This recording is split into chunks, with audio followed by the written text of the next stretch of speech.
Will the clerk please call the roll? Bridges. Thank you. Buckner. Coleman. Cook. Quorum. Danielson. Donovan. Donovan.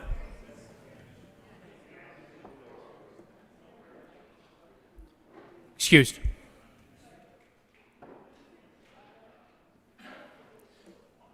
Finberg. Fields. Gardner. Janal. Gonzalez.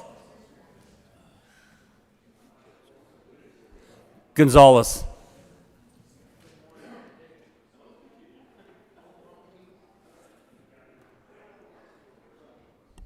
Excused.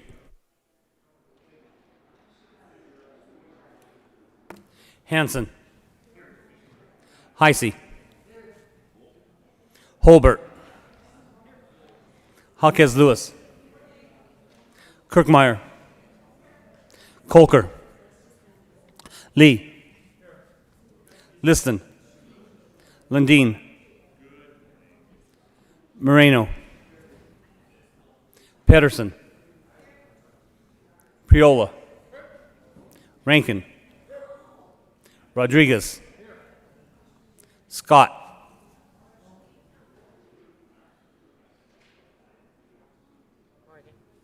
Scott.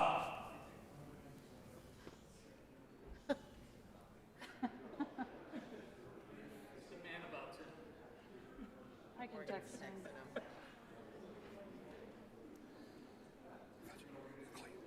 I'm here. Okay.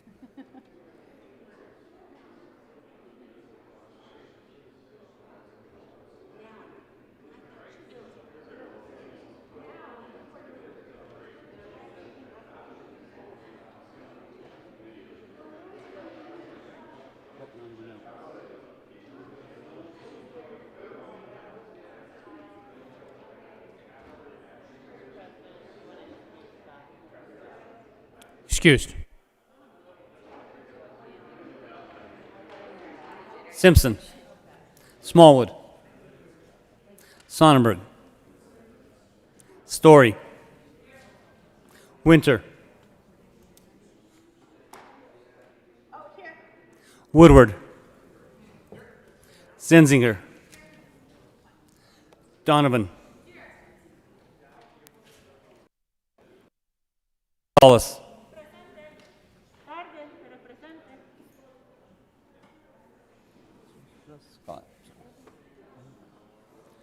Mr. President.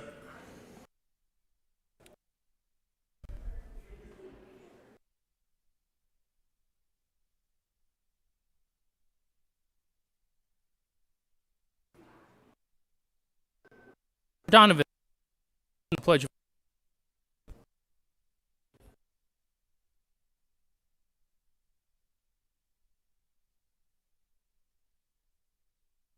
Allegiance.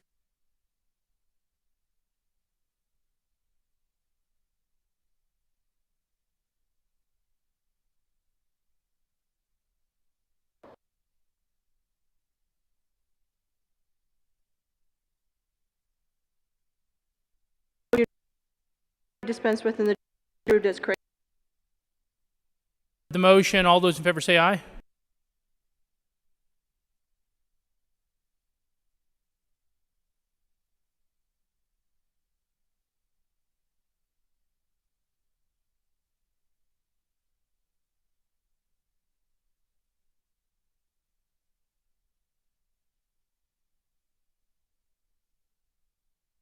To 13, 15.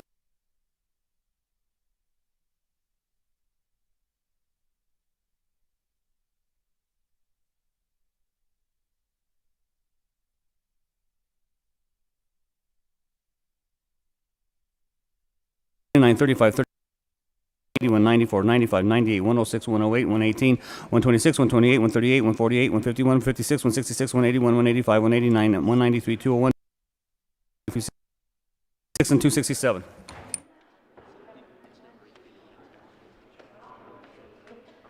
Committee reports.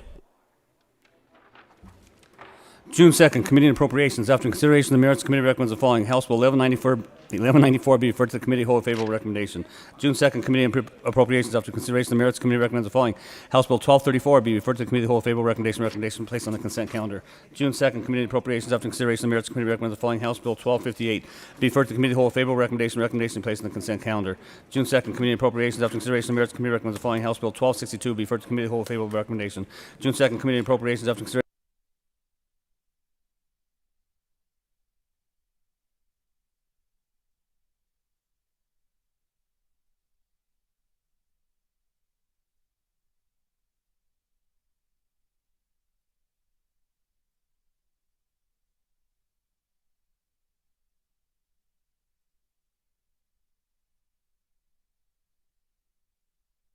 Consideration.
Mr. Majority Leader.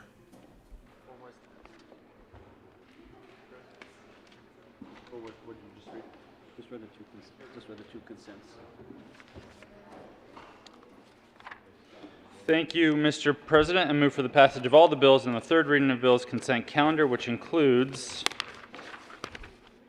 House Bill 1279 and House Bill 1290. Is there any discussion on any of the bills listed on the third reading? Seeing none, are there any no votes on any of the bills listed on the third reading consent calendar? Senator Lundin. Good morning, Mr. President. Please record me as a no vote on 1290, House Bill 1290. Senator Lundin will be recorded as a no vote on House Bill 1290. Senator Smallwood. Morning, Mr. President. I'd like to be recorded as a no vote on House Bill 1290. Senator Smallwood will be recorded as a no vote on House Bill 1290.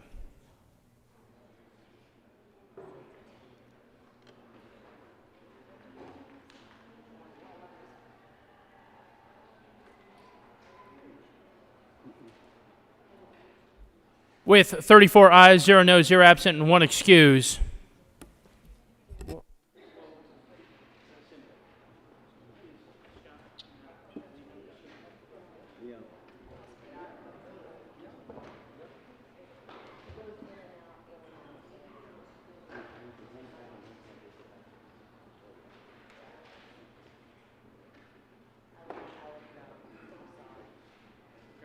Senator Holbert? Senator Holbert? Senator Scott just keeps going in and out. I'm going to leave him marked excused. Yeah. With 34 aye votes, 0 noes, 0 absent, 1 excused, House Bill 1279 is passed. Co-sponsors: Senators Janal, Winter, Hawkes Lewis, Woodward, Priola,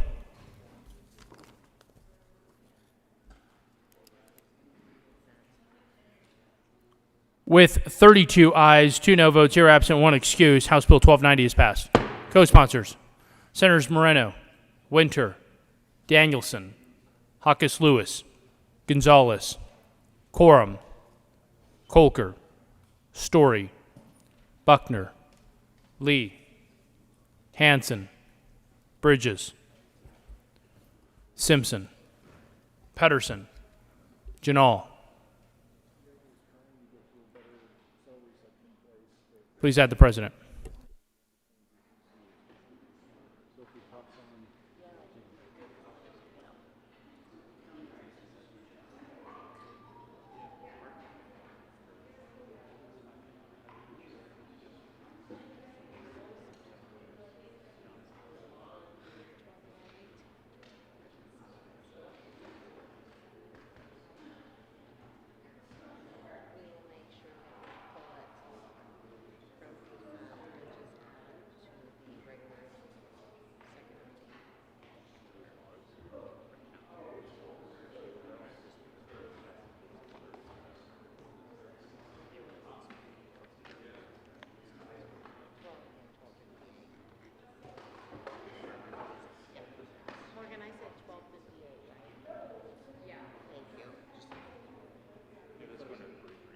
The Senate will stand in a brief recess.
The Senate will come back to order. Third reading of bill's final passage.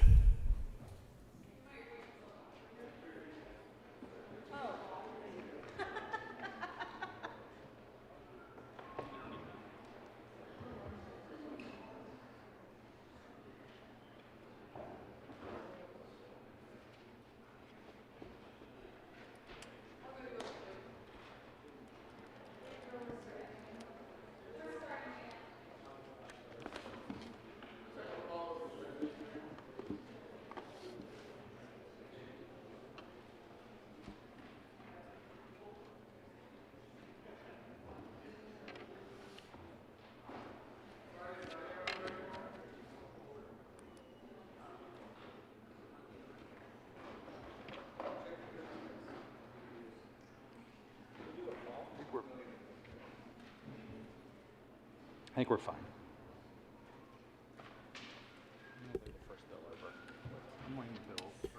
Mr. Majority Leader. Thank you, Mr. President. I move House Bill 1071 lay over until tomorrow, June 3rd. You have heard the motion. All those in favor say aye. All those opposed, no. The ayes have it, and House Bill 1071 will lay over until 6/3/21 and retain its place on the calendar. Will the clerk please read the title to House Bill 1162?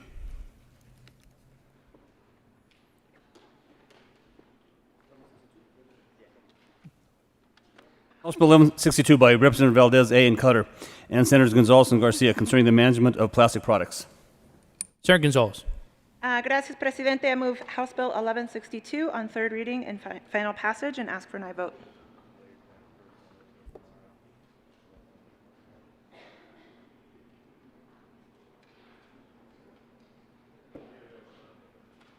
Is there any discussion?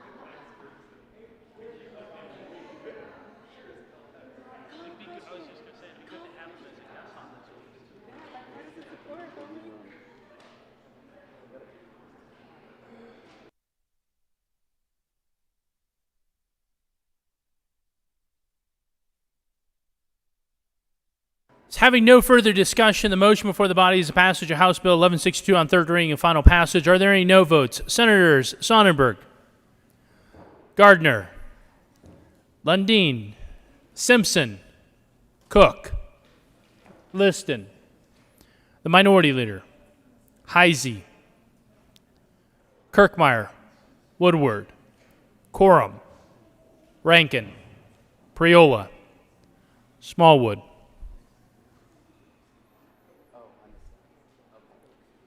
With 20 ayes, 14 no votes, 0 absent, and 1 excuse, House Bill 1162 is passed.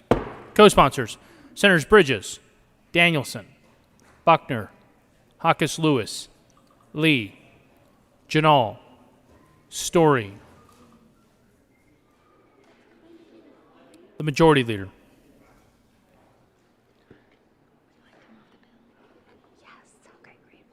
Will the clerk please read the title to Senate Bill 290? Senate Bill 290 by Senators Danielson and Buckner and Representative Young concerning the allocation of $15 million from the general fund to establish the Area Agency on Aging grant program for programs providing assistance to older Coloradans and in connection with making appropriation. Senator Buckner. Thank you, Mr. President. I move for the adoption of Senate Bill 290 on third reading and final passage. Is there any discussion? Senator Quorum. Thank you, Mr. President. I would request a 17C.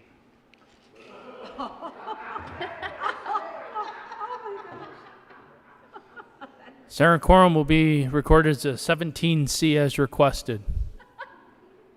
Is there further discussion?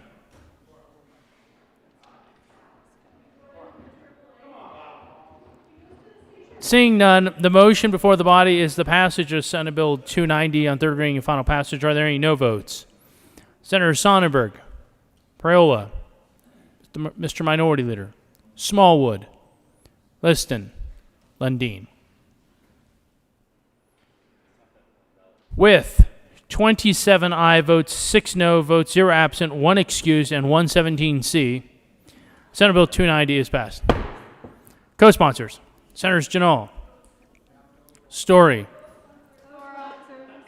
Quorum, Rankin, Kirkmeyer, Hawkes Lewis, Cook, Woodward, Moreno, Pedersen, Gonzalez, Colker, Fields, Bridges, Simpson, Heisey, Winter, Lee. The Majority Leader, please add the President. Will the clerk please read the title to Senate Bill 292? Senate Bill 292 by Senators Winter and Rankin, Representatives Duran, concerning the allocation of $15 million from the Economic Relief and Recovery Cash Fund under the Federal American Relief Rescue Plan Act of 2021 for purposes of funding victim services programs to assist persons disproportionately impacted by the COVID-19 public health emergency and in connection with making an appropriation. Senator Winter. Thank you, Mr. President. We move Senate Bill 292 on third reading and final passage, and I request permission for a third reading amendment. Would the good senator from Westminster please explain to the body why we should allow you permission to offer a third reading amendment? This is going to be your favorite third reading amendment ever. We have to strike the word House and substitute the word Senate, because clearly we are the better chamber who came up with all these good ideas, and we have to correct that in the bill. The motion before the body is to allow the good senator from Westminster permission to offer a third reading amendment. All those in favor say aye. All those opposed, no. The ayes have it. The motion is adopted and permission is granted. There is an amendment at the desk. Will the clerk please read Amendment L008? Amendment L008 to Senate Bill 292 by Senator Winter, amending gross bill, page 14, line 27, strike House, and substitute Senate, page 15, line 1, strike House, substitute Senate. Senator Winter. Thank you, Mr. President. We are striking the word House twice and replacing it with the word Senate. And I ask for aye on Would the good L008. senator please move the amendment? I move L008. Further discussion. Seeing none, the motion is the adoption of Amendment L008. Are there any no votes? With 34 aye votes, 0 absent, 0 no, and 1 excused, Amendment L008 is adopted. To the bill. Senator Rankin. Thank you, Mr. President. Move for the repassage of Senate Bill 292. The motion is for the adoption of Senate Bill 292. Are there any no votes? With 34 ayes, 0 no, 0 absent, and 1 excused, Senate Bill 292 is passed. Co-sponsors, Senators Cook, Mr. Minority Leader, Senator Simpson, Gardner, Hawkes Lewis, Fields, Story, Priola, Kirkmeyer, Woodward, Liston, Pedersen, Janal, Gonzalez, Danielson, Moreno, Rodriguez, Buckner, Lee, the Majority Leader, Lundin, Donovan, Bridges, Smallwood, Colker. Please add the President.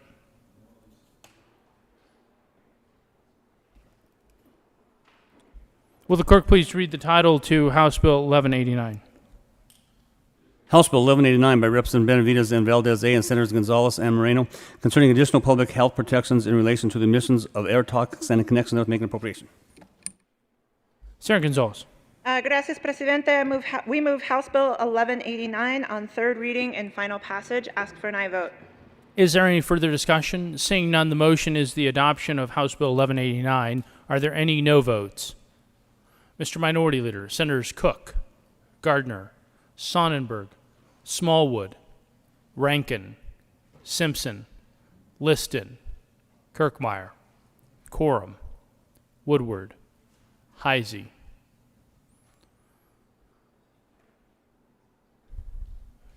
With 22 aye votes, 12 no votes, 0 absent, and 1 excuse, House Bill 1189 is passed.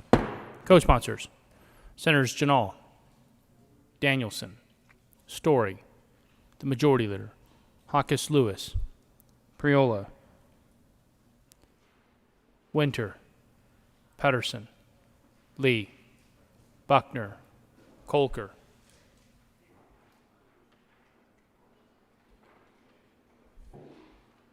Will the clerk please read the title to House Bill 1269?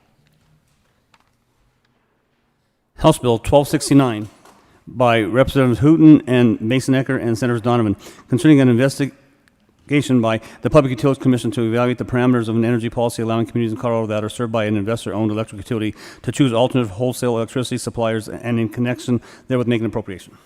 Senator Donovan. Thank you, Mr. President. I move on third reading and final passage, House Bill 1269, and ask for an aye vote. Is there any discussion? Seeing none, the motion before the body is the adoption of House Bill 1269. Are there any no votes? Senators Lundin, Cook, Gardner, Simpson, Smallwood, Rankin, Woodward, Sonnenberg, Priola, Kirkmeyer, Heisey, Liston, the Minority Leader. With 21 ayes, 13 no votes, 0 absent, and 1 excuse, House Bill 1269 is passed. Co-sponsors, Senators Gonzalez, Moreno, Hawkes Lewis,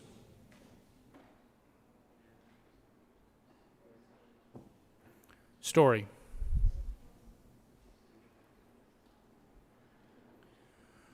Will the clerk please read the title to House Bill 1282? House Bill 1282 by Representative Weissman and Senators Gonzalez concerning additional consumer protections resulting from the regulation of mortgage servicers and in connection therewith making an appropriation. Senator Gonzalez. Gracias, Presidente. I move House Bill 1282 on third reading and final passage. Ask for an aye vote. Is there any discussion? Seeing none, the motion before the body is the passage of House Bill 1282. Are there any no votes? Mr. Minority Leader, Senators Lundin, Cook, Heisey, Rankin, Sonnenberg, Simpson, Gardner, Smallwood, Priola, Kirkmeyer, Woodward, Quorum, Liston. With 20 ayes, 14 no votes, 0 absent, 1 excuse, House Bill 1282 is passed. Co-sponsors, Senators Moreno, Story, Winter, the Majority Leader, Buckner, Fields.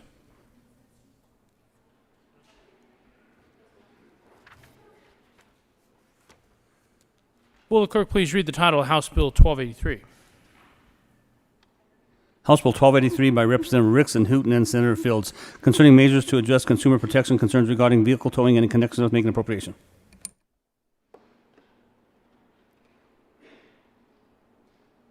Senator Fields. Good morning, Mr. President and colleagues. I move House Bill 1283 on third reading and ask for an aye vote. Is there any discussion?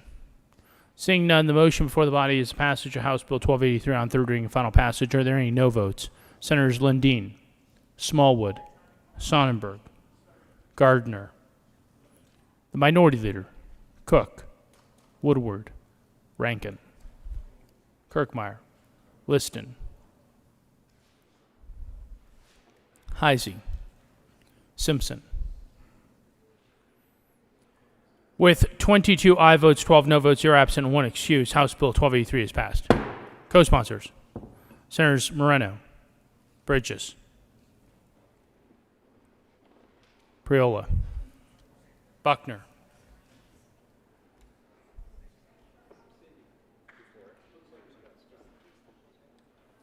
will the clerk please read the title? Will the clerk please add Senator Scott to the roll call?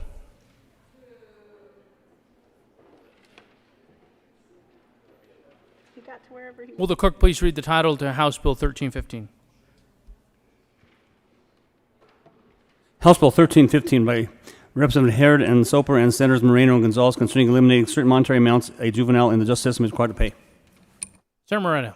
Thank you, Mr. President. We move House Bill 1315 on third reading and final passage.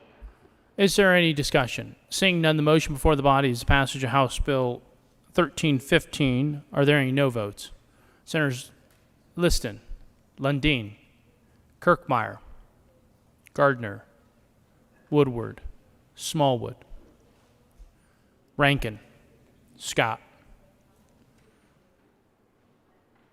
With 27,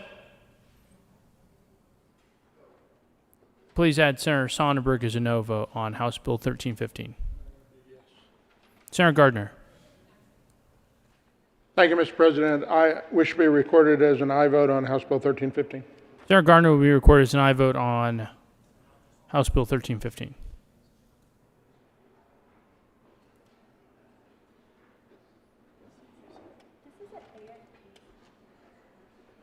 With 27 aye votes, 8 no votes, 0 absent, and 0 excused, House Bill 1315 is passed. Co-sponsors: Senators Priola, Kolker, Bridges, Story, Lee, Buckner, Winter, Patterson. Please add the president. Will the clerk please read the title of House Bill 1321? House Bill 1321 by Representatives Kennedy and Weissman, Senators Moreno and Pedersen. Mr. Majority Leader. Thank you, Mr. President. I move House Bill 1321 lay over until tomorrow, June 3rd. You have heard the motion. All those in favor say aye. All those opposed, no. The ayes have it. The motion is adopted, and House Bill 1321 will lay over until 6/3/21 and retain its place on the calendar. Mr. Majority Leader. Thank you, Mr. President. Having voted on the prevailing side, I will not name names, but the name rhymes with Paul Lundin. I move for the immediate reconsideration of House Bill 1189.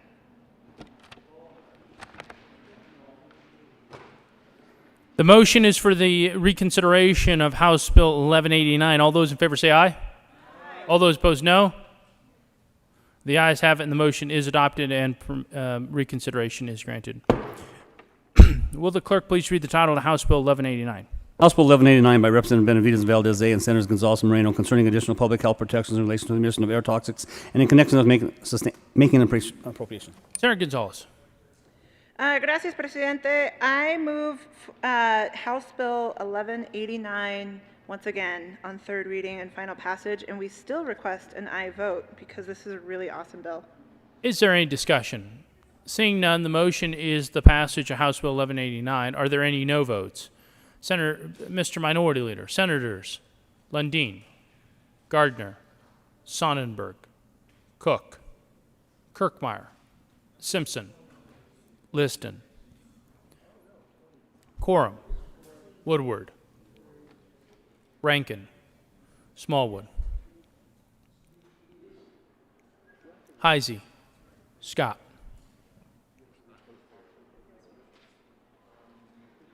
With 21 aye votes, 14 no votes, 0 absent, 0 excused, House Bill 1189 is passed. Co-sponsors: Senators Winter, Lee. I'm already on. So. I'm already on.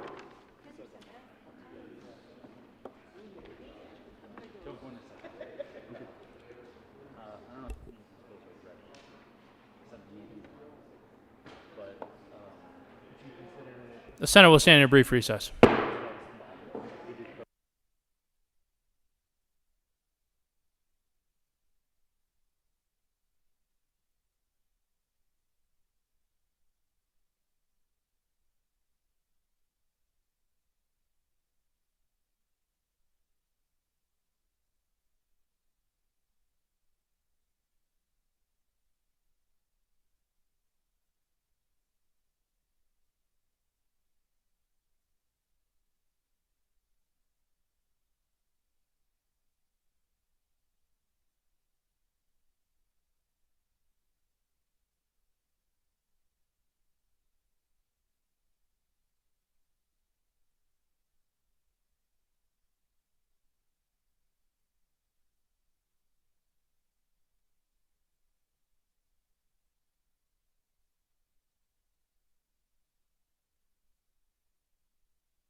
The Senate will come back to order. Mr. Majority Leader.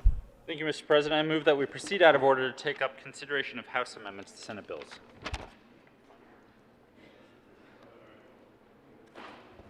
The motion is to proceed out of order to take up consideration of House amendments to Senate bills.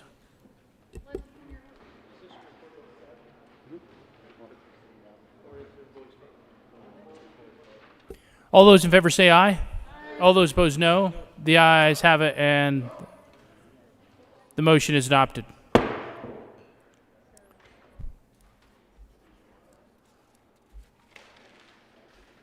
Consideration of House amendments. Will the clerk please read the title to Senate Bill 202? Senate Bill 202 by Senators Moreno and Lundin and Representatives Sirota and Larson concerning a general fund transfer to the Public School Capital Construction Assistance Fund for the purposes of providing grants for public school air quality improvement projects and in connection with making appropriation. Senator Moreno. Thank you, Mr. President. We move to concur with House amendments to Senate Bill 202. Would the good senator from Commerce City please tell us why we should concur with House amendments on Senate Bill 202? Thank you, Mr. President. Colleagues, the House added notwithstanding a certain section of the bill, so seems pretty technical. Is there any discussion? Seeing none, Senator Lundin. I just wanted to acknowledge that the good chairman of the Joint Budget Committee and I served in the House once upon a time together and have a certain affinity for the House and therefore accept the amendments.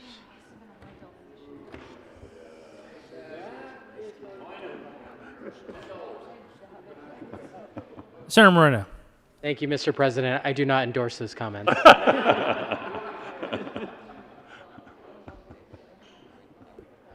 It appears that a fine would be in order, but given today's hour, I'm going to proceed. Is there further discussion regarding Senate Bill 202? The motion is that we concur with House amendments to Senate Bill 202. Are there any no votes?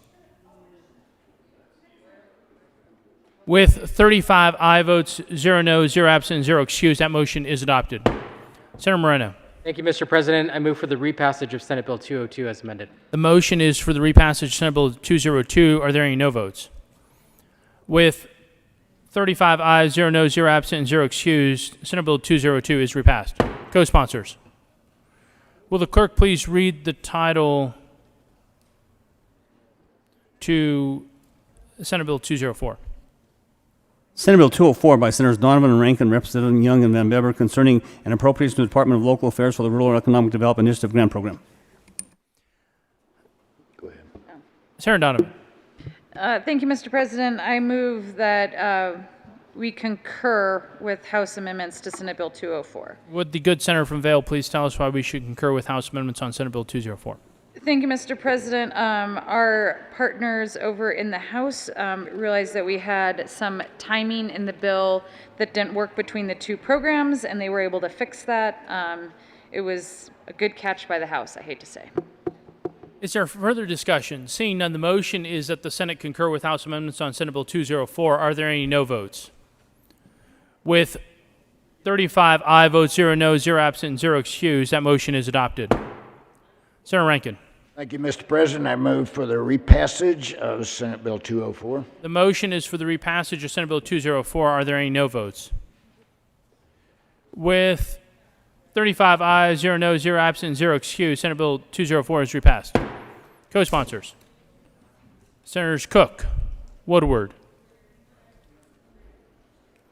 Will the clerk please read the title? Will you please add the minority leader as a co-sponsor on Senate Bill 204?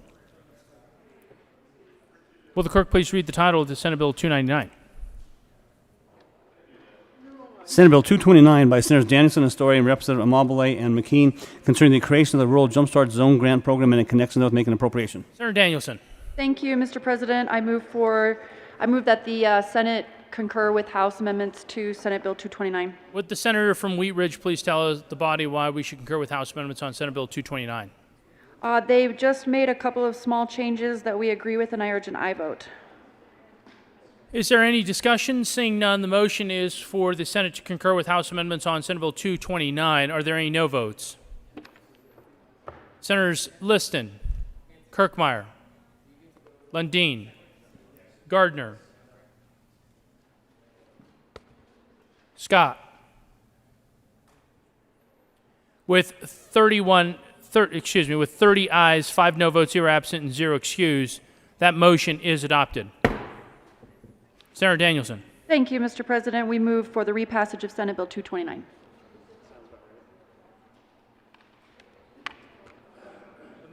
The motion is for the repassage of Senate Bill 229 on 229. Are there any no votes? Senators Lundin, Mr. Minority Leader, Gardner, Liston, Kirkmeyer, Smallwood, Scott.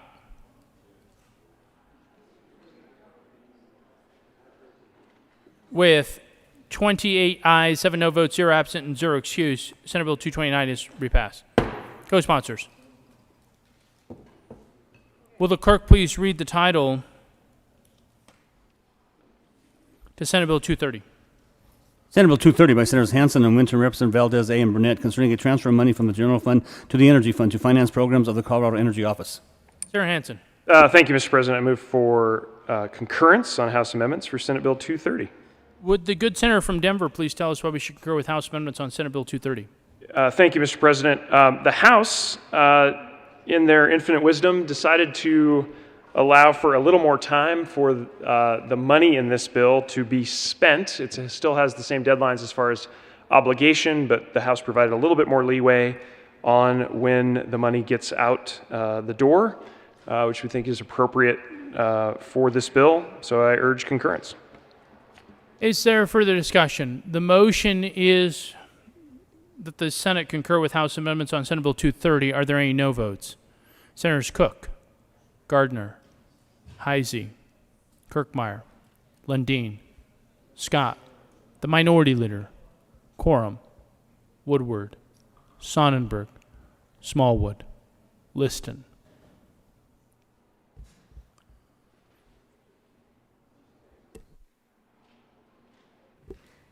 With 23 ayes, 12 no votes, 0 absent, 0 excused, that motion is adopted.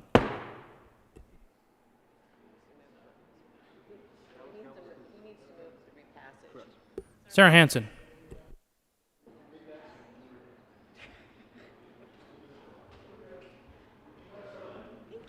Thank you very much, Mr. President. I move for the repassage of Senate Bill 230.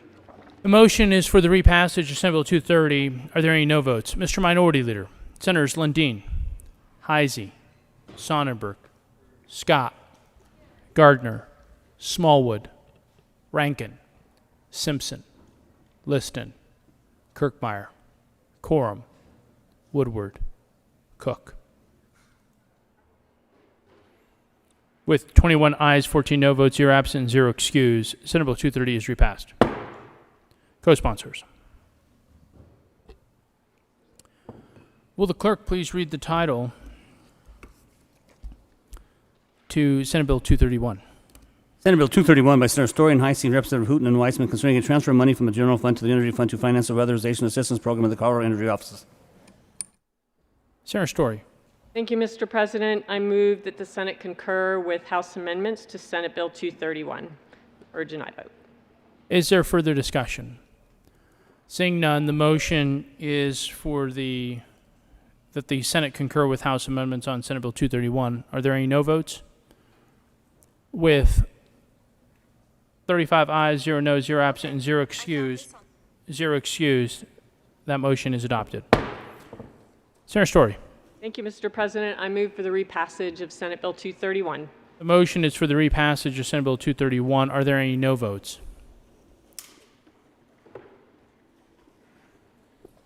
With 35 ayes, 0 noes, 0 absent, and 0 excused, Senate Bill 231 is repassed. Co-sponsors. Will the clerk please read the title to Senate Bill 236? Senate Bill 236 by Senator Story and Sonnenberg and Representative Tipper and Van Beber, concerning increasing the capacity of quality early childhood education through grant programs and in connection therewith making an appropriation. Senator Story. Thank you, Mr. President. I move that the Senate concur with House amendments to Senate Bill 236. Is there any discussion? Senator Sonnenberg. Sorry. Thank you, Mr. President. I've been struggling here, members. We increased the amount of money into this program to $250 million. I worry about the sustainability, and I don't see where that money will come from in the future. So I'm, with all due respect to my co-prime here, I'm not sure this is the right move for us to set us up for failure down the road. I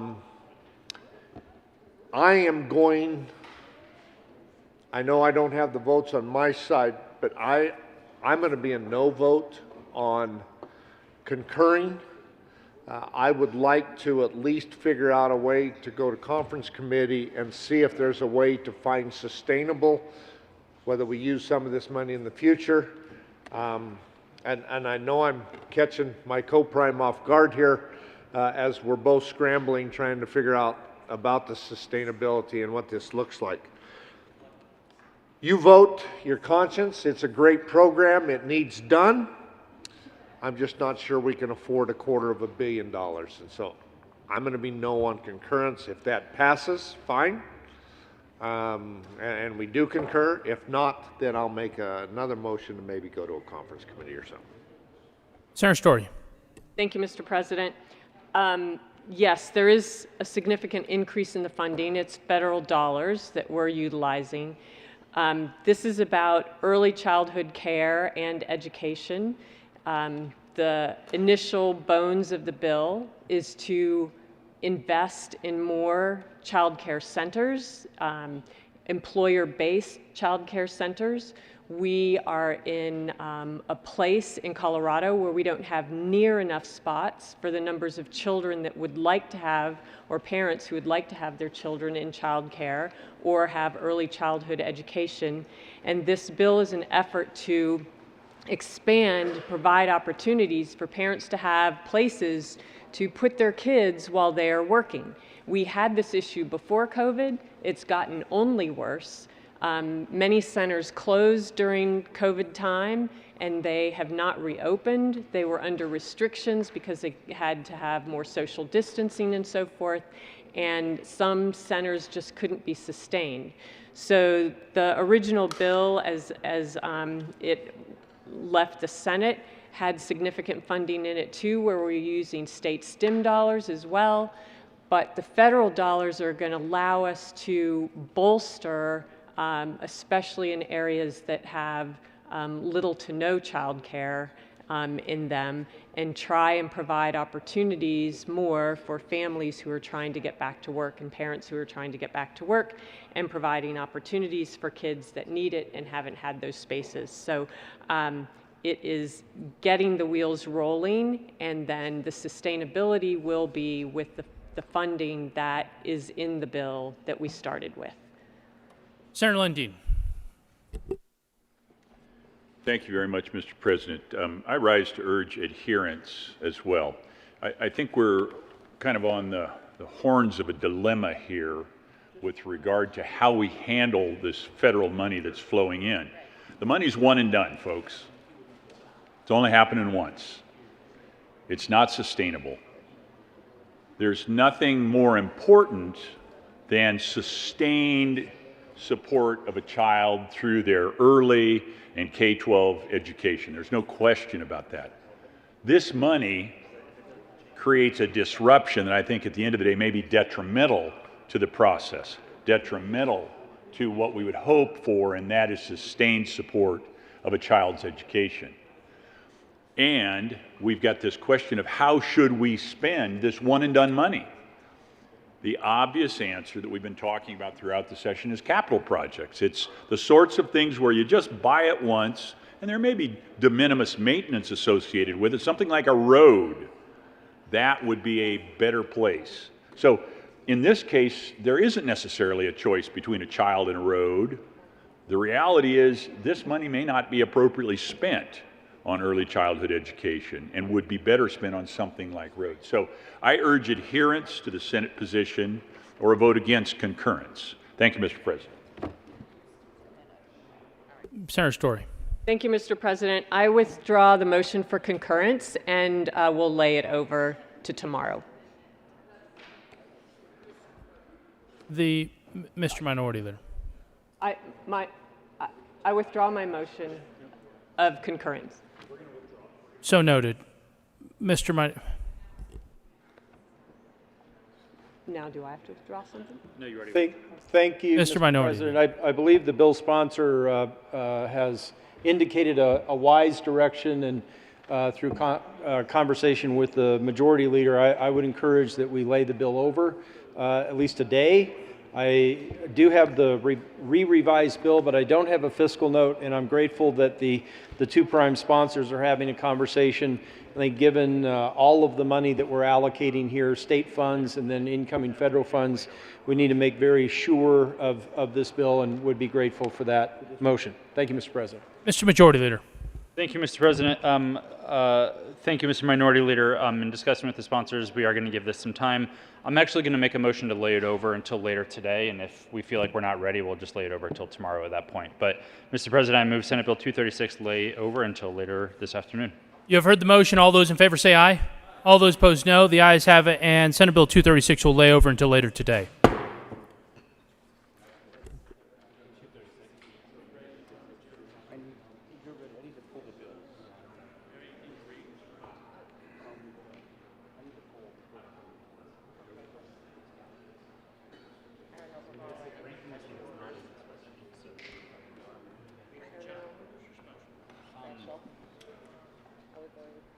The Senate will stand in a brief recess.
The Senate will come back to order. Mr. Majority Leader. Thank you, Mr. President. Members, there should be a calendar on your desk in terms of what we're going to take up on specials today.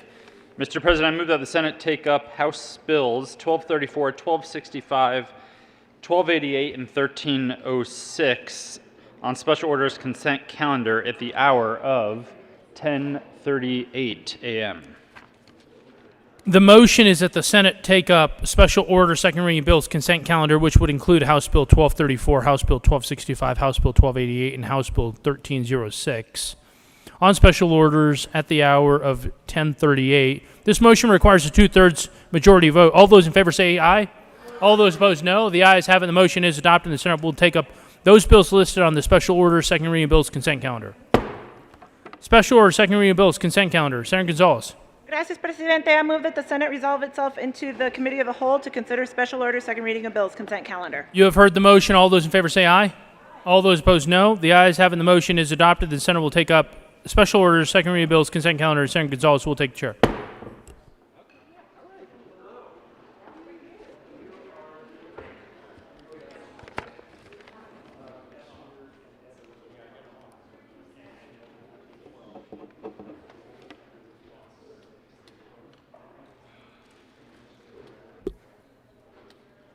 All right, y'all. The committee will come to order, and the coat rule is even further relaxed.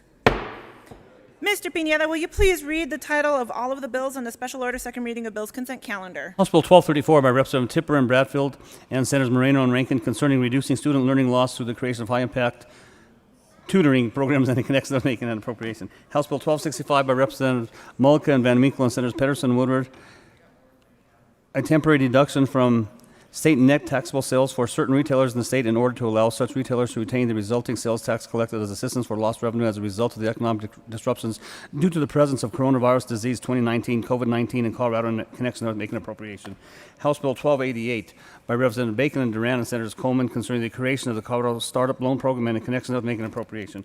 House Bill 1306 by Representative Garnett and Geithner and Senators Rodriguez and Lundin concerning approvals of certain entities to operate as post-secondary educational entities in the state and in connection with making appropriation. Majority Leader Fenberg.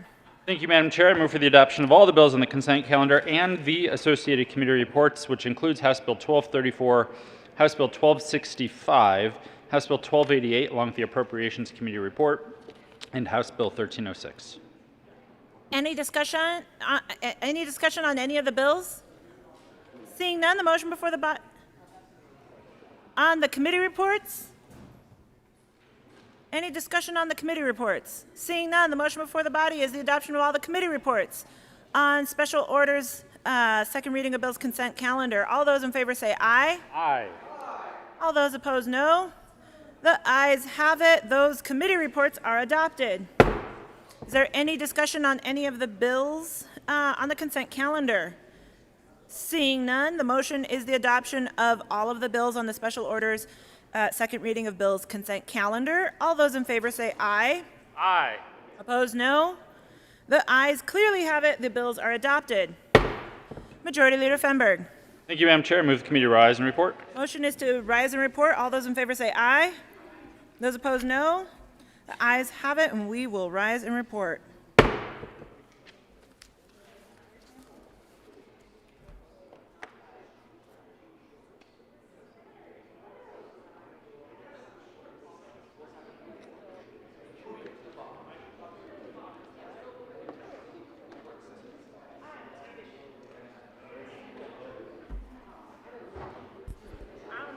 The Senate will come to order. Senator Gonzalez. Gracias, Presidente. The committee met and had a number of bills under consideration. Mr. Pineda, will you please read the report? Mr. President, the committee of the whole begs each report is out in consideration of the following passed bills being the second reading thereof makes the following recommendations thereon. House Bills 1234, 1265, 1288 as amended, 1306 passed on second reading, order revised, placed on calendar for third reading, final passage. Senator Gonzalez. Gracias, Presidente. I move the report.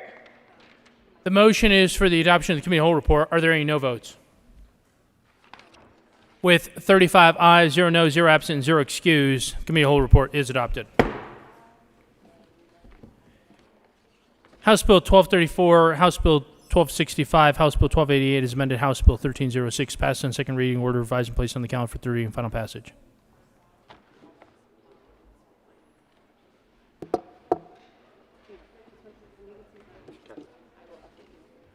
Thanks. Sorry, like moving in. Mr. Majority Leader. Thank you, Mr. President. We will now move on to the second reading of bills. The calendar again should be on your desks.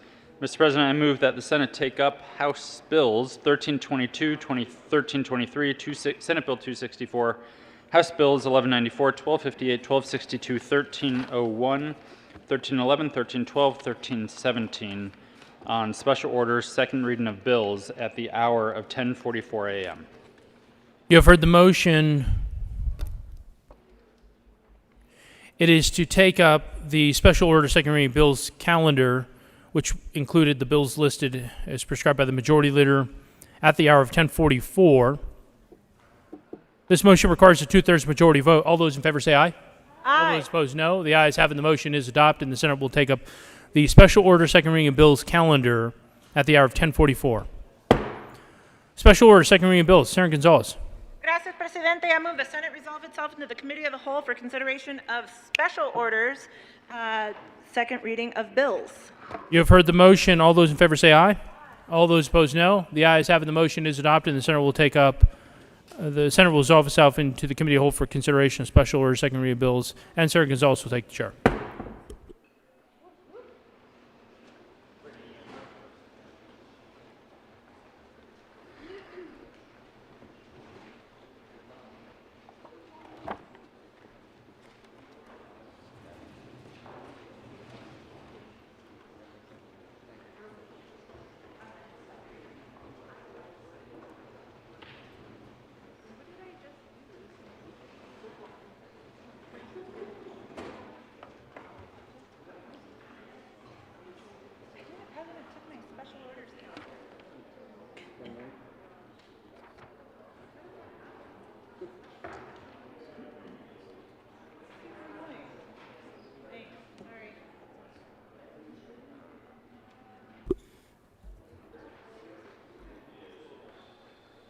All right, y'all.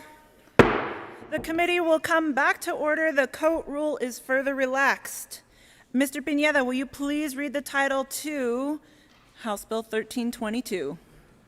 House Bill 1322 by Representative Snyder and Titone and Senator Pedersen concerning the restructuring of the gasoline and special fuel tax. Senator Pedersen. Thank you, Madam Chair. I move House Bill 1322. To the bill. Thank you. What this does is it aligns our tax system with our fuel industry. Right now, they have a different database that is going to be discontinued, and this brings the way that they're taxed in alignment with the rest of the businesses in Colorado, and I ask for your support. Excellent. Any discussion? Seeing none, the motion before the body is the adoption of House Bill 1322. All those in favor say aye. Aye. All those opposed? The aye has it, and that bill is adopted. Mr. Pineda, will you please read the title to House Bill 1323? House Bill 1323 by Representatives Cutter and Amabile and Senators Fenberg and Rankin concerning the creation of a special Olympics license plate for motor vehicles and in connection with making appropriation. Senator Rankin. Thank you, Madam Chair. We move House Bill 1323 on second reading. Excellent. Is there any further discussion? Senator, Mr. Majority Leader. Thank you, Madam Chair. There's one thing I swore to myself I would never do when I became a senator. And that was to run a license plate bill. And here we are, running a license plate bill. But this one I felt was okay to make an exception. This is for the Special Olympics, which is obviously an amazing organization that does great work and changes so many people's lives. But more importantly for me and closer to home is that this is a bill whose short title is the Terry Leiker Act. Terry Leiker was an amazing woman who in a lot of ways dedicated her life to making other people smile, to helping people on a regular basis as they shopped for groceries, and she loved the CU Buffs. And she unfortunately was taken from us far too early in the tragedy that happened at the Boulder King Supers shooting earlier this year. She was an amazing woman from everything I've heard. I know several people in this building knew her personally, and I'm honored to be able to carry this bill with my co-prime and name this bill after her. Senator Rankin.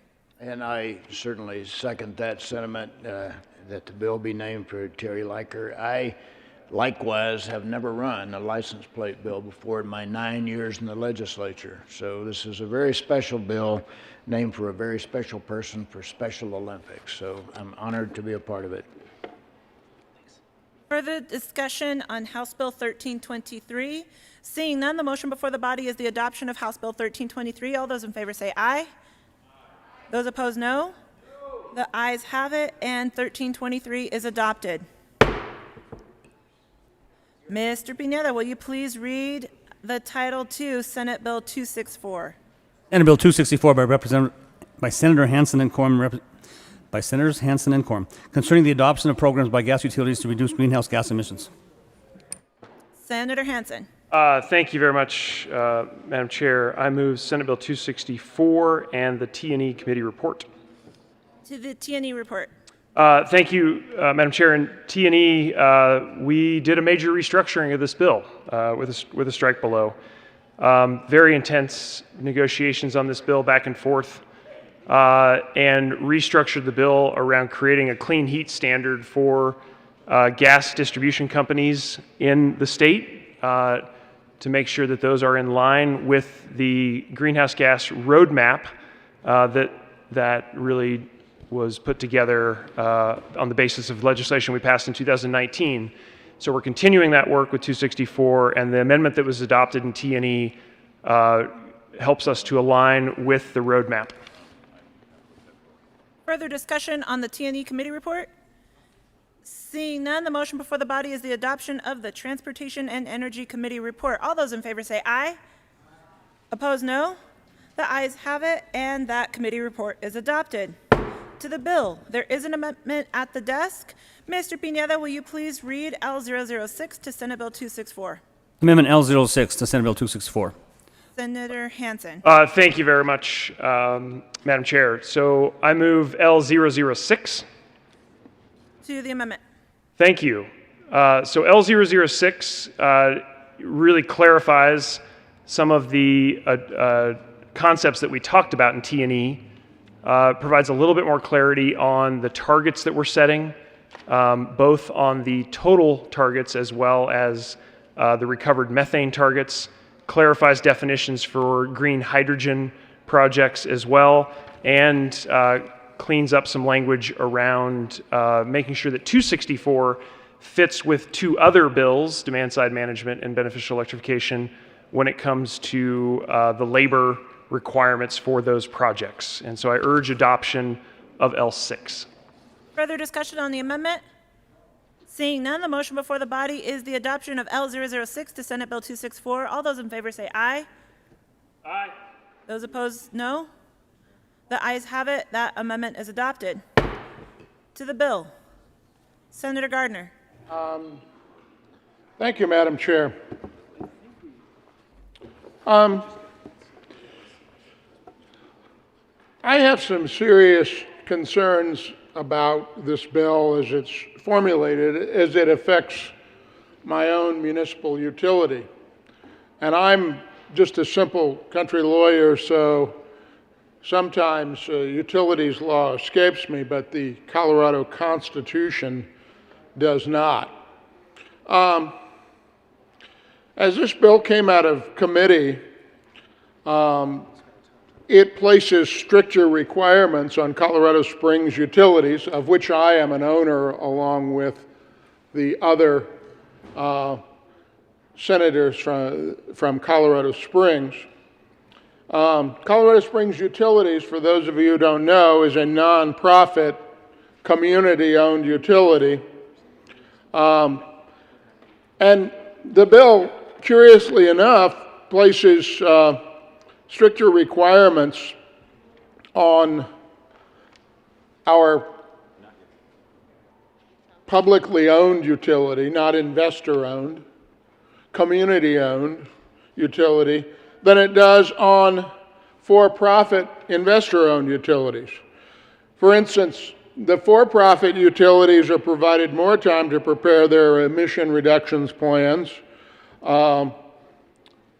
The Colorado Springs utility is only going to have till February 1st, 2023, but investor-owned utilities have almost a year more, January 1, 2024.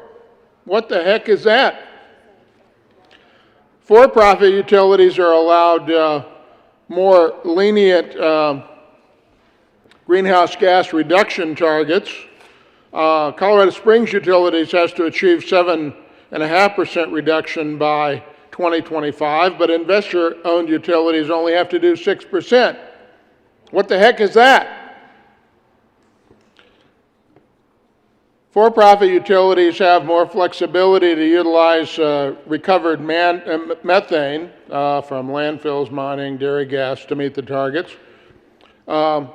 Specifically, Colorado Springs Utilities can only use 1% recovered methane by 2025, 5% by 2030, but the investor-owned utilities, you know, Xcel, my friends at Black Hills, they get to use 2% by 2025 and 6% by 2030. But you know, that's bad enough, but what's really worst of all about this is Senate Bill 264 requires a municipal utility to submit its resource plan to the Public Utilities Commission for approval. Now, I don't know if any of you have bothered to read the Colorado Constitution lately, Article 25. You know, you find all sorts of things in the Colorado Constitution. This Article 25 is entitled Public Utilities.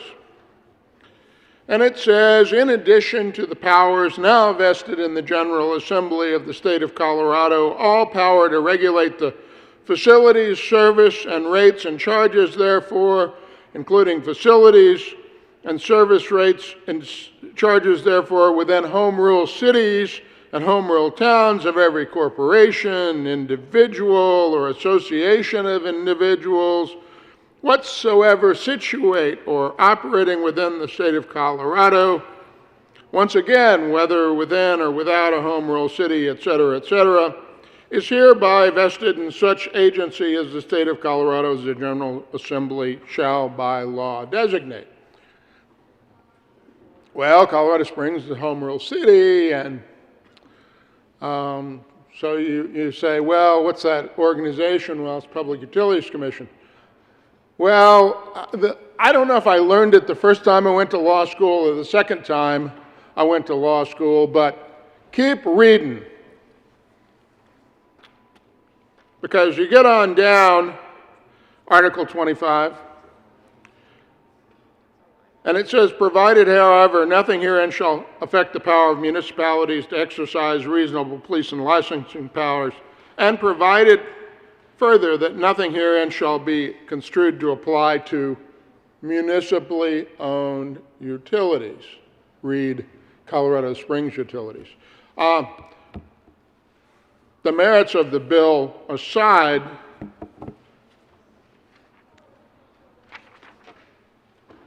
there is a way to make it constitutional. And to that end, we've had an amendment prepared. There is an amendment at the desk. An amendment has dropped from the sky.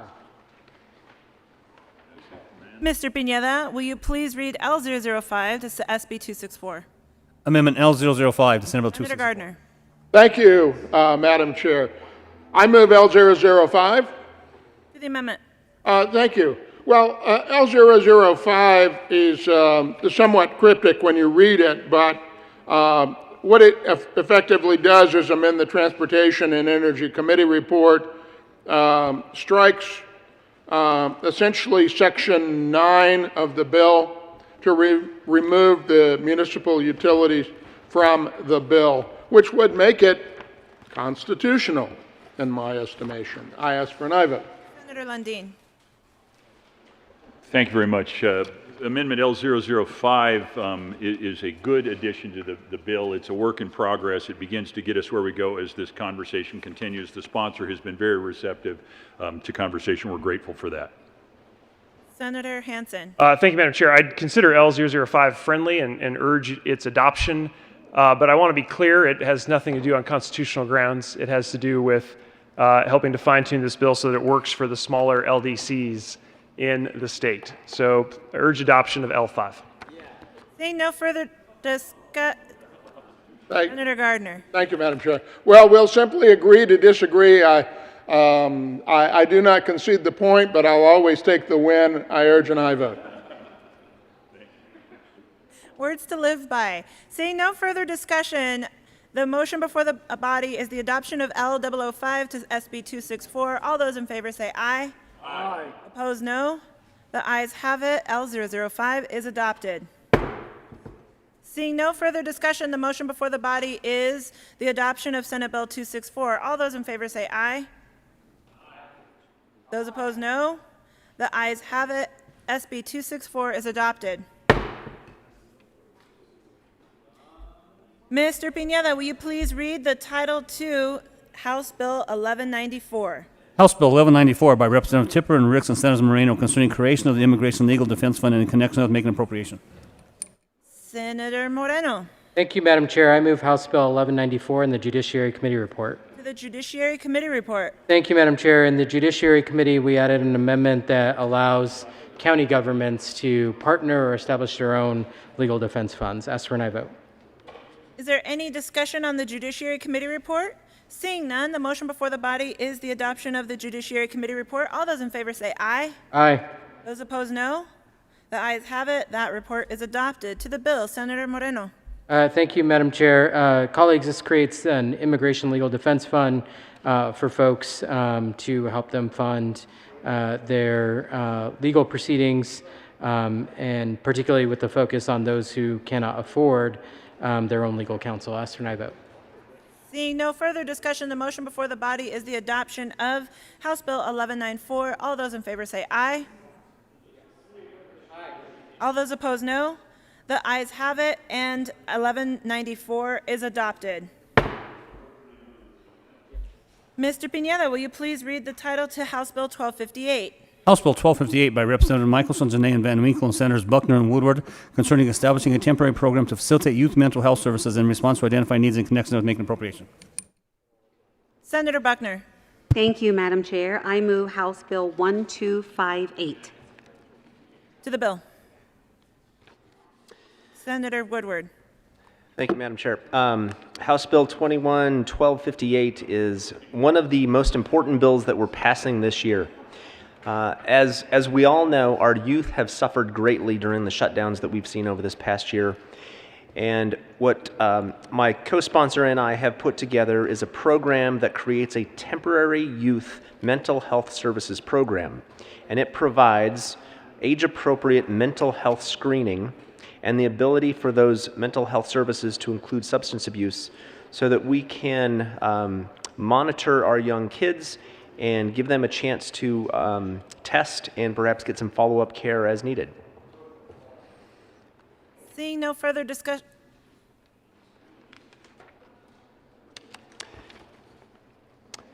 I anticipate an amendment. There is an amendment. I'm going to talk while he gathers it. And one of the things that, because this legislature moves as slow as molasses sometimes. Senator Woodward, there is an amendment at the desk. Mr. Pineda, will you please read L006 to House Bill 1258?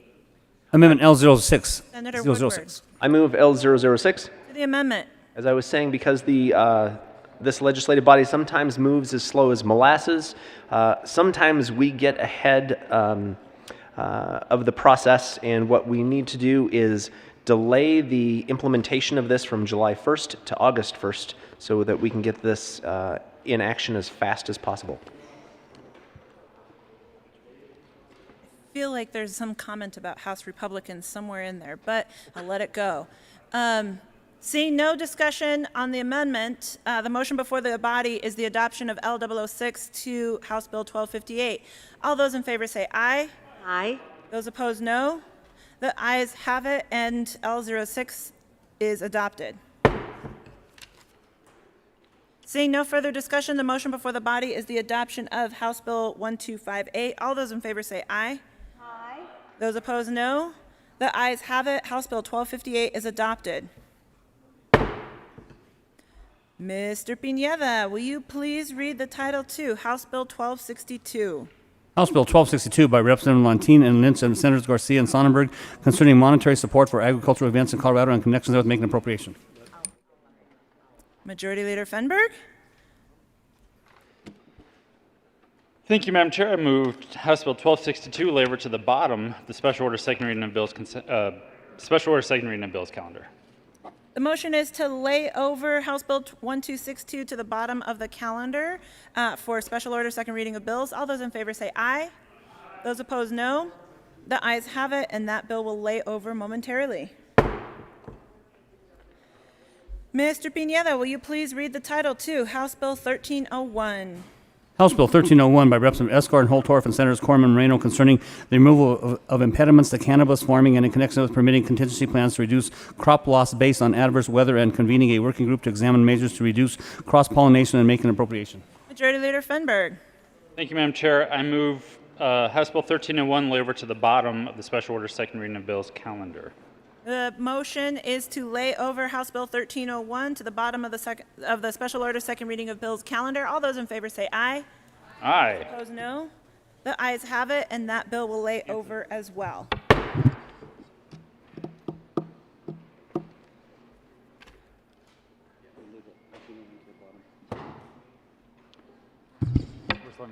Mr. Pineda, will you please, Majority Leader Fenberg? Thank you, Madam Chair. I move that we proceed out of order to take up House Bill 1317. The motion before the body is to proceed out of order and take up House Bill 1317. All those in favor say aye. Those opposed, no. The ayes have it, and we will proceed to House Bill 1317. Mr. Pineda, will you please read the title to House Bill 1317? House Bill 1317 by Representative Garnett and Caraveo and Senators Hansen and Lundin concerning the regulation of marijuana for safe consumption and in connection with making an appropriation. Senator Hansen. Thank you very much, Madam Chair. I move House Bill 1317 as well as the Finance Committee report and the Appropriations Committee report. To the Finance Committee report. Thank you very much, Madam Chair. Finance Committee, we did one small amendment that basically fixed a mistake that was made in the House that would have severely disrupted the seed-to-sale tracking system. So we pulled that amendment back off in Finance. That was the only change that was made in the Finance Committee, and I urge adoption of the report. Any discussion on the Finance Committee report? Seeing none, the motion before the body is the adoption of the Finance Committee report. All those in favor say aye. Those opposed, no. The ayes have it, and the Finance Committee report is adopted. To the Appropriations Committee report. Thank you very much, Madam Chair. And Appropriations, we had a corresponding J amendment that was adopted this morning to fund the bill as it came out of the Finance Committee, and urge your acceptance of the Appropriations Committee report. Is there any discussion on the Appropriations Committee report? Seeing none, the motion before the body is the adoption of the Appropriations Committee report. All those in favor say aye. Aye. Those opposed, no. The ayes have it, and the Appropriations Committee report is adopted. To the bill, Senator Hansen. Thank you very much, Madam Chair. We are just taking a quick second double check of the amendments that we prepared for second reading, and with that, I request a senatorial 5. Will stand in a senatorial 5.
All right, you feel like?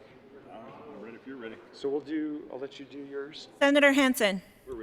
Thank you very much, Madam Chair. We are on discussion of 1317. After the committee reports, I believe my co-sponsor may have a couple of amendments for us to consider. He did. Here it is.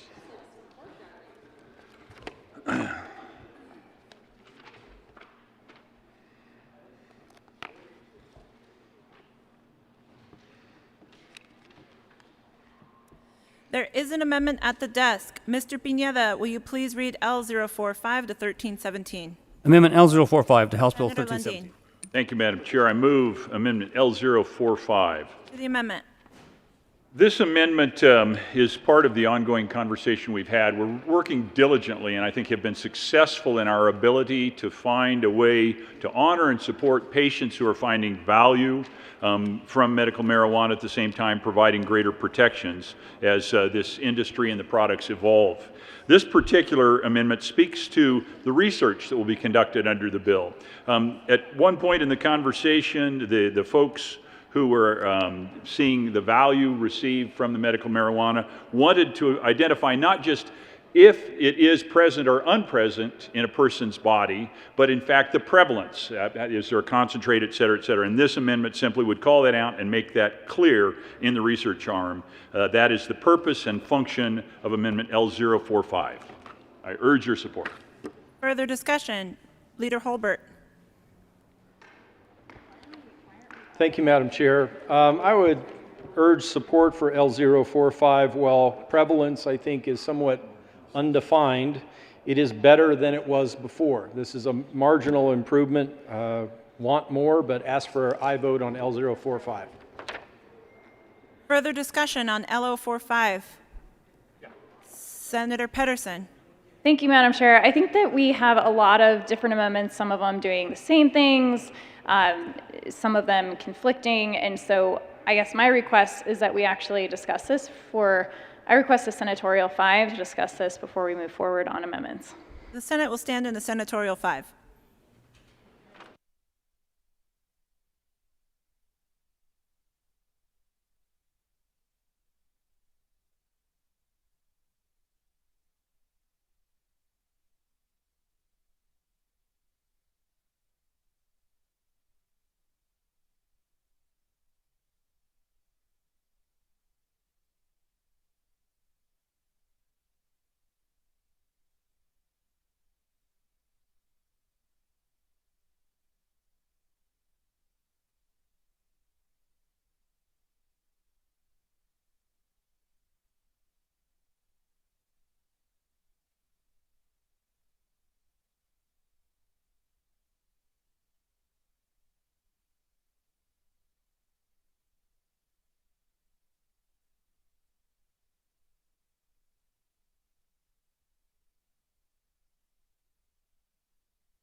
Absolutely not. Further discussion on Amendment LO45 to 1317. Senator Lundin. Madam Chair, so good to see you again. 1317 Amendment L045. I'd moved that just a little while ago. I withdraw that amendment temporarily. Amendment L045 is withdrawn. Majority Leader Frenberg. Thank you, Madam Chair. I move House Bill 1317 lay over to the bottom of the special order second reading of bill's calendar. The motion is to lay over House Bill 1317 to the bottom of the special order second reading of bill's calendar. All those in favor say aye. Aye. All those opposed, no. No. The ayes have it, and 1317 is laid over. Majority Leader Fenney. Thank you, Madam Chair. I move that we proceed out of order to take up House Bill 1312. The motion is to proceed out of order to consider House Bill 1312. All those in favor say aye. Those opposed, no. The ayes have it, and we will proceed to House Bill 1312. Mr. Pineda, will you please read the title to House Bill 1312? House Bill 1312 by Representative Wiseman Sirota and Senators Hansen and Moreno, concerning taxation and in connection therewith narrowing the scope of the home office insurance premium tax rate reduction and the annuities consideration exemption for the insurance premium tax for purpose of the property tax requiring the actual value of real property to reflect the value of fee simple estate and requiring personal property to be based on the property's value in use, increasing the per schedule exemption for business property, personal property tax, and reimbursing local governments for the lost tax revenue for purpose of the sale and use tax.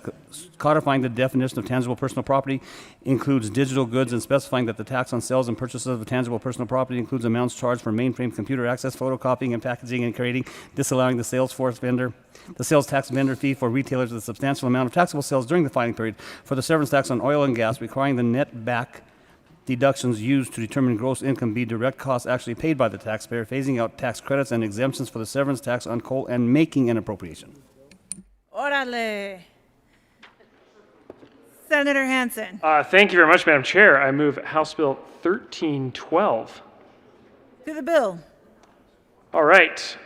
Thank you, everyone. I would like to place this on the desk.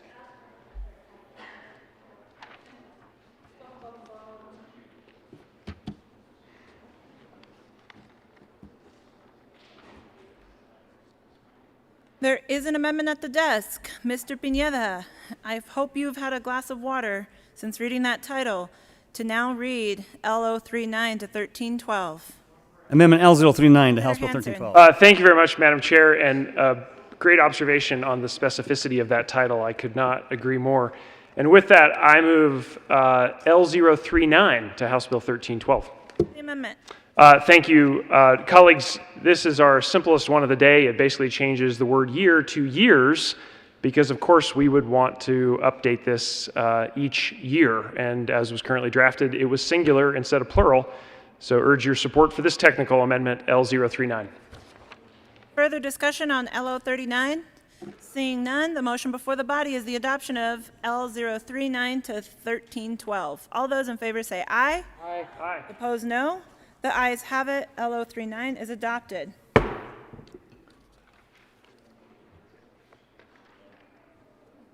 There is an amendment at the desk. Mr. Pineda, will you please read L40 to 1312? Amendment L040 to House Bill 1312. Senator Hansen. Thank you very much, Madam Chair. I move L040 to 1312. The amendment. Thank you, Madam Chair. Colleagues, L040 has been discussed for the last couple of weeks with a number of stakeholders from the annuities and structured settlement business. Here we are making sure that qualified retirement annuities as well as structured settlements are not affected by the changes in 1312. I think it's been a very fruitful discussion about this particular item, and I urge adoption of L040. Further discussion. Senator Smallwood. Thank you, Madam Chair, and thank you for the bill sponsors for bringing this up. So an area of concern that I have, just because it's not an area that I work in a ton, it seemed to me that the concerns we were hearing from the stakeholders were around the fact that there was only an exemption left for primarily qualified retirement plans. And looking through this, it appears that most of these are also still under qualified retirement plans, 403B, 401K. So wanted to know if We are making significant changes to those who will be purchasing annuities outside of those qualified wrappers, and kind of what the logic is for those folks perhaps who've already purchased those annuities, lower income, middle income folks in particular, that I don't think this bill was specifically targeting, and would love some more guidance around that. Thank you, Madam Chair. Senator Hansen. Thank you, Madam Chair. A really important discussion. So what we're proposing with L040 is to basically take all of the qualified retirement plans, and you can see them listed there in the text. So 401ks, 402as from the Internal Revenue Code, and tax-sheltered annuity plans, individual retirement accounts, individual retirement annuities, simplified employment pension plans, simplified retirement accounts under Section 408, and basically saying we are not changing any of the tax treatment to those qualified retirement plans. We feel like this really gets to the intent of the bill. We still make sure that there's equitable tax treatment for folks that are using annuities for non-retirement purposes, so non-qualified plans. The other important thing we're doing here is taking out any impact on structured settlements. So imagine you have a structured settlement because of a lawsuit that perhaps you've won because of negligence or damages. Those often get turned into annuities as the payout mechanism. Those are referred to as structured settlements. Again, we're not going to touch the tax treatment for those. I think that allows us to hit the target when it comes to this bill of, if you're not doing it for retirement, if you're using an annuity for an income basis, that would be affected by 1312.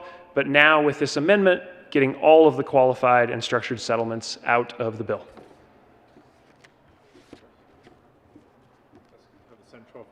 Senatorial 5 to the other tan suit.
I'm going to just, okay. Senator Hansen. Thank you very much, Madam Chair. We think we may have a better way to do L40, so with that, I withdraw Amendment L040. Amendment L040 is withdrawn.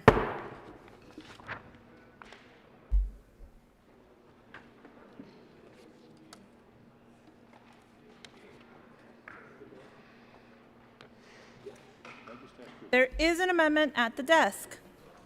Mr. Pineda, please read L042 to House Bill 1312. Amendment L042 to House Senator Bill Hansen. Thank you very much, Madam Chair. I move L042. To the amendment. Thank you. This is an amendment that is focused on creating very clear definitions around mainframe computer access and how that is handled for doing taxation on tangible personal property. And so this was carefully worked out with the Department of Revenue as well as the affected taxpayers that use mainframe services. And I think this is a great clarification for the bill, and I urge your adoption of L42. Further discussion? Seeing none, the motion before the body is the adoption of LO42 to House Bill 1312. All those in favor say aye. Aye. Opposed, no. The ayes have it, and L42 is adopted.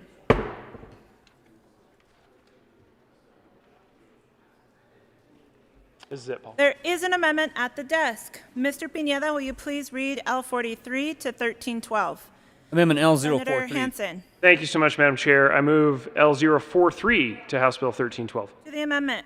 Thank you, Madam Chair. Senators, colleagues, this amendment is focused on clarifying accrual accounting methods along with cash accounting methods and making sure that direct costs for taxpayers around oil and gas production in the state includes depreciation. So this is an important clarification for that section of the bill. We think this provides a clear path for the taxpayer and implementation at the Department of Revenue, and urge your support of L43. Further discussion on L43?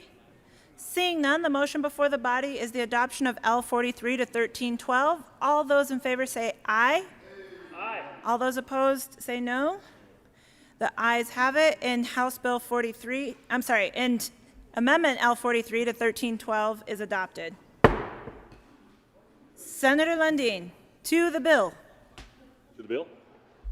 Thank you, Madam Chair. Question for the bill sponsor. Heard this in Finance Committee, a lot of moving parts in this particular bill. One of the elements that it bumps up against is real property, the land, the homes, the real property that we all live in. The question I have is with regard to something called the highest and best use standard. I'm trying to understand the sponsor's perspective. Is this, in fact, applying a highest and best use standard? Is it not applying a highest and best use standard? The bill sponsor's perspective on that issue, please. Senator Hansen. Thank you very much, Madam Chair, and exploring lots of new vocabulary today here together on tax bills. It is great to be with you all. Highest and best use, we believe, is not triggered by the bill language. We had further follow-up discussions with several stakeholders interested in that and the Department of Revenue and DOLA over the Friday and I think continued into the weekend. We believe that we have the current draft in the right spot that doesn't trigger a reevaluation or a reconsideration by assessors around highest and best use concept here for those residential properties. So we believe we're in the clear. We think that was double checked and appreciate the discussion. Senator Lundin. Thank you very much, Madam Chair. So to put a very fine point on it, it is our intention, it is our understanding, it is our will that this bill does not trigger a highest and best use standard. Senator Hansen. Thank you, Madam Chair. Unequivocally, that is our intent. Thank you. So thank you very much, Senator Lundin, for the discussion. And as a regular user of legislative intent recordings, we now have it on the record. Further discussion on House Bill 1312. Seeing none, the motion before the body is the adoption of House Bill 1312. All those in favor say aye. Aye. Those opposed, no. The ayes have it. House Bill 1312 is adopted. Will the clerk please read the title to House Bill 1311? House Bill 1311 by Representatives Sirota and Wiseman and Senators Hanson and Moreno, concerning income tax and in connection with requiring additions to Carl taxable income in amounts related to limiting certain federal itemized deductions, extending the limit on the federal deduction allowed under Section 199A of the Internal Revenue Code, limiting the deduction for contributions made to 529 plans, disallowing an enhanced federal deduction for food and beverage expenses at restaurants, and limiting the capital gain subtraction, allowing a subtraction from Carl taxable income in amounts relating to repealing the cap of the deduction for certain Social Security income, reducing state income tax revenues by increasing the earned income tax credit, funding the child tax credit, and allowing a temporary income tax credit for businesses equal to a percentage of the conversion cost to convert the business to a worker-owned co-op, an employee stock ownership plan, or an employee ownership trust, increasing state income tax revenue by modifying the computation of the corporate income tax receipts factor to make it more congruent with combined reporting, preventing corporations from using tax shelters in foreign jurisdictions for the purposes of tax avoidance, clarifying that certain captive insurance companies are not exempt from income tax, and making an appropriation. Senator Hanson. Thank you, Madam Chair. I move House Bill 1311. To the bill. Thank you very much. We are going to get this kicked off. We've got 3 clarifying amendments for your consideration, and I'll start those now.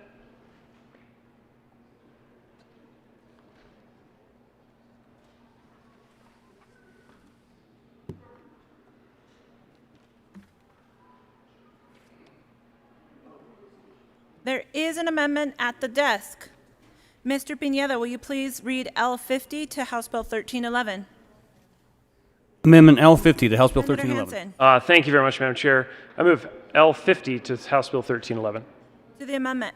Thank you. Really appreciate the discussion on this amendment. This is focused on making an adjustment in the bill around the 529 accounts in the state of Colorado. We're making 2 changes proposed in L50. One is to increase the cap up to $20,000 per taxpayer per beneficiary, or $30,000 if you have joint filers. And we also set the inflation rate that the cap changes over time to be equal to the higher education inflation rate as experienced in the state of Colorado. So I appreciate your aye vote on 050. Further discussion on L50? Senator Smallwood. Thank you, Madam Chair, and thank you to the sponsors. Wanted to know if, I don't have the bill with me right this second, if there's still an income cap before this kicks in, or if this is for all incomes. Senator Hanson. Thank you, Madam Chair. I do not believe we have any income caps on this section of the bill. There's the income floor. I thought this only applied if you made like $1 million or more. 400 AGI, 400,000 AGI applies to the itemized deductions. If you're under that, there's no cap. But it doesn't apply to the 529 section. I think that's what you asked, right? Yeah. Are you sure? Yeah. There's no income. So the 20,000 is for anybody. Further discussion on L50? Seeing none, the motion before the body is the adoption of L050 to House Bill 1311. All those in favor say aye. Aye. Opposed, no. The ayes have it. L50 is adopted.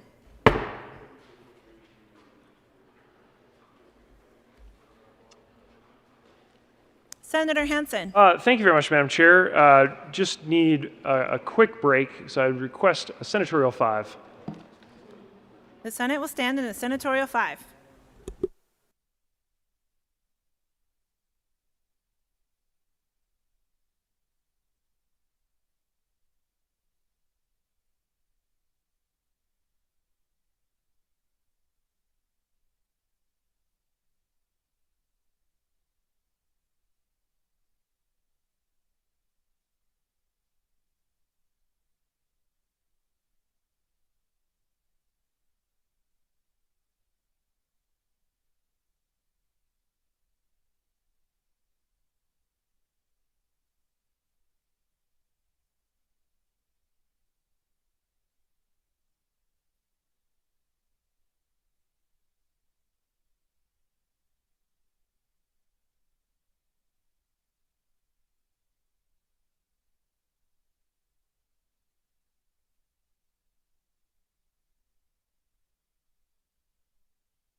There is an amendment at the desk. Mr. Pineda, will you please read L52 to House Bill 1311?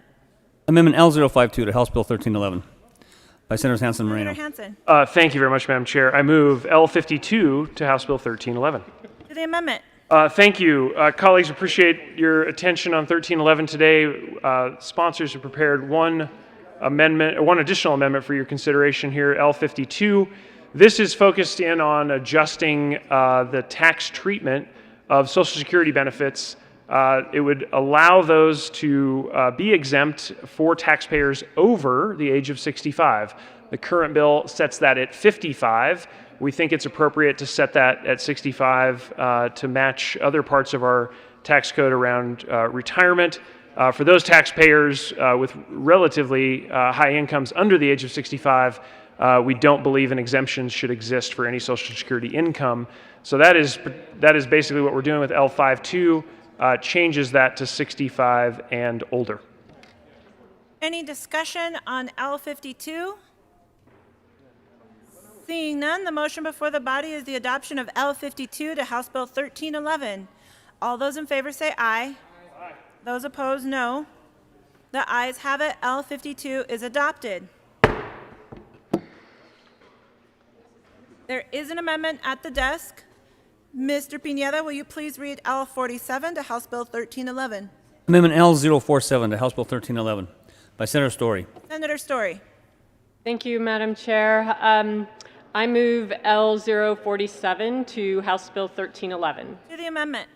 Thank you. This amendment directs that College Invest reports to the Department of Revenue on account holders' distributions for the 2021 tax year and going forward, and then also going back, recapturing the years of 2017 to 21, and a sample of the information provided by College Invest will be reviewed by the Department of Revenue to look at what the distribution was made for, and in the event that an unqualified distribution has been made, the Department of Revenue will reach out to taxpayers to secure the deficient amount of taxes that they owe. And all of this will be reported in the SMART Act hearings. There's some other just minor changes for clarity, and then there is an additional appropriation for the Department of Revenue to carry out this reporting. And I urge an aye vote on this amendment. Further discussion on L47, Senator Moreno. Thank you, Madam Chair. We view this as a friendly amendment and ask for an aye vote. Further discussion on L47. Seeing none, the motion before the body is the adoption of L047 to House Bill 1311. All those in favor say aye. Aye. Opposed, no. The ayes have it. L47 is adopted. Guess what, y'all? There's an amendment at the desk. Mr. Pineda, please read L45 to House Bill 1311. Amendment L045 to House Bill Senator 1311. Lundin. Thank you very much, Madam Chair. I move Amendment L045 and would like to chat about it for a moment. Please proceed. Thank you, Madam Chair. So we heard House Bill 1311 and 1312 companion bills in the Finance Committee. Seems like a day or two ago. There might have been a long weekend intervening. In total, the two of them in combination generate a couple $100 million over the next couple of years in additional taxes on the people of Colorado. I'm not certain that at this moment increasing the taxes on the people of Colorado is what we want to do. Now, sometimes those people are natural people like the good senator from El Paso County and the good senator from Douglas County and the great senator from Denver. Sometimes those people are corporations who employ people who add value to our lives and give us jobs and capacity to attain what we want to attain with our lives. So increasing taxes by the state of Colorado at this time when we've got $4 billion of federal money flooding in and we can't even spend it fast enough. We had a bill up here earlier today that magically came back from the House with, it went out of here with $62 million on it. That's a lot of money. And it came back with $320 million on it. We cannot spend the money fast enough. So raising taxes is not what we should be doing. 1311 and 1312 are kind of tax adjustment, tax fairness. Let's clean up our tax code and let's make it better. And there are ways, if we make our tax code broader,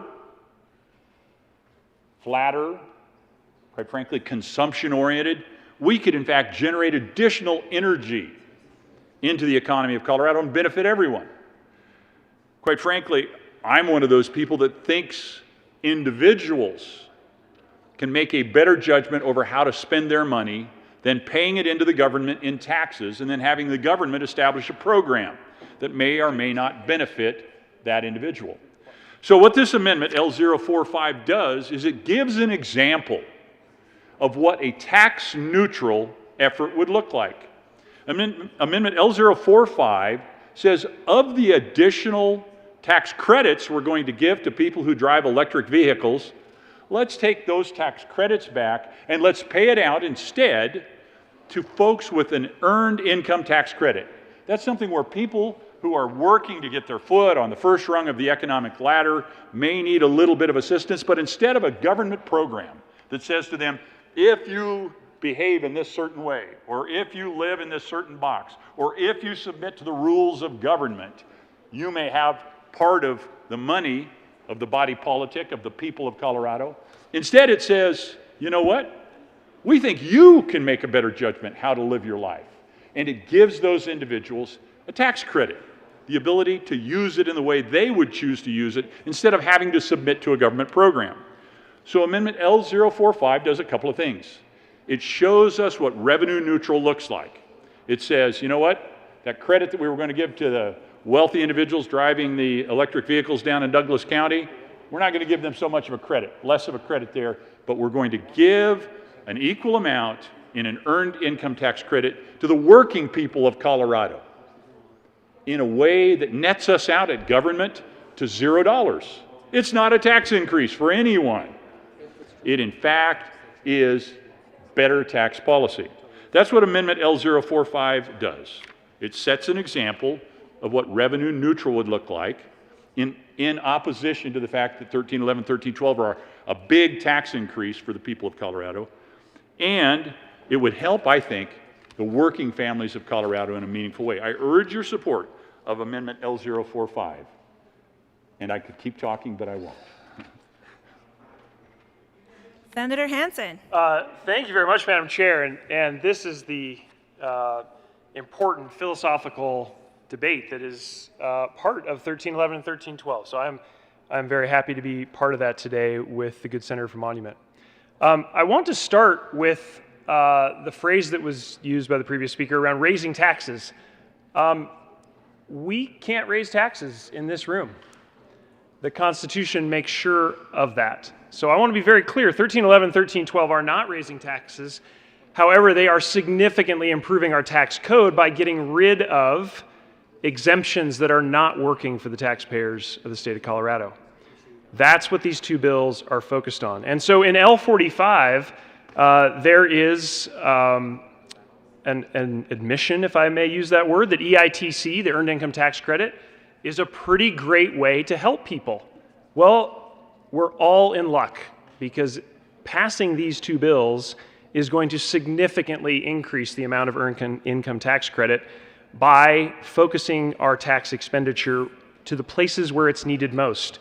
And earned income tax credit is a wonderful example of that, of helping folks, working families, to really get a leg up and get ahead. And that's what we're trying to do with these two bills. But Colorado can walk and chew gum at the same time.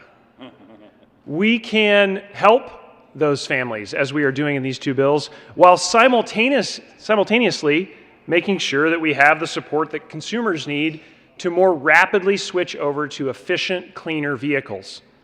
And so I think it would be very inappropriate to walk away from that commitment that we've made to switch over to EVs as fast as we possibly can. I know one of the things one of the small bits of silver lining to the COVID crisis was from East Denver, you could see the mountains again. Why could we see the mountains? Well, because there were very few cars on the road. And one of the wonderful things about switching to EVs as fast as we can is we're all going to get to see the mountains a little quicker. Our kids are going to be able to breathe a bit easier. It would be a big mistake to pull back from that direction that we set with the EV tax credits. That is a program that needs our support. I urge you to vote no on L45. Senator Lundin. Thank you very much. So to the prior speaker's first point, I'll let you be the judge. If the settled law, if the settled process says, behave in this way and you get $100 of your money back when you file your taxes at the end of the year. And then 13, 11, 13, 12 come along and all of a sudden it's instead of 100 back when you file your taxes, we'll give you 50 back. Now, may not be a rate increase, but it feels like a tax increase to me. So you can debate whether in fact it is a rate increase, and I would acknowledge on behalf of the good senator of Denver that no, it's not a tax rate increase, which would require a vote of the people under the Constitution, the Taxpayer Bill of Rights. But it is in fact a change in the law here that has the effect, taking a couple $100 million out of the pockets of the people and industry of Colorado, putting it in the hands of government. Sounds like a tax increase to me. Thank you, Madam Chair. Further discussion on L45 to House Bill 1311. Seeing none, the motion before the body is the adoption of Amendment L045 to House Bill 1311. All those in favor say aye. Aye. Those opposed say no. No. The noes have it, and L045 is lost. Senator Woodward. Thank you, Madam Chair. House Bill 1311 is flying under the radar. It's not getting a lot of press. It's one of the biggest tax increases this year that will affect hundreds of thousands of working Colorado families. This bill increases the tax burden on every Colorado taxpayer. It hurts parents who want to save for exploding college tuition costs. It discourages capital investment. It therefore hurts employers and those families who work for them. It drives up the cost of tax preparations for every Coloradan. It attacks the restaurant industry and everyone who works for those by discouraging businesses from going to those restaurants and having meals again. It discourages nonprofit contributions.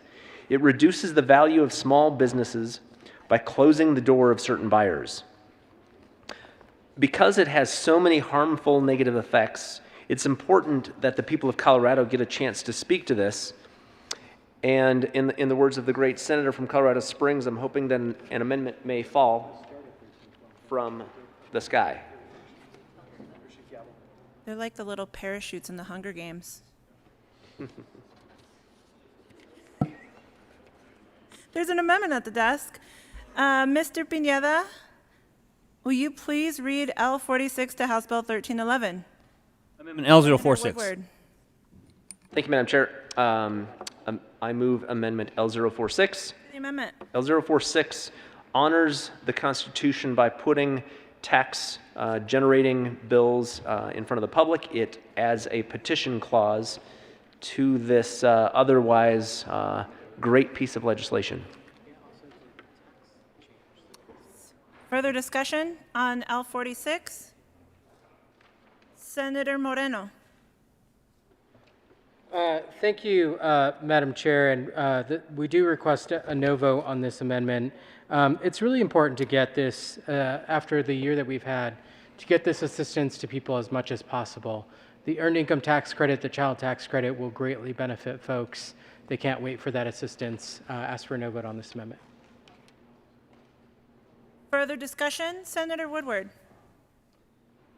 Thank you, Madam Chair. And I would ask for a yes vote on this because it does the delay in going to the people does not satisfy those requirements for a safety clause. I do understand that there's folks that are out there hurting because of the government shutdowns that we've all suffered this past year. But I also know that we don't want to quash the chance for working families to continue to keep their jobs. And this tax burden that we're about to place on the restaurant industry and everyone else deserves a chance to be sort of wrestled with and let the people of Colorado decide. So I'd ask for a yes vote. Further discussion on L46? Seeing none, the motion before the body is the adoption of L46 to House Bill 1311. All those in favor say aye. Those opposed, no. No.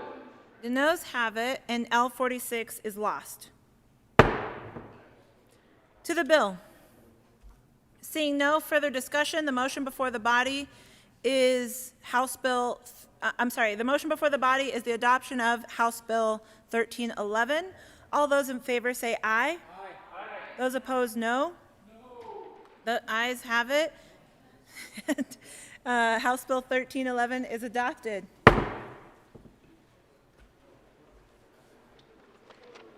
Majority Leader Fenberg.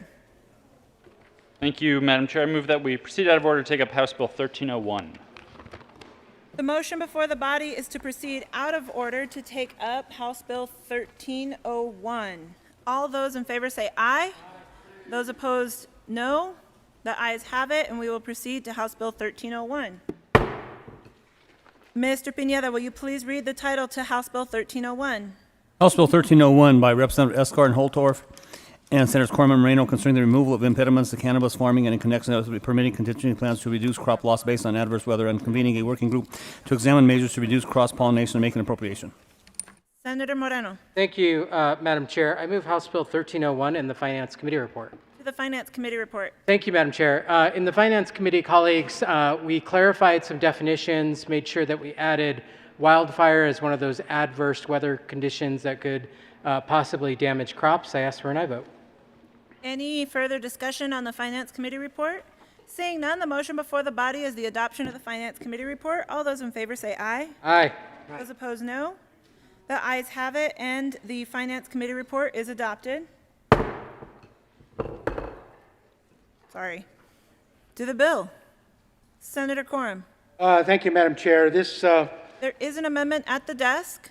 Mr. Pineda, will you please read L12 to House Bill 1301?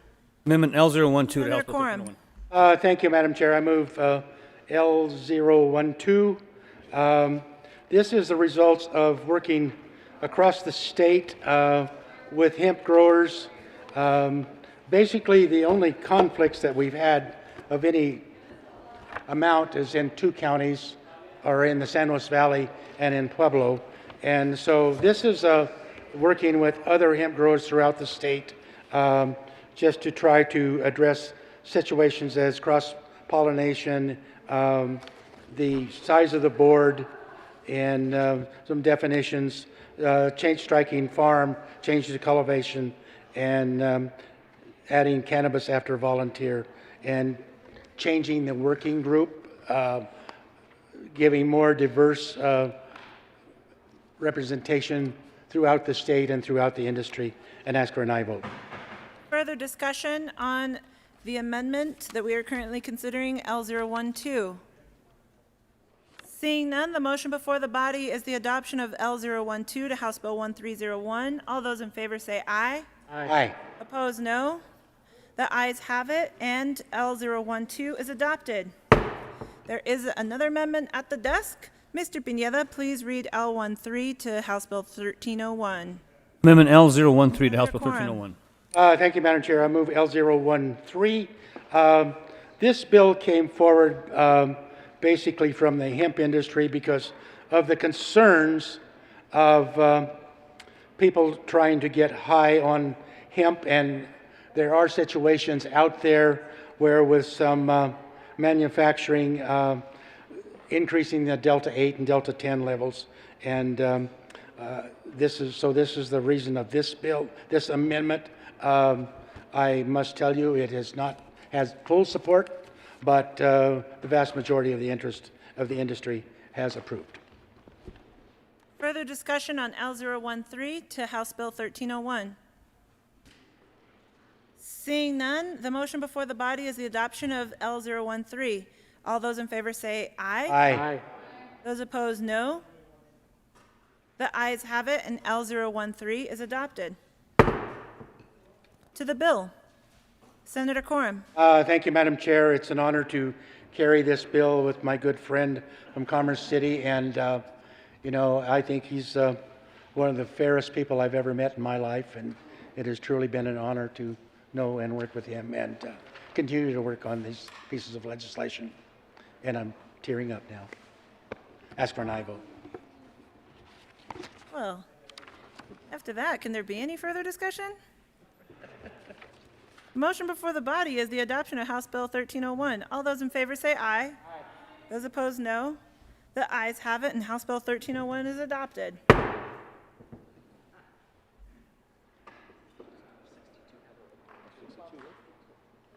Mr. Pineda, will you please read the title to House Bill 1262?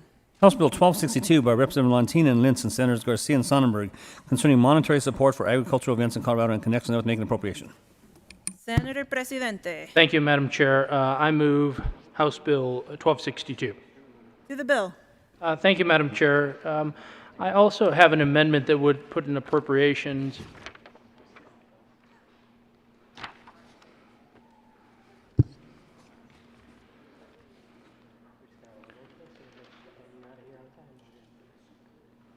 There is an amendment at the desk. Mr. Pineda, will you please read L002 to House Bill 1262? Amendment L002 to House Bill 1262. Senator Presidente. Thank you, Madam Chair. I move Amendment L002 and would encourage an aye vote. This would appropriate the $25 million for the Western Stock Show and $1.5 for the Colorado State Fair. I'd encourage an aye vote. Further discussion on the amendment? Seeing none, the motion before the body is the adoption of L002 to House Bill 1262. All those in favor say aye. Aye. Those opposed, no.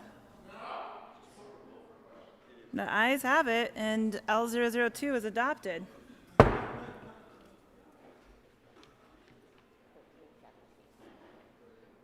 Will to the bill. Senator Sonnenberg. Thank you, Madam Chair. Well, members, you may be asking yourself, way back in December, I asked for $5 million. Now we're at $26.5 million.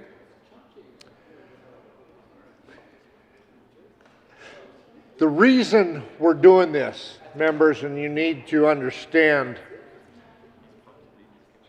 you've heard the talk about the push of Oklahoma City to take over our stock show and the people that come to our stock show.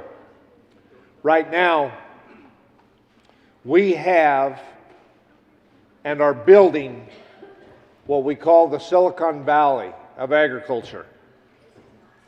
Oklahoma City has now dedicated money to build a new facility down there.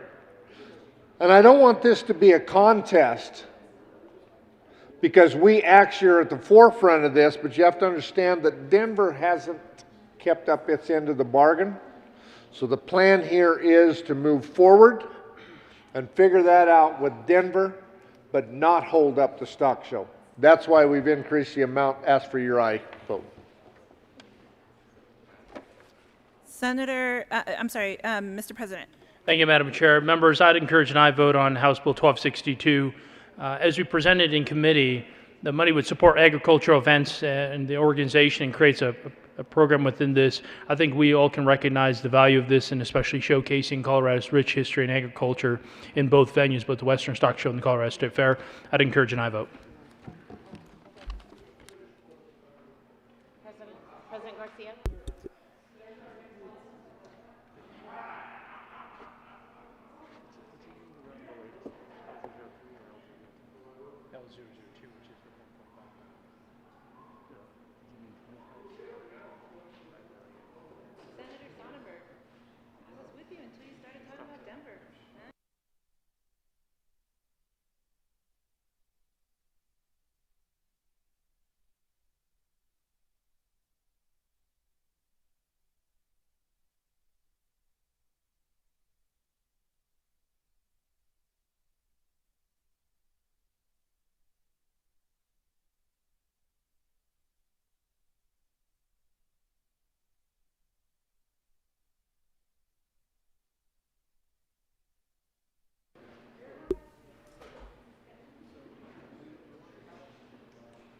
The motion before the body is the adoption of House Bill 1262. All those in favor say aye. Those opposed, no. The ayes have it, and House Bill 1262 is adopted.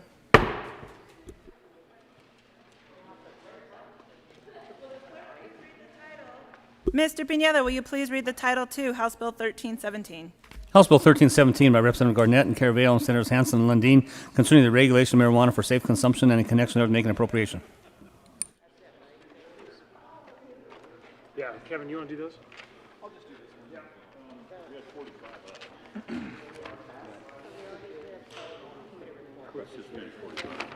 I'm doing 47.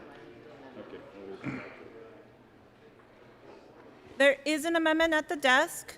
Mr. Pineda, will you please read L47 to House Bill 1317? Amendment L047. Senator House Bill Priola. Thank you, Madam Chair. Members, I move L047. This amendment clarifies some issues around coroner shall share the information collected pursuant, also has wording about Colorado Open Records Act, as well as makes a de-identified aggregation of information. Ask for an aye vote. Further discussion on L047? Seeing none, the motion before Senator Lund. Further discussion on to the amendment L047 to House Bill 1317. All those in favor say aye. Aye. Those opposed, no. The ayes have it. L047 to 1317 is adopted. Senator Lundin. Madam Chair, good to see you again. Hi. There's an amendment at the desk. There is. Good to see you too. Mr. Pineda, please read L45 to House Bill 1317. Amendment L045. Senator Lundin. Thank you, Madam Chair. I move, again, Amendment L045. We talked about this a little while ago before we took our parenthetical 5, 10, 20, 40, 60, whatever it was. This simply says, and it's an acknowledgement to the process we've been working through, that we really want to collect data based on prevalence, its meaningfulness, not just that there was THC present, but it was a meaningful issue. And so this amendment speaks to, I think, where this bill has been going all along, finding that pathway where we serve those who are benefited by medical marijuana and where we protect those who might be, in fact, harmed by it. L045 is a good amendment. I urge your support. Further discussion on L45? Seeing none, the motion before the body is the adoption of L045 to House Bill 1317. All those in favor say aye. Aye. Those opposed, no. Yep. The ayes have it. L45 is adopted. You want me to do those first? Do you have a preference? Let's do this. All right. I don't mind. Thanks.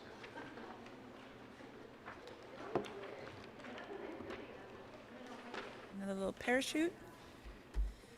Mr. Pineda, there is an amendment at the desk. Will you please read L48 to House Bill 1317? Amendment L048. Senator Hansen. Thank you very much, Madam Chair. I move L048 to House Bill 1317. To the amendment.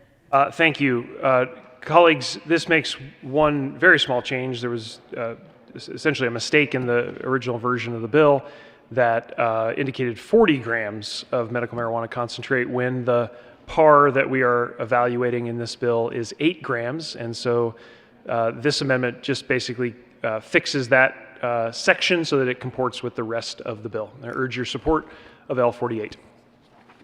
Further discussion on L48? Seeing none, the motion before the body is the adoption of L048 to House Bill 1317. All those in favor say aye. Aye. Those opposed, no.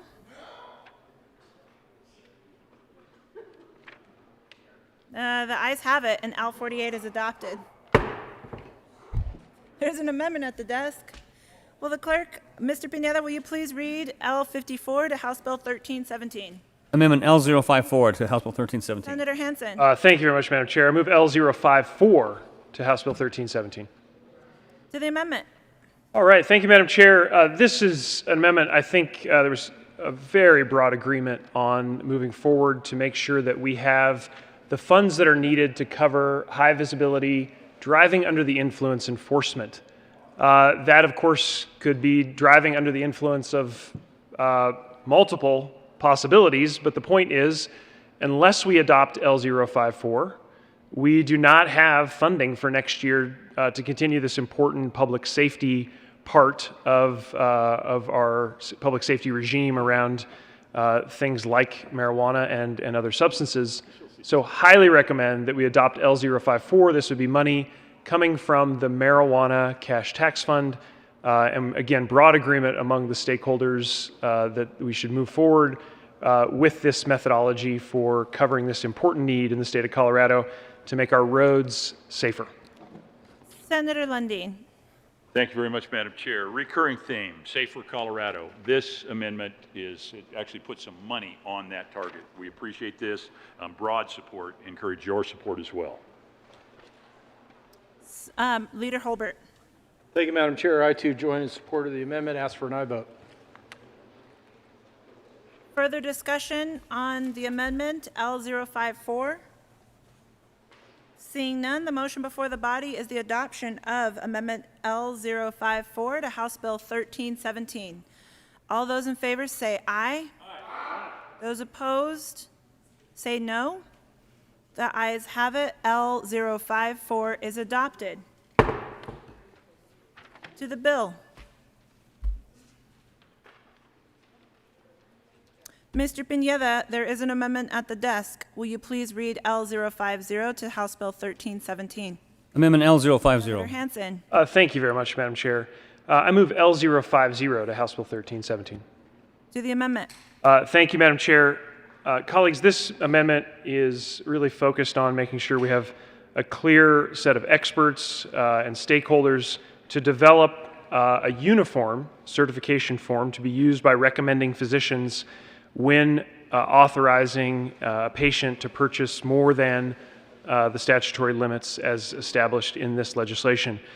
We believe this is an important technical update to make sure that logistically this works well, making sure that patients have clear information about their doctor's recommendation, making sure we have a clear doctor-patient relationship when we look at recommendations that go over the limits that are suggested in the legislation. So I think this provides the flexibility to make sure everyone in the state who needs medicine has that doctor-patient relationship, and that instruction and recommendation from that doctor is very clear, and that is the intent of L050, and I urge your support.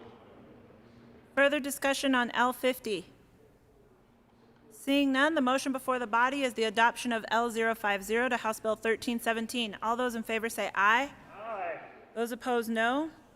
The ayes have it. L050 is adopted.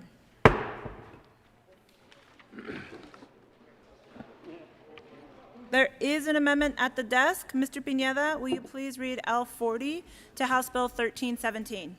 Amendment L040 to House Bill 1317 by Senator Holbert. Leader Holbert. Thank you, Madam Chair. I move L040. To the amendment. Thank you, Madam Chair. I believe the sponsors view L040 as a friendly amendment. The research that will be paid for in this bill will be paid for with general fund dollars. We are allocating money to do that research and to publish the report. What this amendment would say is that the School of Public Health shall not seek, accept, or use gifts, grants, or donations to fund the provisions of this section. The provisions of this section shall be completed using only appropriations from the General Assembly. My understanding is that both sides of this, industry and people who maybe want more than 1317, actually support this. I believe that's true. And in talking with representatives of at least one of the institutions, I believe this gentleman's alma mater, they're one of the three institutions there. They were comfortable with this because they are nonpartisan and they do not conduct partisan research. I think this is a good amendment, though it might be belt and suspenders. It's good reassurance to both sides that neither side could fund the research or the report and then somehow have some ability to skew the outcome of the report. Ask for an aye vote on L040. Senator Priola, followed by Senator Lundin. Thank you, Madam Chair. Members, I rise in support of L040. This amendment, in my opinion, takes away any perception that somehow funding might put a thumb on the scale of whatever research comes out of 1317. So again, I ask for an aye vote. Senator Lundin. Thank you very much, Madam Chair. I appreciate the amendment very much. We have, in fact, from the get-go, been wanting to get at research. Research needs to be honest. It needs to be straightforward. It needs to be just the facts. And that's what this is, a belt and suspenders, no doubt. But nonetheless, since that's been a core value of the bill from the beginning, this is beneficial. We appreciate this amendment, accept it as friendly, and urge an aye vote on L040. Further discussion on L040 to House Bill 1317? Seeing none, the motion before the body is the adoption of L40. All those in favor say aye. Those opposed, no. The ayes have it. L40 is adopted. There is an amendment at the desk. Mr. Pineda, will you please read L44? Amendment L044. Leader Holbert. Thank you, Madam Chair. I move L044. To the amendment. Thank you, Madam Chair. L044 takes another attempt at confidentiality, privacy, regarding data collected pursuant to subsection 1B of this amendment. In the House, there was an amendment that caused a conflict with the metric system. At least that was my understanding. I served on the Finance Committee the night that this bill was heard, and I supported the amendment that would strike page 20, lines 23, 24, and 25, because again, that apparently created a conflict with the metric system. The patient community has asked for some reassurance that they would have confidentiality with this data that is reported. So I asked the drafter, is there a better way to accomplish that? And the answer was yes. L044 simply points this bill to the existing statute that you can find under 4410-204, which is very long. I won't read the whole thing to you, but it's been in statute for years, and it is the confidentiality of patients. So I believe this one too is considered a friendly amendment, and ask for an aye vote on L044. Further discussion, Senator Lundin. Thank you very much, Madam Chair. What could be more important, once we get beyond our spiritual and physical health, than our privacy? This is, again, an effort to make sure we are crystal clear in protecting patients' privacy, protecting all of our privacy. That's a touchstone that we should always be coming back to. This amendment, L044, in fact, does, I think in an elegant way, resolve the issue that was pursued in the House with not great success, but I think this, in fact, does get to that sweet spot.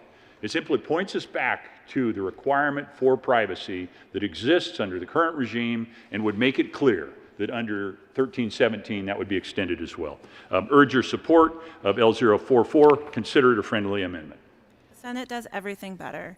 Senator Hansen. Thank you, Madam Chair. And I just wanted to quickly express my support for L44 as well. I think this is a really elegant, targeted solution. Make sure that we are in the right place with this section of the bill, and I urge your support of 44. Further discussion? Seeing none, the motion before the body is the adoption of L044 to House Bill 1317. All those in favor say aye. Aye. Those opposed, no. The ayes have it, and House L044 to House Bill 1317 is adopted. There is an amendment at the desk. Mr. Pineda, please read L41 to 1317. Amendment L041. Thank you, Madam Chair. I move L041. To the amendment. Thank you, Madam Chair. L041 is an attempt to do exactly the same thing a better way. May I explain?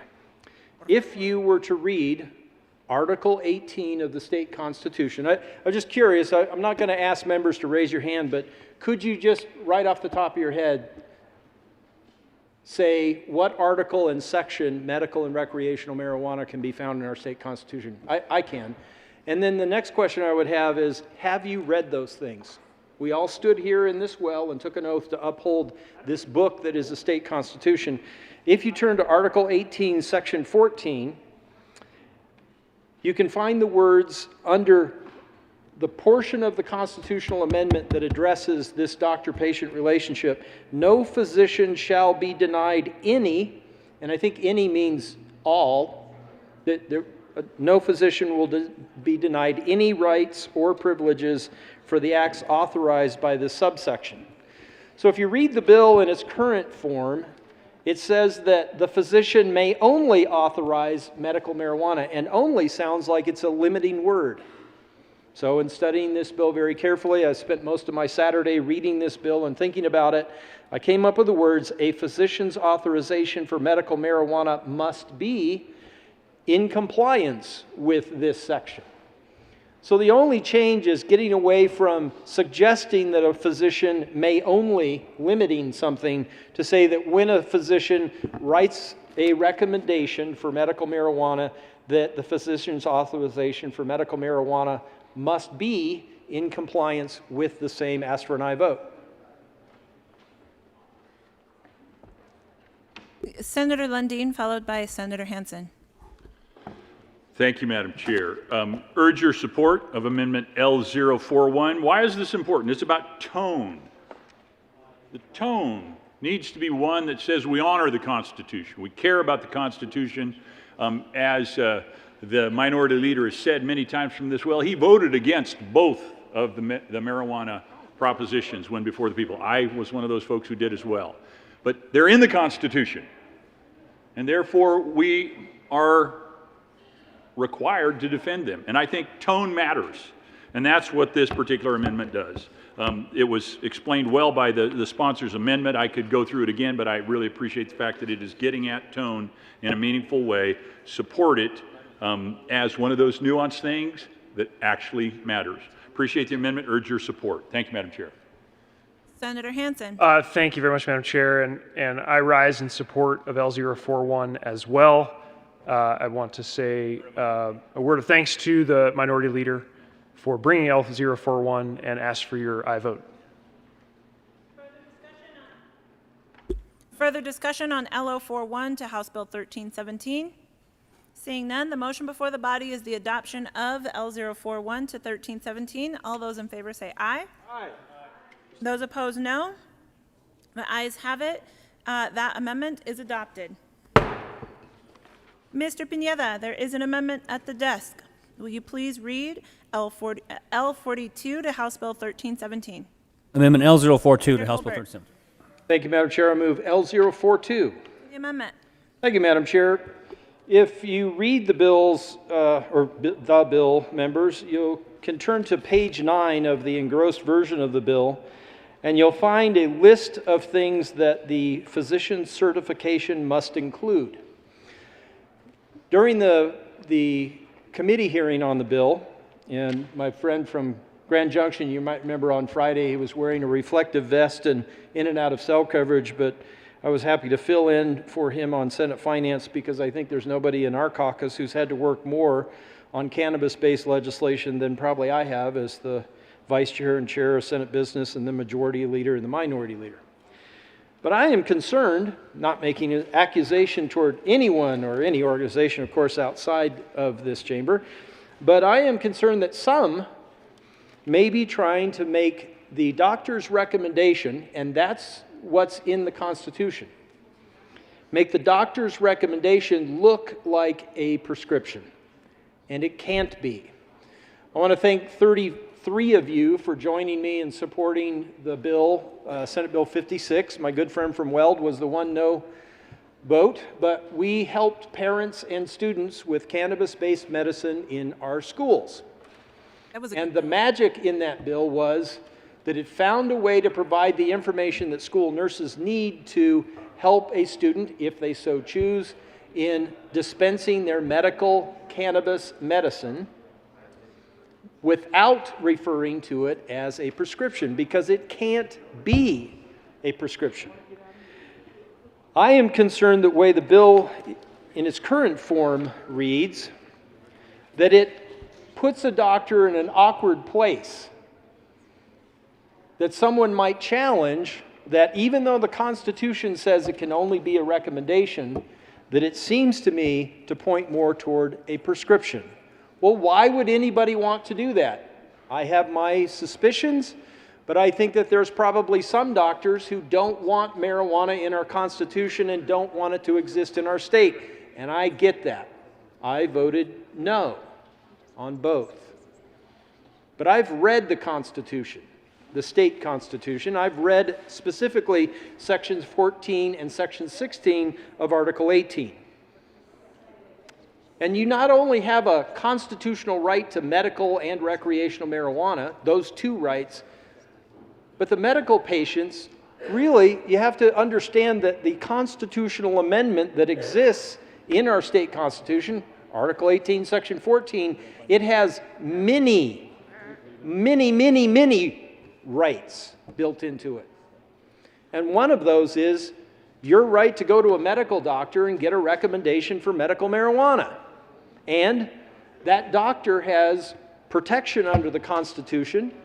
I just read to you, lose no right, no privilege by recommending medical marijuana. Now, cannabis-based medicine is where I've put my focus, and that's a subset of medical marijuana. Some medical marijuana is smokable, like bud, flower, the marijuana that people smoke, or shatter. We're going to hear more about that, dabbing. But that's smoked, and I have another amendment to deal with that. But if a doctor recommends something like a balm, an oil, a nasal spray, that's a recommendation for medical marijuana. And a subset of medical marijuana is what I call cannabis-based medicine. Some of that medicine may have activated THC in it, Delta-9. Some of that medicine may not. Some of that medicine may have Delta-9 THC in it that isn't activated. And I've said before, what activates it? Heat. So, L042, just to make sure that nobody mistakes a doctor's recommendation for cannabis-based medicine, the first criteria, if you vote with me on L042, the first criteria of this certification would be a notice to the patient, parent, or guardian that states, notice to patient, parent, or guardian, the following physician certification for medical marijuana pursuant to Section 14 of Article 18 of the Colorado Constitution. All we're saying is what the Constitution says so far. Can't imagine why anyone would oppose the Constitution of Article 18 of the Colorado Constitution for debilitating medical condition or pursuant to Section 25(1.5106 Colorado Revised Statutes for a disabling medical condition is not a prescription for purposes of federal law. Now, why is this a good disclosure to give to people? Because it's 100% true. There's nothing deceptive. It's true. It's a fact. And if there's opposition to the amendment, gosh, I'd like to know why. But I understand many of those who are getting paid large sums of money to achieve an outcome, regardless of what the Constitution says, have said, no, this is not a friendly amendment vote. No. I'm asking you to side not with me, but with our state constitution that you have all stood in this well, raised your right hand, and took an oath to uphold, and ask for an aye vote on L042. Senator Lundin. Thank you very much, Madam Chair. This is an interesting conversation. The Constitution does call out and require a bona fide medical relationship, a doctor-patient relationship, in order to have access. We've gone to great lengths, quite frankly, in the bill to make sure that it isn't a prescription, because if it were to be a prescription, that would create all sorts of challenges, federal, state, etc. So we've made sure that, in fact, the language that is used is not the language that would be typically used with regard to dosage amounts, etc., that you would get with a prescription. So we've kept specifically prescription out of the bill. This amendment would introduce the word prescription into the bill. I don't think that's the direction we want to go. There are several other states that have more prescriptive language that get closer, quite frankly, to what would be a prescription. And the federal government is not intruding, it's allowing those states to move forward. Maryland, for example, they require a medical professional to be in the dispensary in order to interact with the patients in a way that you might perceive to be prescriptive in nature. Utah allows a physician to specify dosage and form. West Virginia, physician specifies form and duration. Arkansas, physicians can shorten the term of authorization on medical cards from weeks to months or shorter than 12 months. In Oklahoma, a physician can recommend medical marijuana only for 60 days and can terminate a patient's access. So more in interaction that would be in the nature of prescription. Don't think the amendment gets us to where we want to go. Understand its intent, understand its desire. Think we found the sweet spot without, quite frankly, taking out the red flag and waving it in front of any of those who might seek to intrude into the doctor-patient relationship here in Colorado, because it's prescriptive in nature, which might cause a federal conflict. So I urge your opposition to the amendment.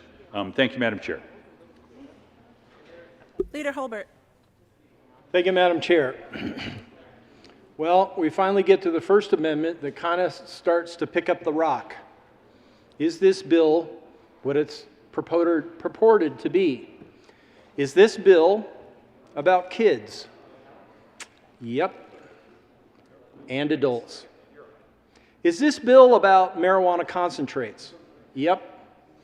And all other marijuana products. Is this bill about so-called high potency? It's very strong. Yep. And about weak potency. It's about it all. This bill is, in my opinion, way broader than maybe those of you who haven't been in a committee hearing or studied this bill closely might assume. Now, I respect my colleague, from Monument, but I adamantly disagree with him on this. This amendment doesn't introduce some odd risk relative to the federal government. It clarifies that our state constitution says what it says. It clarifies that the doctor can't write a prescription for marijuana. It clarifies that what this is a doctor's recommendation. We're calling it a certification in the bill.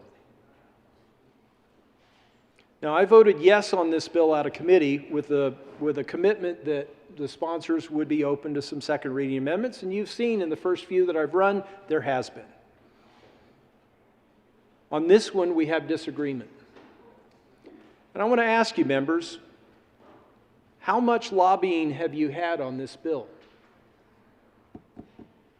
Have you heard from anybody outside the glass to vote yes or no on these amendments? Yeah. There's a lot of people getting paid a lot of money. And I'm frustrated with this bill. Lobbying is an upstanding profession. But I see there's 3 groups of people involved in this bill. And I'll leave it to you to decide which one of these groups you're in. There's the first group who don't know what the Constitution says. Read it. There's the second group that knows what the Constitution says, and they're willing to ignore it. If you know what's in the Constitution, and you're willing to ignore what you stood in this well to take an oath to uphold, that's between you and the people you represent. Then there's the third group. We know what the Constitution says, and even though I voted no on both of these amendments, medical and recreational, Amendment 20 and Amendment 64, I've sworn an oath to uphold that Constitution, and I know what it says. So I'm asking you, please support the amendment. because all this amendment does is reinforce what our Constitution says. Ask for an aye vote. Senator Priola, followed by Senator Hansen, followed by Senator Lundin.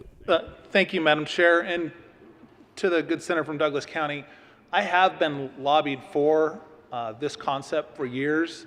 My wife and I having discussions at certain sporting events and discussing how marijuana is hurting our kids in high school and junior high. And also this weekend, by coincidence, my wife and I went to buy some CBD oil, and we were lobbied by the person selling it to us against this bill. And to my knowledge, they had no idea who I was or what work we were doing on this bill.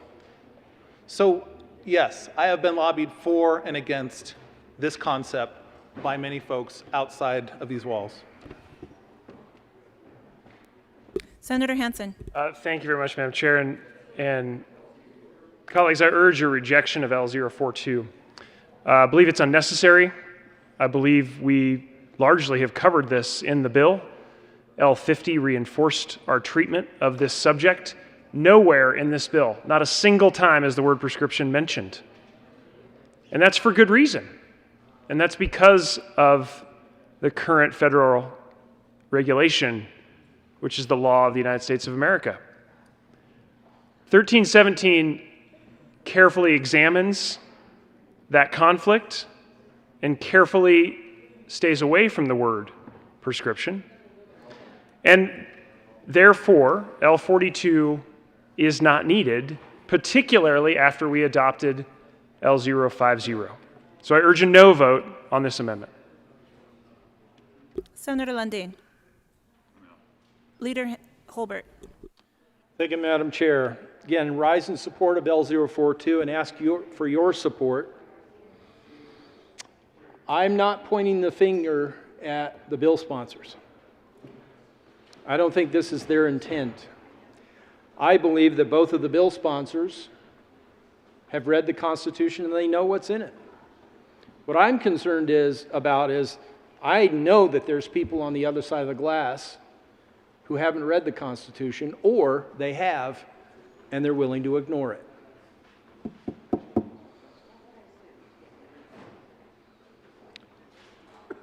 And friendships and working relationships don't matter when you're trampling on our state constitution. This amendment reinforces the state constitution. And I'm asking you members, be in that third group. Stand with me. We know what's in the Constitution, and we're going to abide by it. Ask for an aye vote on L042. Senator Lundin. Thank you very much. So, two issues I want to speak about just briefly. The first is the intent, the desire, what we put into the Constitution, that which we seek to achieve from the Constitution. And the second is, quite frankly, whether or not we run afoul as a body when we pass something that could be argued one way or the other, constitutional or not. To the first issue, the intent. The desire is to, within the Constitution of Colorado, probably belonged in the statute, not the Constitution, but it's in the Constitution. The desire is to unlock the secrets of this plant in a way that benefits people's health. That's what we're seeking to do. I think the bill has worked diligently to achieve that primary goal. To not, and we have made multiple movements across the time frame of the working of this bill to get to the place where patients, and we've heard from many patients, names you would know, names of individuals who is in our statute book because we named a law allowing for medical marijuana into our statutes on behalf of this young man's life, now passed. I think that's important. This bill has sought to and has achieved that pathway forward to benefit people. To the question of, could this be overturned? Could the bill in fact be overturned because it's not constitutional? The way it works is When we pass a law, it is deemed constitutional. We speak with authority as the elected representatives of the people. And if someone says, that's not constitutional, they have every right to take it to court and work it through the court system to the highest court in the state and determine its constitutionality at that point. So this bill will pass out of here constitutional. It could be challenged, as any law we pass out of here can be challenged. But I believe, based on the interpretations, and there have been many on multiple sides of this discussion, that in fact the bill is constitutional as drafted. So I, in earnestness, seek to have answered, addressed this particular amendment 042 and continue to stand in opposition to 042. Thank you, Madam Chair. Further discussion on L042? Seeing none, the motion before the body is the adoption of L42 to House Bill 1317. All those in favor say aye. Aye. All those opposed, no. No. The ayes have it. L42 is adopted.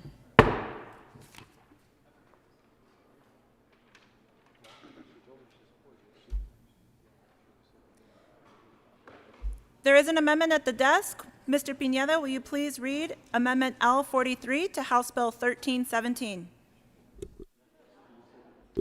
L043. Leader Holbert. Thank you, Madam Chair. I move L043. To the amendment. Thank you, Madam Chair. L043 seems to correct the bill and get it back into what it's supposedly about, and that is concentrated, high THC products. But the bill doesn't confine itself to that. The way L043 would confine the bill to high potency is the word that some use. It also means purity, because all you're doing is removing other substances and getting to activated THC. That's all the concentration process is. You know what concentrated orange juice is, right? You take oranges, you take the pulp and the seeds and that white fluffy stuff inside and water and extract it out of there. And if you buy a can of concentrated orange juice, what do you do when you take it home to make orange juice? You add water back to it. So if you were to purchase a marijuana-infused product, or if you were to go and tour a MIP, that's a facility that infuses marijuana into products, marijuana-infused products, they make oil from the cannabis plant. Then they take that concentrated oil, and based on extensive legislation that the General Assembly has passed over years, they take a measured amount of that oil and put it in a, for instance, in a big vat of chocolate batter. They're making chocolate bars. And then that mixture is stirred. That's called homogeneity. That was one of the first things I had to learn about cannabis regulation. Homogeneity. I called a friend who, a man who became a friend, who became a teacher, and he said, yeah, come on over. He runs a MIP. This is how it works. They have to stir that mixture so that the first candy bar off the assembly line has 10 individual pieces, because legislation is already passed to say it has to be in 10 individual pieces with wrapping to keep them separate. And if it's a 100 milligram package with 10 pieces, each piece has to have 10 milligrams. And the consistency from one piece to the next has to be the same. And then if you measure that candy bar with, say you're running a batch of 1,000, you measure the consistency in the 1,000th candy bar, it has to be the same. That's called process validation. That was the second thing I had to learn about this confusing industry. So if you go into a dispensary, whether you go to the medical side of the dispensary, that end of the counter, or the recreational side of the dispensary, that end of the counter, and you want to buy something that has a lot of THC in it, you're probably going to find yourself with a limited choice. Because to get some product with a lot of THC in it, you're probably looking at bud, flower, real marijuana that you smoke. Or what we heard a lot about in the testimony in the committee is this thing called dabbing.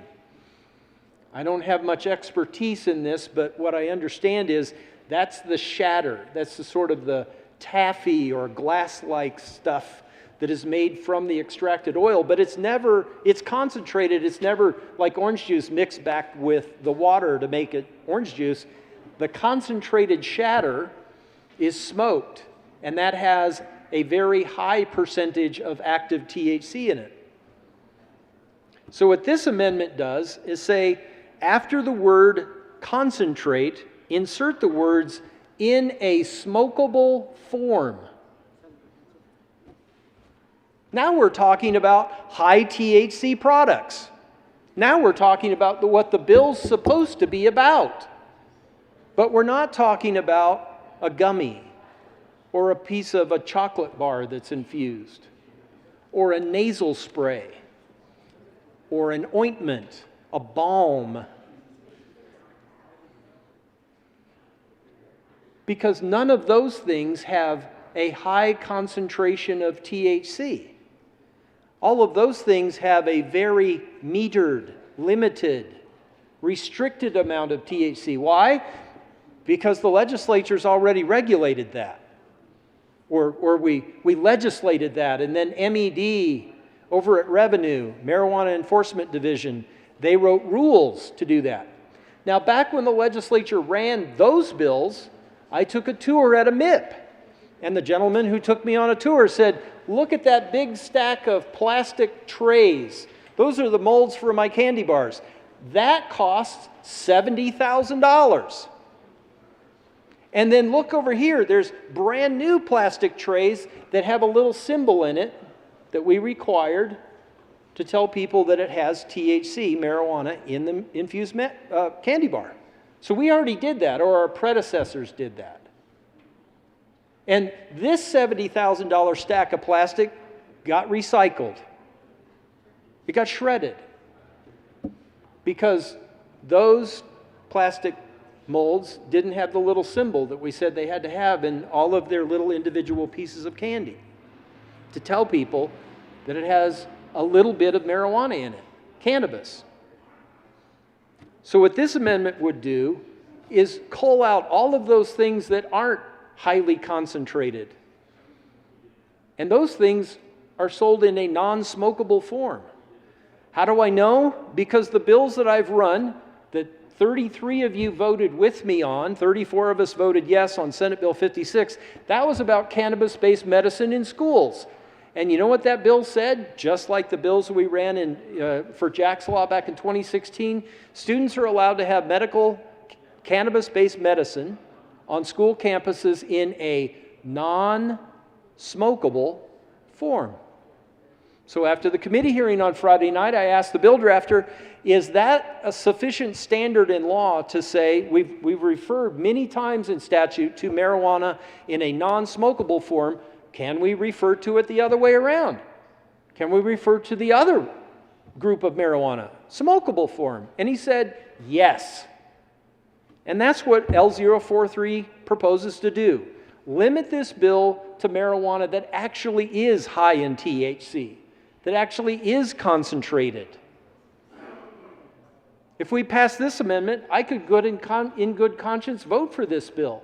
But after listening to it in committee and studying it on Saturday, this amendment fixes it. But just so you know, the way it sits right now, House Bill 1317 is not about high THC, high concentrated products. It's about all of the products. And that's why I'm asking you for your support on L043.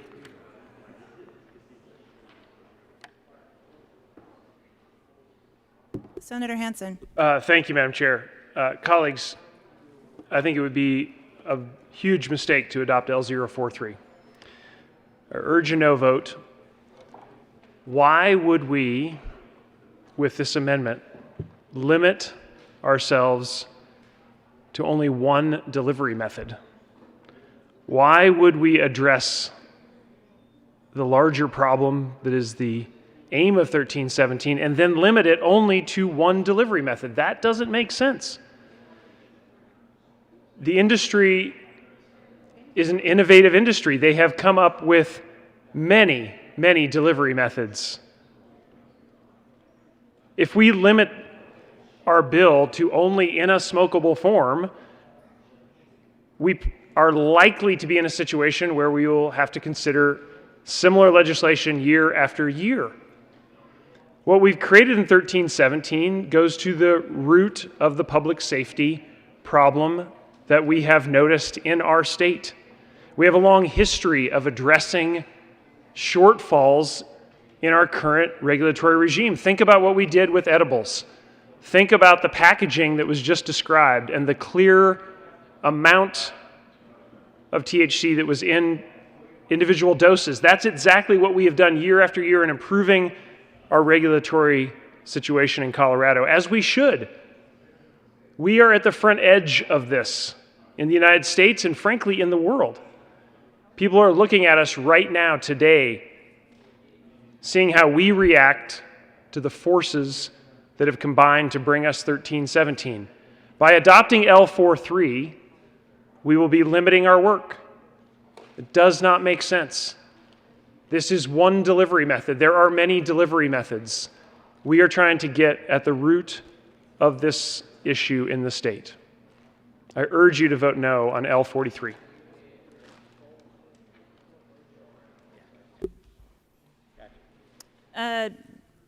Leader Holbert. Thank you, Madam Chair. Why would we vote for this amendment? Well, again, because that would make it more constitutional. And it would also honor all of the legislation that has been passed. I was elected to the Senate in 2014 and came here in 2015 as the Vice Chair of the Senate Business, Labor, and Technology Committee. With the resignation and retirement of David Ballmer, Senator Ballmer, I became the Chair of Business, Labor, and Technology. And in 15 and 16, I asked staff to go back and look. They tell me that there were 47 bills that passed during those 2 years that in some way or another had to do with cannabis.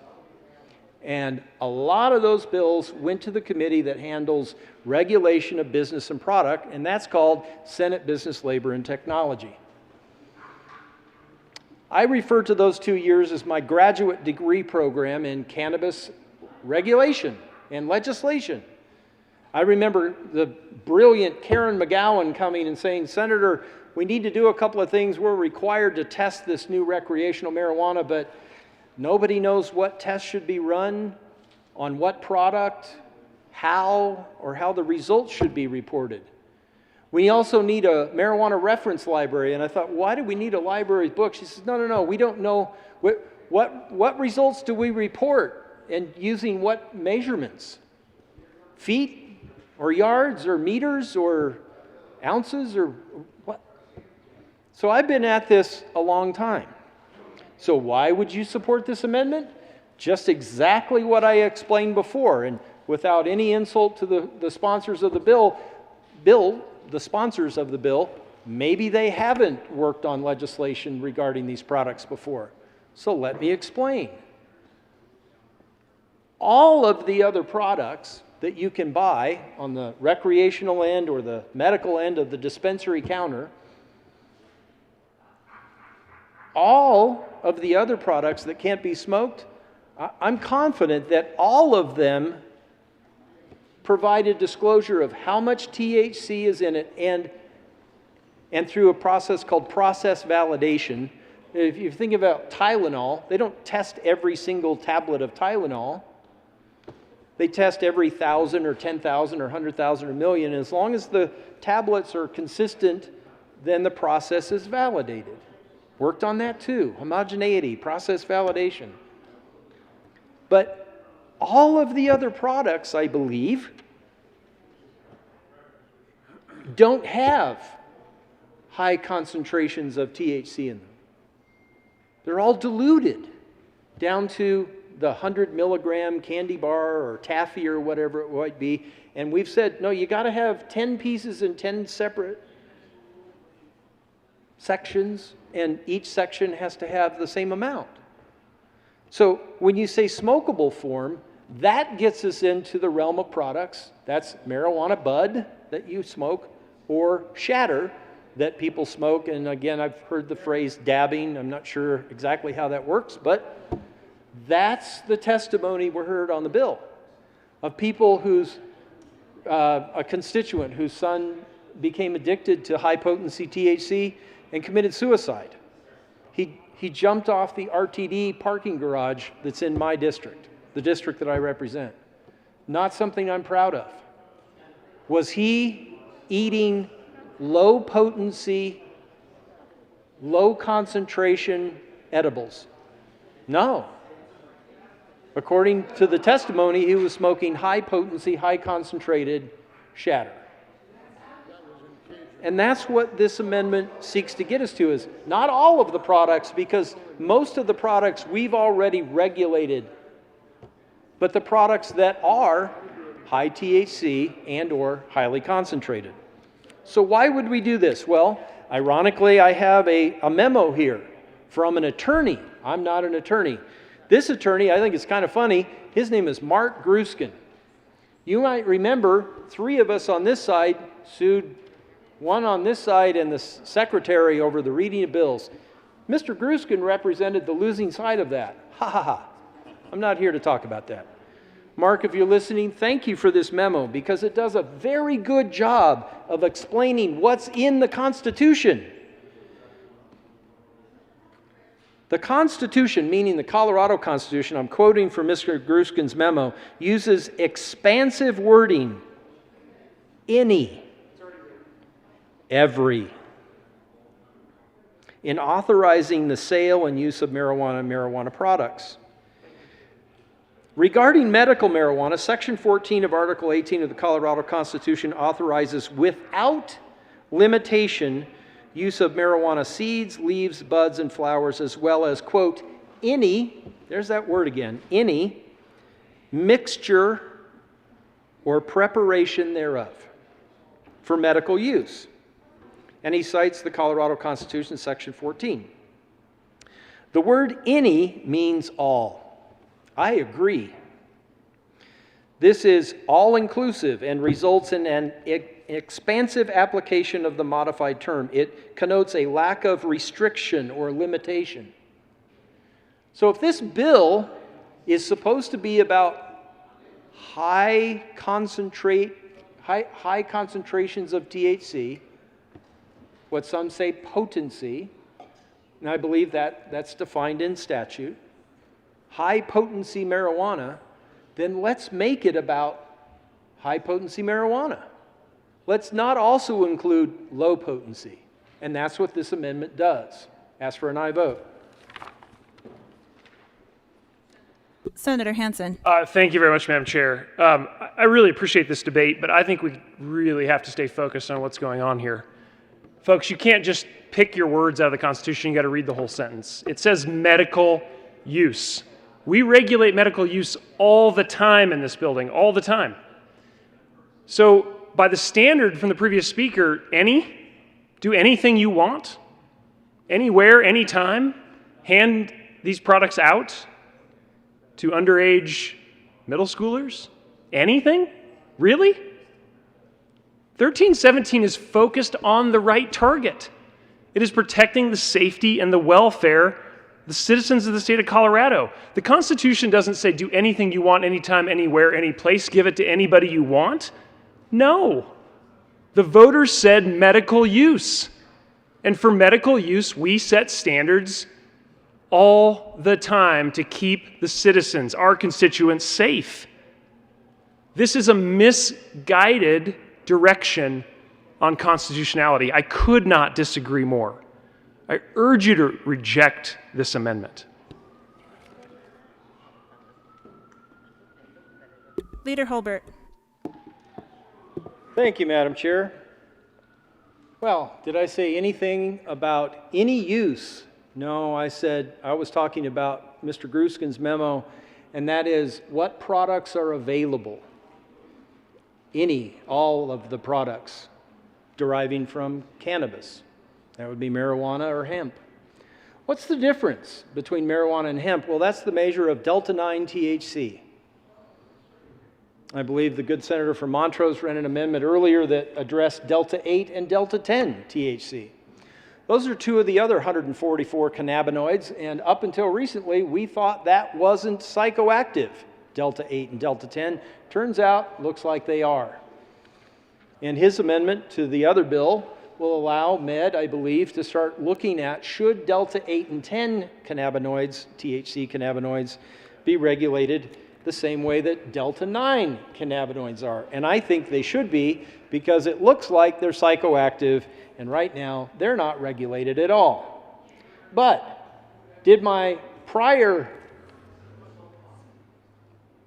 speech, input, feedback suggest that any means that an adult could acquire products and give them to children? No, I wasn't talking about the distribution, by the way, illegal distribution, unconstitutional illegal distribution. No. I was talking about what products are available to medical patients who have a red card, and on the recreational side, people who are over 21. That's what the Constitution says. I voted no on Amendment 20, and I voted no on Amendment 64. Now, I wasn't a legislator yet, but one of the reasons I voted no is because this is what Amendment 14 looks like. It's not like the Second Amendment. It doesn't read like the right of the people to keep and bear arms shall not be infringed. No, this reads like statute. It's complex. It's prescriptive. It's very detailed. And I didn't want this in our state constitution.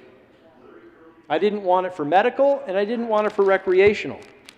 You turn over to Article 18, Section 16, and oh, look, all of this. It's not a simple constitutional right.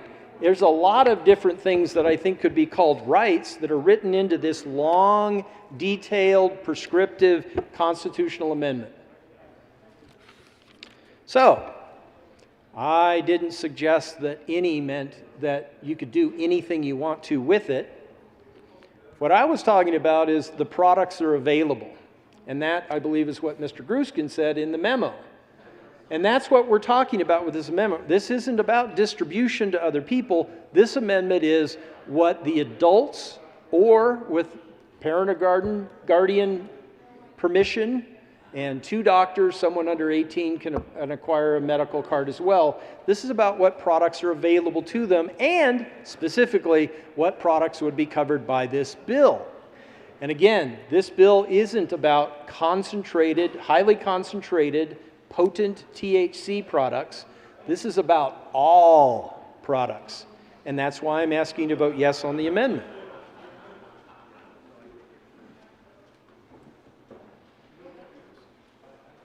Senator Lundin.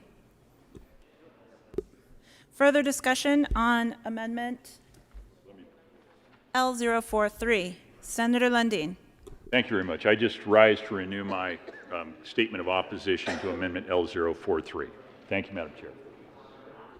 Any further discussion regarding this amendment?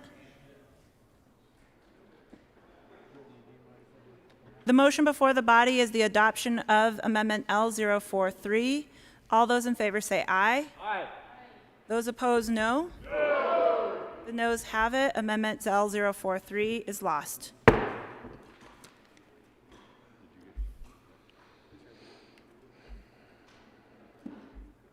There is an amendment at the desk. Mr. Pineda, will you please read L037 to House Bill 1317? Amendment L037, House Bill 1317. Leader Holbert. Thank you, Madam Chair. I move L037. To the amendment. Thank you, Madam Chair. During testimony on the bill, we heard some tragic stories. I related one about a young man who was a constituent in the district that I represent. Heard another about a son who had become addicted to high-potency THC, I believe, again, through dabbing. That's where the high potency can be found. We also heard from constituents who know what the Constitution says, and that people over 21 who can purchase on the recreational side, or they can go get a medical card and purchase on the medical side of the counter, they came and asked could you exempt people who are 21 and older? Because the testimony focused on kids, and I'm sensitive to that. Again, I voted for this bill out of committee. I haven't drawn a line in the sand and said this is a bad bill. I voted for this bill out of committee, again, with the commitment that we would work on amendments for a second reading.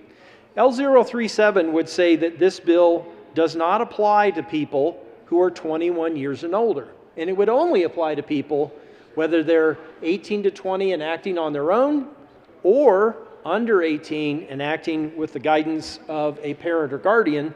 This bill would apply to them, but not people over 21 years of age.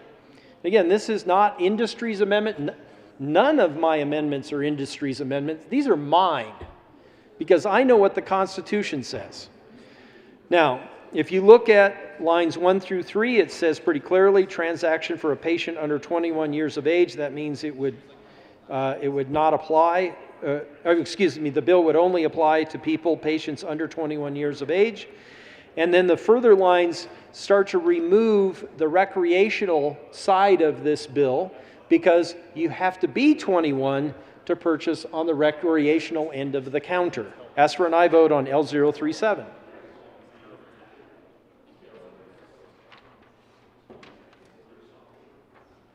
Senator Lundin. Thank you very much. Rise in opposition to L037. The challenge we have with this is 21 is a bright line, and I wish, quite frankly, that I had attained with the age of majority insight, intelligence, and wisdom. Tragically, there are people that still point at me and say at 61, nearly 62, those have still not come your way, Lundin. The reality is we're trying to solve some problems where the system has been abused. We've tried to be narrow in how we manage that with this bill. This would open up that door. I understand completely the argument that is being made, but it would break down the ability to get to the protections, I believe, that we're seeking to get with the bill, and urge your opposition to L037.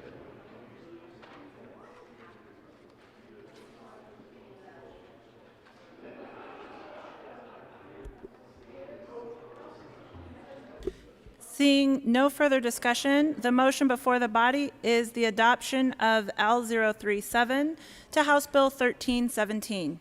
All those in favor say aye. Aye. Those opposed, no. No. The noes have it, and L037 is lost.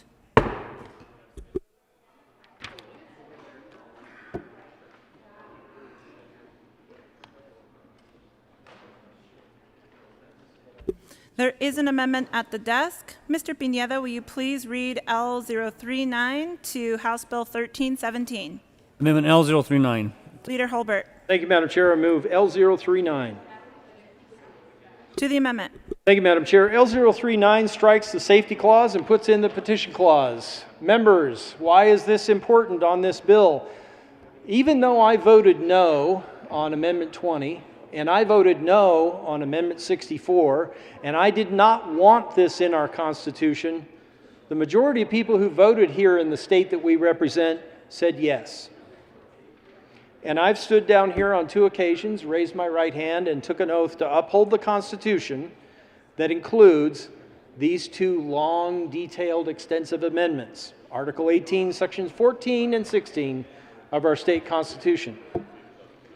Because I lost, and I imagine several of you, many of you, we probably voted no. Maybe some of you voted yes on one and no on the other. Maybe some of you voted yes on both. But I voted no on both. I'm on the losing end of that ballot effort. But I've stood here in the well and I've sworn an oath to uphold that Constitution based on what the people of Colorado wanted. So, this strikes the safety clause, puts in a petition clause. Does this mean that anybody would grab a petition and try to stop this bill from being enacted? I don't know. But in the petition clause, as we know, we saw this a couple years ago on the National Popular Vote bill. If anybody says no, those of you who support the bill, the people have spoken. Any means any. The things that have been rejected. and they want to stop this bill, then they go to the Secretary of State office, they pull a petition, they get authorized for a single subject, and that would be to put this bill on hold, and then they would have, I think, 90 days to collect the signatures, and the bill would stay on hold. And if they collect the required number of signatures to put it on the ballot, the bill would stay on hold, and then it would stay on hold until the question is on the ballot. And then the people of Colorado who elected you to come here to this chamber and uphold their state constitution would get to weigh in on this. Ask for an aye vote. Senator Hansen. Thank you very much, Madam Chair. And you know, this is one of our perennial favorites, safety clause or petition clause.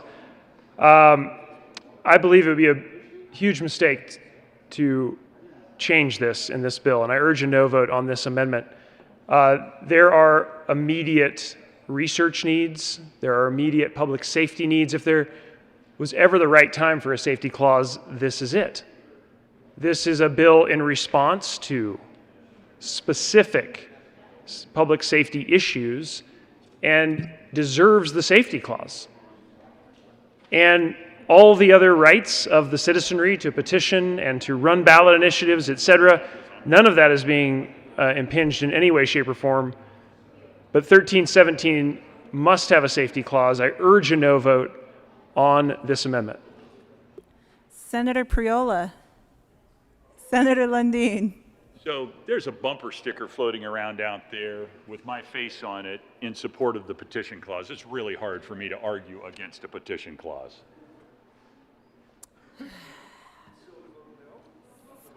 The motion before the body. No, I'm kidding. Senator Priola. Thank you, Madam Chair. I rise against this amendment, again, to second some of the comments of Senator Hansen. This bill is about public safety, especially of our youth in our junior highs and high schools. I can think of very few other examples where a safety clause would be apropos, and to put a petition clause on this bill, other than just trying to blow the bill up, I think is kind of an affront to the parents of children in the state of Colorado. Leader Holbert. Thank you, Madam Chair. The petition clause cannot blow up a bill. I have explained the two different petition processes to so many people. Our friends at, for instance, the Colorado Union of Taxpayers like to rate bills a no vote or oppose simply because it uses a safety clause. And I've explained to people who follow cut, no. You don't lose the petition ability. The people of Colorado, Article 5, Section 1 of the state constitution, the legislative branch of government. Article 5, Section 1, it gives this one little paragraph about our authority to make new law, to amend any state law, or to repeal, nullify, remove any state law. The people of Colorado then have that authority in the following 2 pages of the state constitution. It's sitting right there. The people have the authority to make law, amend law, repeal law in this state through the petition process, and that isn't dependent on whether the safety clause or the petition clause is used in the bill. They always have that, and they have the authority to add to our state constitution. That's what the people did when they passed Amendment 20, and that's what the people did when they passed Amendment 64. We don't have the authority to amend this Constitution. That's why it's so important that we put the petition clause here. This is the other petition process. This one, if the petition clause is in the bill, would allow people to say, wait, time out, and the bill wouldn't be enacted. It doesn't blow it up. It didn't blow up national popular vote. For over a year, that sat there in timeout until the people voted because the petition got enough signatures, and then it went on the ballot. Now, I lost. More people voted yes on national popular vote than voted no, and it became law. But that's what this petition clause would do, is if somebody out there like, the majority of people who voted, that might be important for us who get elected. I've run my last election. I'm not going to run again. But those of you who have to run for reelection again, keep that in mind. This amendment is about the majority of people who voted on Amendment 20 and Amendment 64. I disagreed with them, but they won. And they put medical and recreational marijuana in our Constitution in a really extensive way, which I didn't want, but it's there. I ask for your aye vote on L039 and stand with the majority of people who've already answered this question. Further discussion on L039? Seeing none, the motion before the body is the adoption of L039 to House Bill 1317. All those in favor say aye. Aye. Those opposed, no. No. The noes have it. L039 is, the noes have it. L039 fails. To the bill. Seeing no further discussion, Senator Priola. Thank you, Madam Chair. Members, I'll be relatively brief. This bill is probably one of the more important bills I've been a part of in my years down here at the Capitol. Being a parent of children that came of age during Colorado's grand experiment with marijuana legalization has nipped many families in the bud, ours being one of them. It's been incredible stress that we've dealt with, my wife and I, the last 4.5 years. And you know, my son thanked me some months ago for all the harassment we gave him to try to get him off of high-potency marijuana.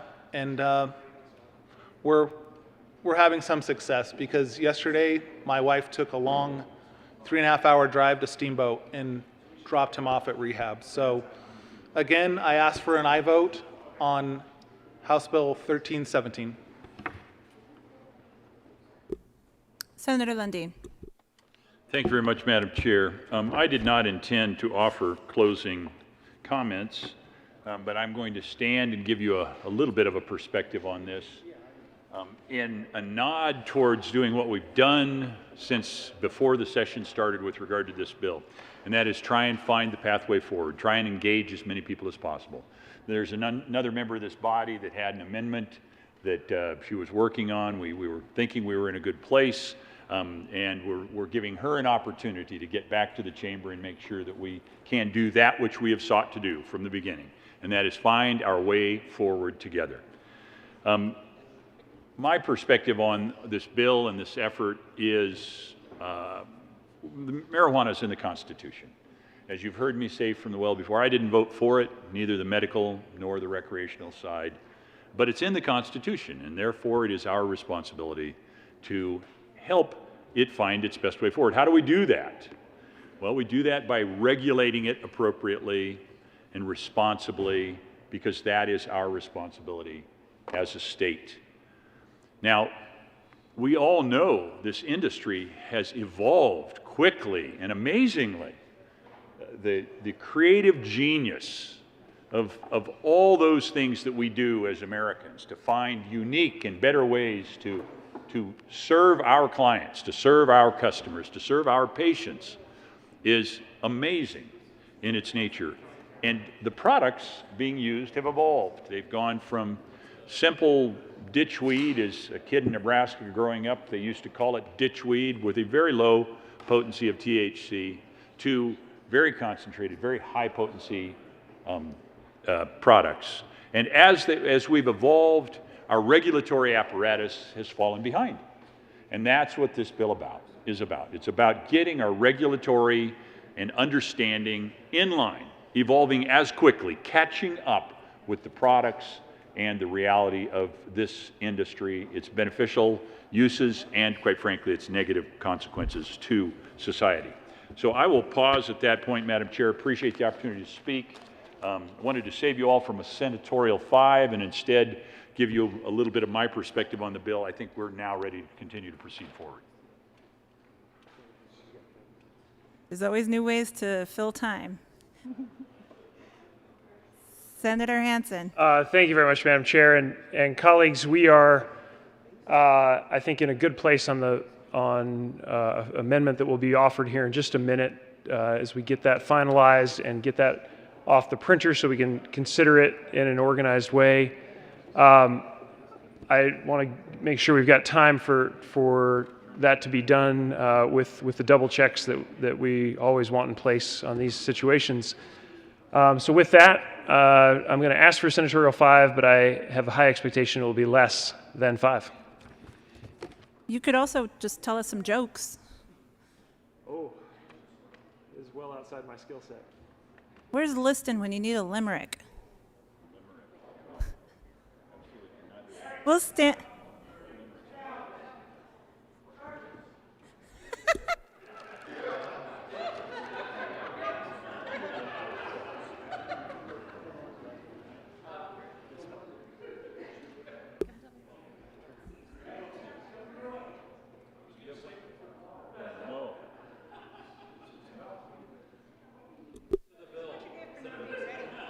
This is about the bill in a roundabout way.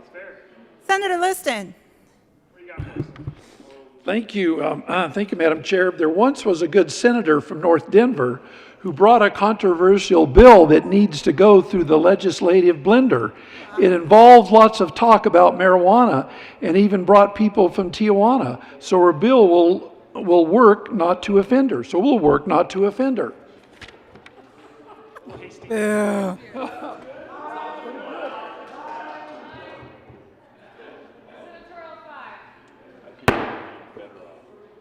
Senator Liston.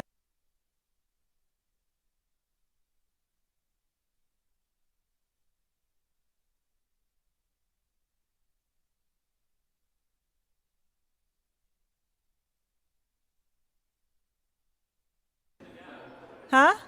I gavelled him to find him. Senator Bridges. I was going to ask for a senatorial 5. Oh, okay. We'll stand into senatorial 5 now, after that limerick.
About this?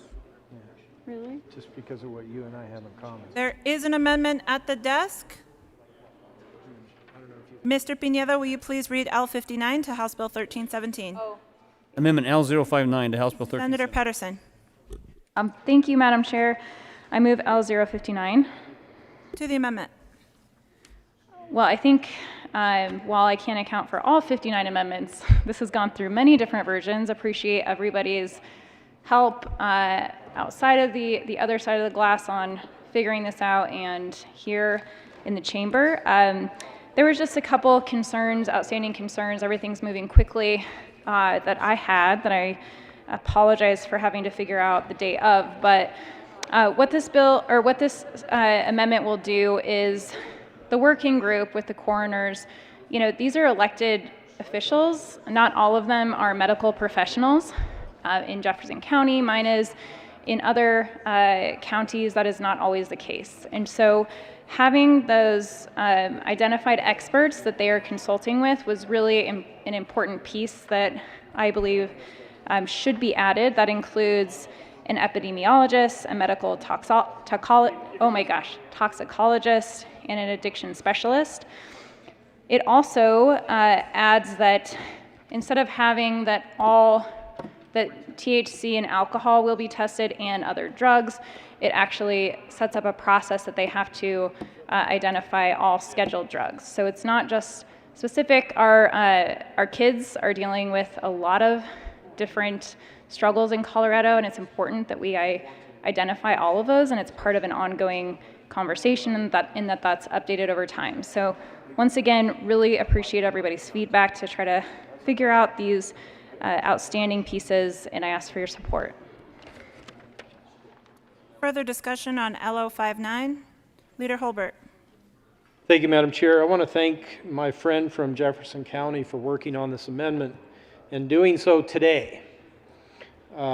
Thanks to the majority leader. We talked, and this bill didn't come up on special orders yesterday. The good senator from Jefferson County and I have something in common, and I've tried to speak about that from the mic, and I've shed some tears. Try not to do that this time. She and I have grown up, lived with family members who struggled with addiction. Last year, my sister died of an overdose. A few months later, my dad died, not from an overdose, but the accumulation of a life of abusing alcohol and prescription drugs.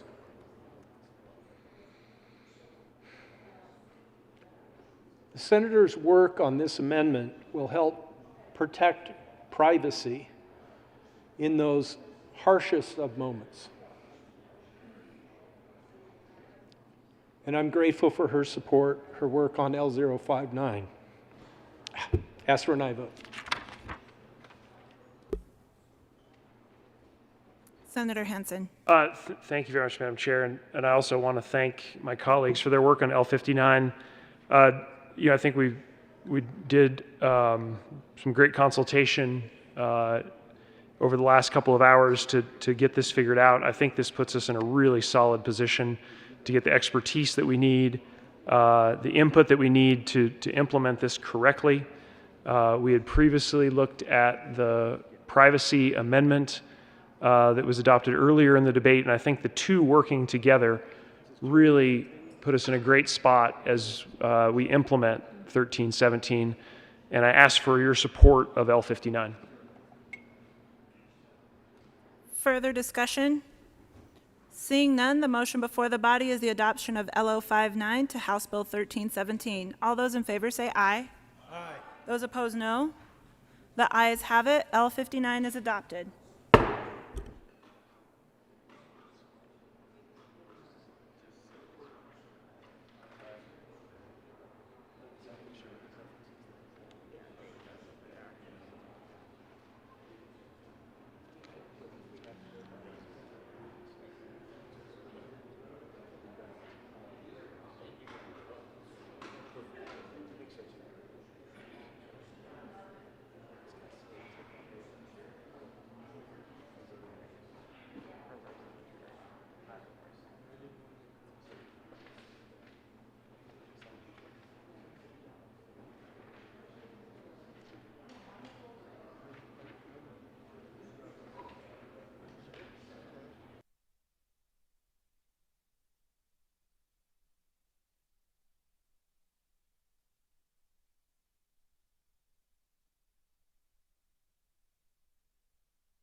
To the bill.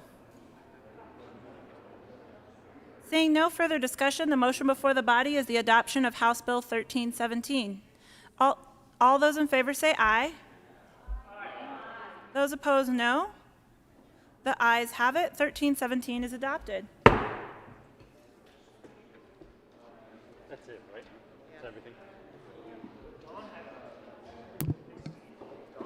Mr. Majority Leader.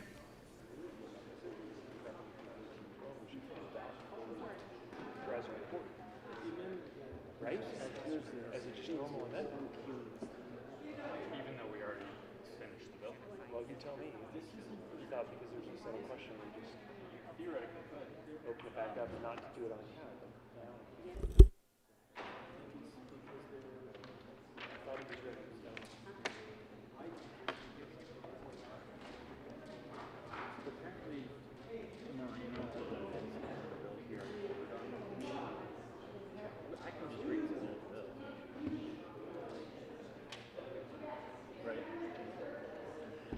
We have to do all the amendments.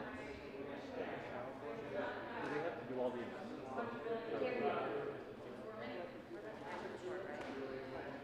We're reopening the debate on it.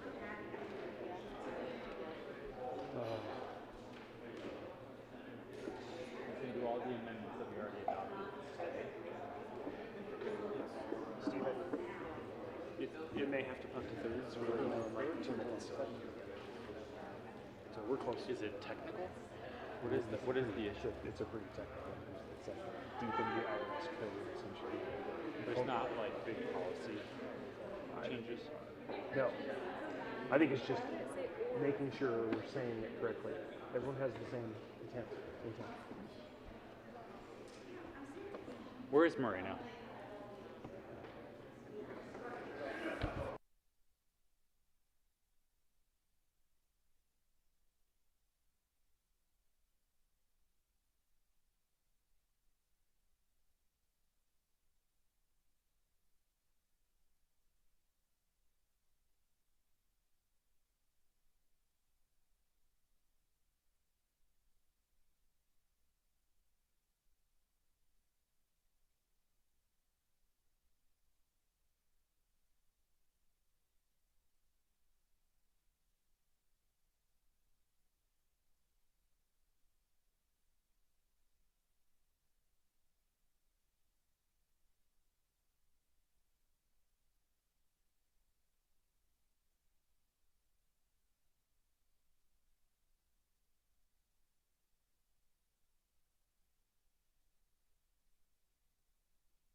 Majority Leader Fenny. Thank you, Madam Chair. I move the committee rise and report. The motion before the body is to rise and report. All those in favor say aye. Aye. All those opposed say no. The ayes have it, and we will rise and report.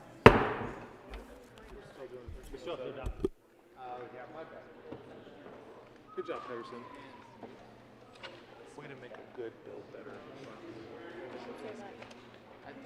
In the back.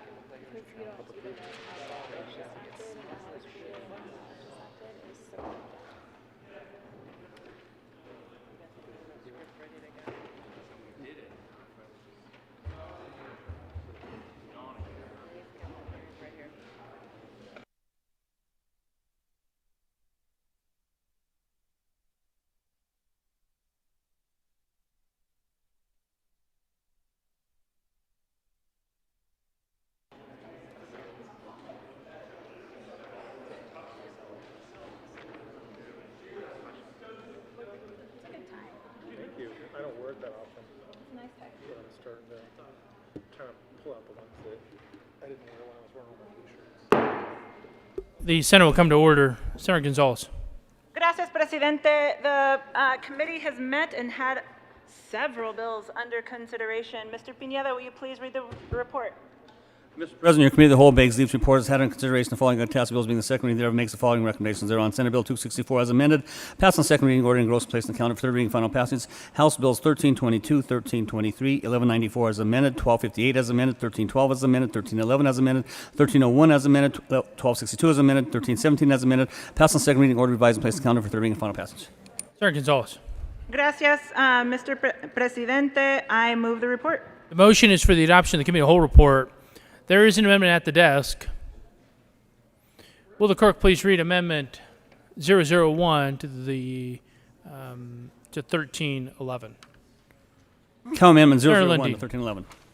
Thank you, Mr. President. I move Cal 001 to 1311.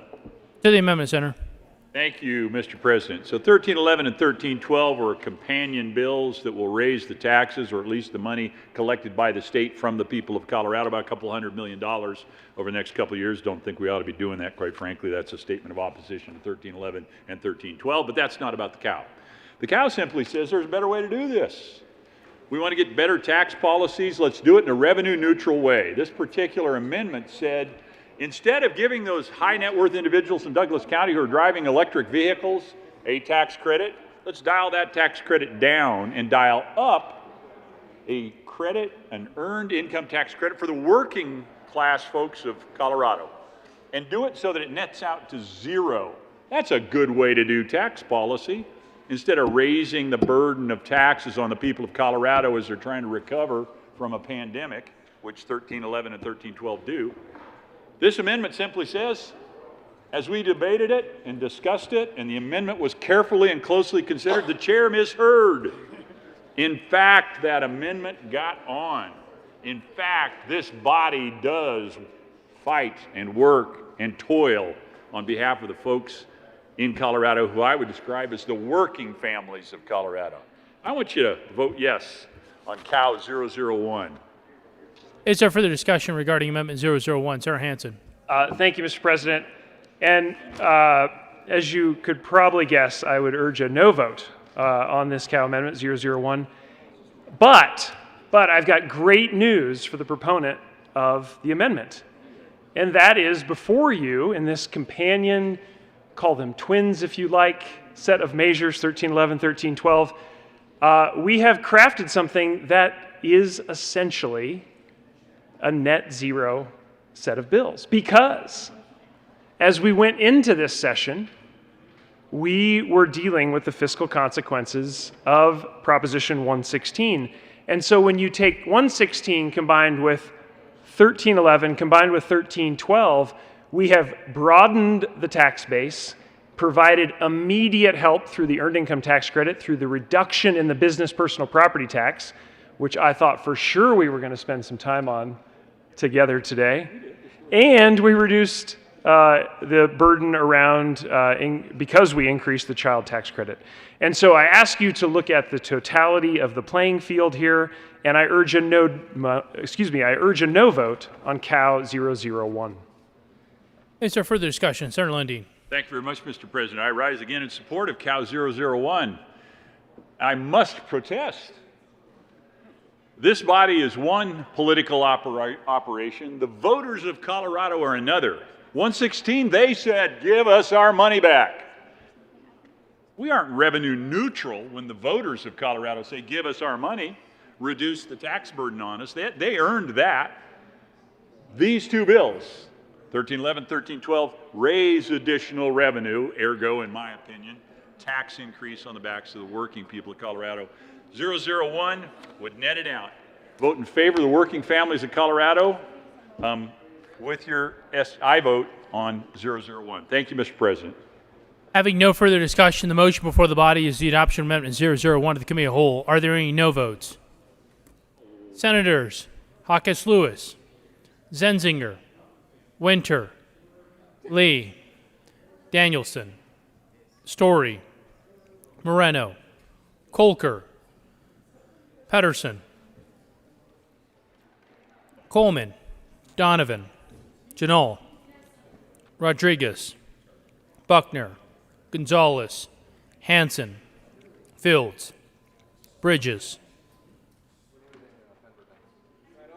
The majority leader. Please add the president. With 15 ayes, 20 no votes, 0 absent, 0 excused, Amendment 001 is lost. There is an amendment at the desk. Will the clerk please read Amendment 001 to 1262? Amendment Cal 001 to 1262. Senator Cook. Thank you, Mr. President. We move Cal Amendment 001 to 1262. To the amendment, Senator. Thank you, Mr. President. 1262 is concerning the monetary support for agricultural events in Colorado. And what this does, it says the state fair should not be in Pueblo. It's saying that the state fair should be moved out of Pueblo to where agriculture really means something, where agriculture is the number one, Weld County is the number one agricultural producing county in the state. And it says the state fair shall be moved to Weld County, and specifically Greeley, where it actually might make some money. And there's a part 2 to this, Mr. President. I don't know that any other member should be recognized. Mr. Minority Leader. Thank you, Mr. President. Further, not only would it move the state fair to Greeley, which makes a lot of sense, but the Western Stock Show to Castle Rock. We have a beautiful rodeo complex in Castle Rock. The good senator from Weld and I talk about this, and if the amendment passes, we'd even be willing to maybe rotate them back and forth. But, I mean, really, the state fair belongs in Greeley, and the stock show in Castle Rock. Castle Rock is a beautiful location. You know, you've probably seen it as you drive down I-25. The beautiful Castle Rock is there. And from the Rodeo Event Center, you see that to the north. It's just beautiful there. The weather's awesome. The people are great. Ask for your aye support on the Cal 001. Senator Quorum, followed by Senator Gonzalez. I am so angry that these two sidewalk senators want to talk about the state fair and the National Western when in fact the only BS they understand comes out of their mouth. Senator Gonzalez.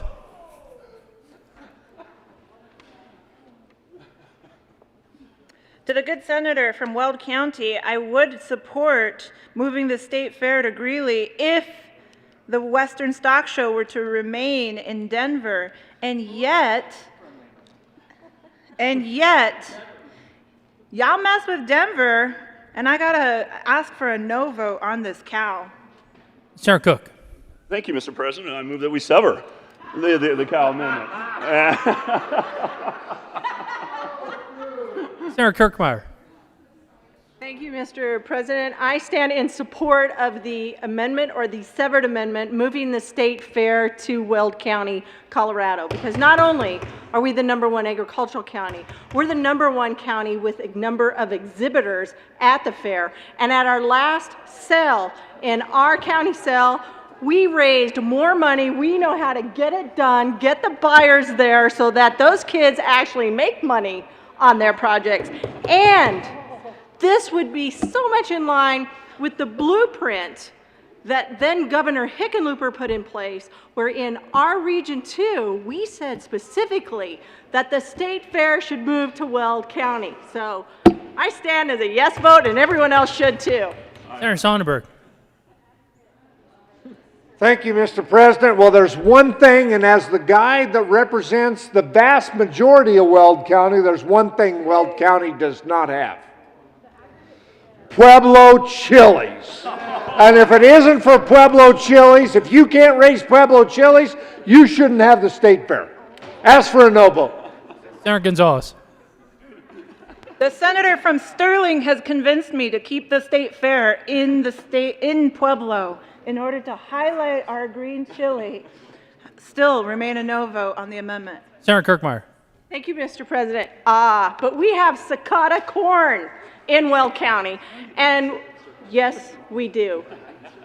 And I am not a sidewalk senator either, just so you know. So, and we have the Fagerberg cucumbers and the Hoshercote onions. We've got it all in Weld County, #1 agriculture producing county in the state. Senator Fields. Thank you, Mr. President. Well, I think it's time that we talk about Arapahoe County. What about Arapahoe County? And I do walk on the sidewalks. And I use my bike path as well. But I think that change is good, and I think that we need to transition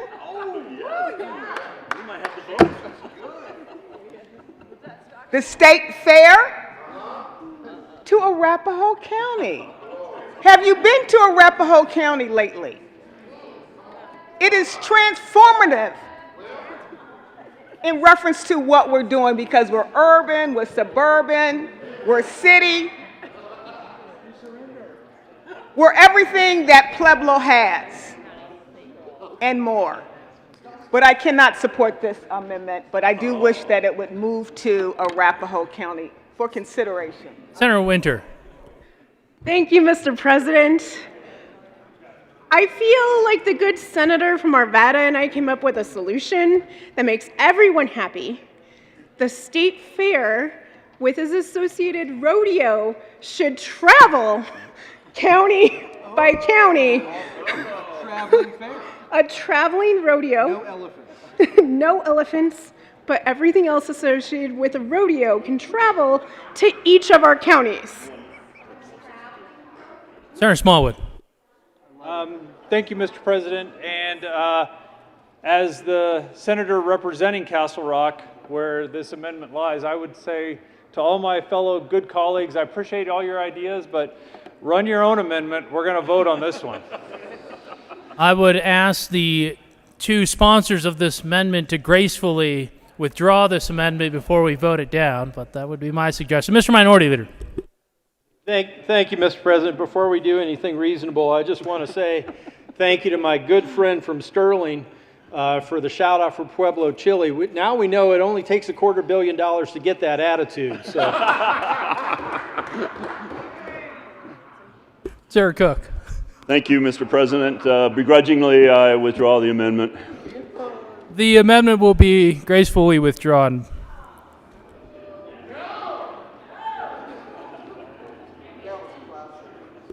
There is another amendment at the desk, Amendment 001 to 1317.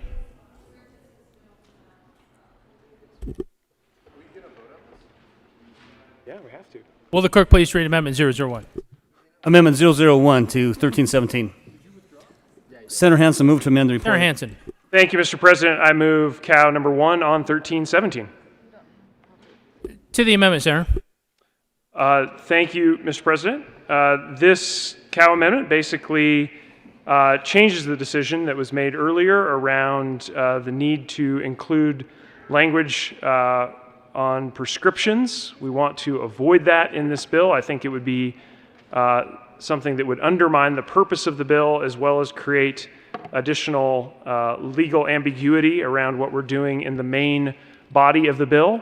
I also think this was carefully covered in the bill as it came to the floor and then updated even further in additional amendments that we adopted to provide specificity on doctors' recommendations, the logistics around that, how the form would be used. So I believe this is duplicative. I think it's unnecessary and actually creates additional risk of implementation. And I urge a yes vote on this Cow amendment. Mr. Minority Leader. Thank you, Mr. President. One of the things that we hear from folks who might not be familiar with the way this chamber works is, gosh, I heard that that side was louder than the other side. It's important to understand for those who are less familiar with how the chamber works, when we're on a voice vote and a member is in the chair chairing the committee of the whole, it isn't about volume. It isn't about what side yells louder. And we have fun with that. Sometimes in the minority, we rally and we yell louder, and then there's just this little peep of a vote on the other side, and the chair will rule with the majority. Why? Because the voice votes aren't based on volume. They aren't based on how loud you can yell. It's based on how many say aye or nay, yes or no. So I appreciate the debate. I'm grateful to the good senator from Denver who was in the chair. I will respect the outcome here. I asked for a no vote, but I do understand that Cow amendments are settled by the majority of us, and now the world will see how many of you voted yes or voted no. I guess specifically who voted no, but I'm grateful to the chair for hearing the vote in favor of the aye amendment when it was run, and ask for a no vote on the Cow. Is there further discussion regarding Amendment 001? Senator Lundin. Thank you, Mr. President. I just rise to call out for a yes vote. I'm looking for a yes vote on this Cow because I believe that's what I heard, even though I'm sure the chair has very finely tuned ears. Thank you, Mr. President. Having no further discussion, the motion before the body is the adoption of Amendment 001 to 1317. Are there any no votes? Mr. Minority Leader, Senators Donovan, Bridges, Rodriguez, Gonzalez, Priola, Moreno,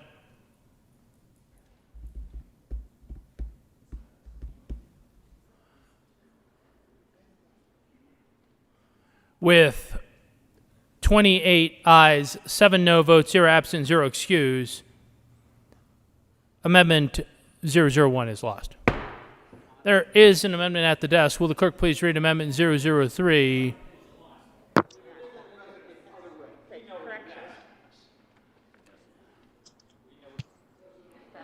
My apologies, correction.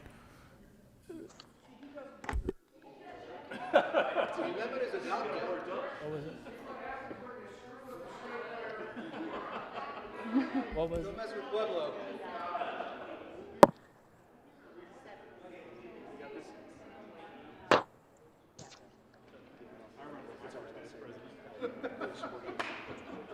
Zero 03.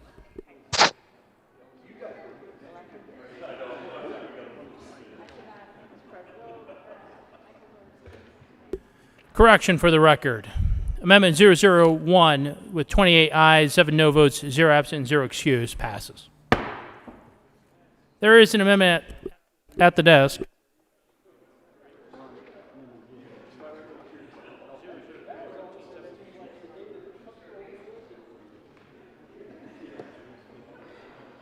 There is an amendment at the desk. Will the clerk please read Amendment 003 to 1317? Cal Amendment 003 to Senate Bill 13, to House Bill 1317. Senator Pedersen moved to amend the report of the committee of the whole to show that the following Pedersen Florida Amendment L059 to House Bill 21-1317 did not pass, and the following new amendment did pass. Senator Pedersen. Thank you, Mr. President. I move Cow 003. To the amendment, Senator. Thank you, members. I have been here for 9 sessions, if you can believe it. This is my first Cow. But that is not the point of this. This is actually just fixing an error. We were quickly moving through the process, so this changes the or to an and. It goes back to the original language, and I ask for your support. Senator, will you please move the amendment?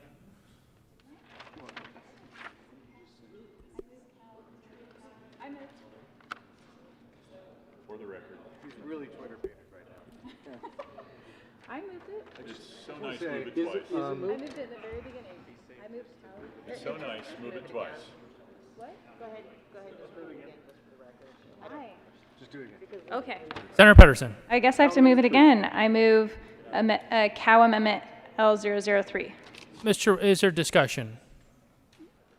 Mr. Minority Leader. Thank you, Mr. President. I do ask for an aye on the Cow Amendment. This does correct just some wording in the amendment.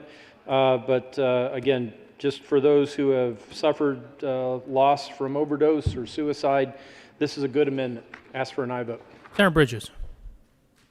Thank you, Mr. President. I was just going to say, it's clear we should not mess with Pueblo. Senator Lundin. Just want to square the circle here with everybody. I vote on this amendment. This is part of the ongoing conversation that we've been working together for an extended period of time in the right direction.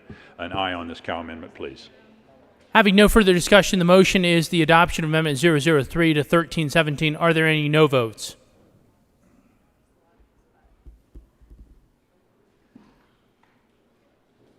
With 35 ayes, 0 noes, 0 absent, and 0 excused, Amendment 003 is adopted.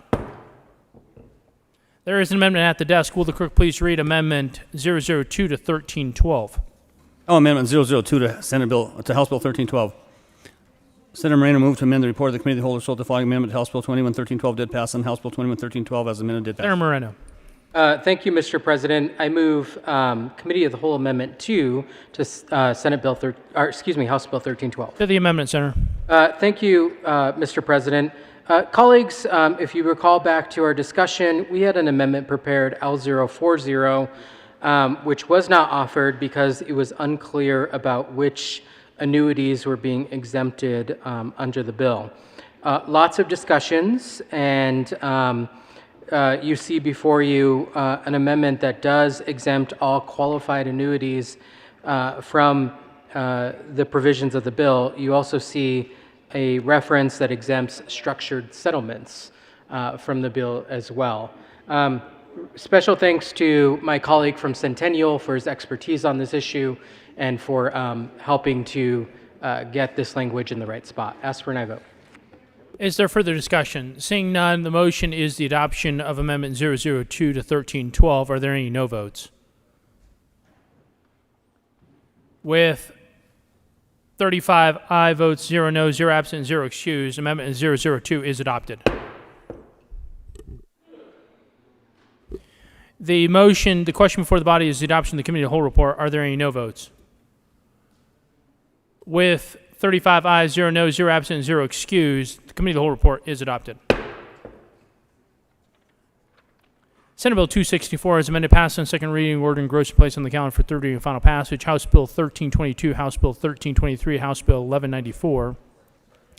As amended, House Bill 1258, as amended, House Bill 1312, as amended, House Bill 1311, as amended, House Bill 1301, as amended, House Bill 1262, as amended, House Bill 1317, as amended, passed on second reading, ordered, revised, and placed on the calendar for third reading and final passage. Message from the House.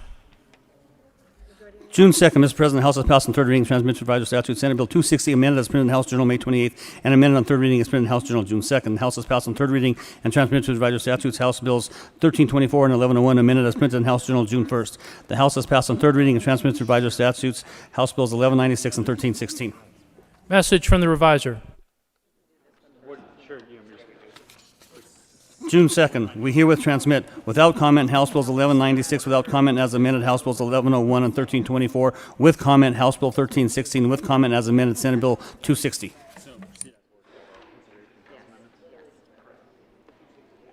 Consideration of House amendments.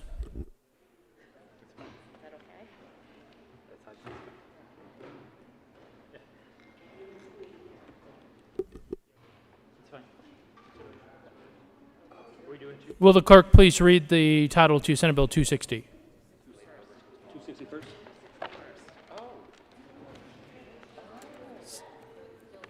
Senate Bill 260 by Senators Svanberg and Winter and Representative Garnett and Gray, concerning the sustainability of the transportation system in Colorado and in connection with creating new sources of dedicated funding and new state enterprises to preserve, improve, and expand existing transportation infrastructure, develop the modernized infrastructure needed to support the widespread adoption of electric motor vehicles and mitigate environmental and health impacts of transportation system use, expanding authority for regional transportation improvements, and making an appropriation.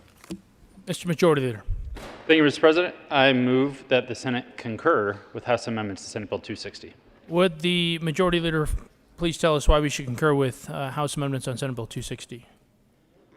Somehow, they found it in them to improve the bill and make it better. Is there any discussion? Seeing none, the motion is that the Senate concur with House amendments on Senate Bill 260. Are there any no votes? With 35 ayes, 0 noes, 0 absent, 0 excused, that motion is adopted. Mr. Majority Leader. Thank you, Mr. President. I move for the repassage of Senate Bill 260. The motion is for the repassage of Senate Bill 260. Are there any no votes? Mr. Minority Leader, Senators Lundin, Simpson, Gardner,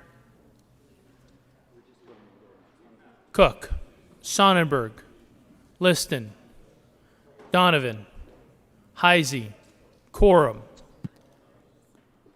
Scott, Kirkmeyer, Woodward, Rankin, Smallwood.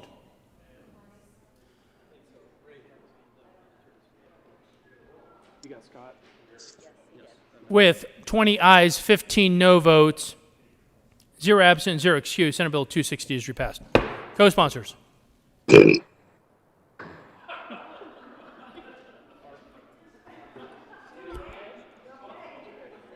Will the clerk please read the title to Senate Bill 236?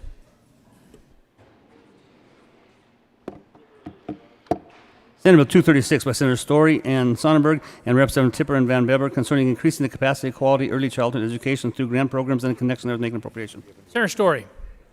Thank you, Mr. President. After considerable time and much arm twisting, I move that the Senate concur with House amendments to Senate Bill 236. Is there any discussion? Senator Sonnenberg. Thank you, Mr. President, and thank you for your indulgence, and thank you for my co-prime helping me work through this. So that you understand, $250 million is a lot of money, but it's one-time money, and it can only be used for this. So let's figure out how to use it. We'll work on the sustainability part as part of this.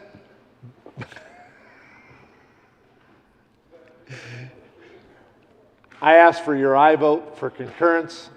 This will do good work. Ask for an aye vote. Is there further discussion? Seeing none, the motion before the body is that the Senate concur with House amendments on Senate Bill 236. Are there any no votes? Senators Lundin, Gardner, Liston,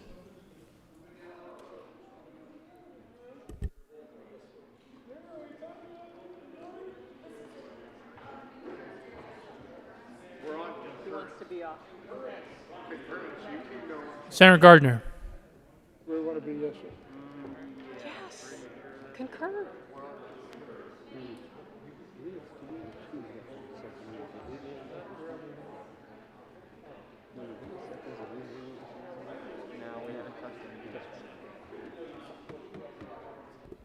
Senator Lundin. Thank you, Mr. President. I request that I be recorded as a yes vote on concurrence. Senator Lundin will be recorded as an aye vote on concurrence. Senator Gardner.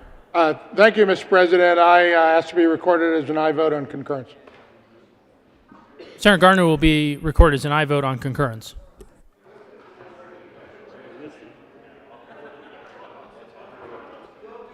With 34 aye votes, 1 no vote, 0 absent, and 0 excused, that motion is adopted. Senator Story.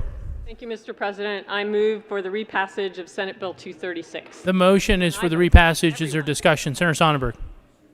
Thank you, Mr. President, and I just want to make clear, since my caucus has given me a hard time, I've had 2 bills today and seen them go up from $60 million to $250 million, and from $9 million to $26.5 million. If you need money, come see me. Ask for an aye vote.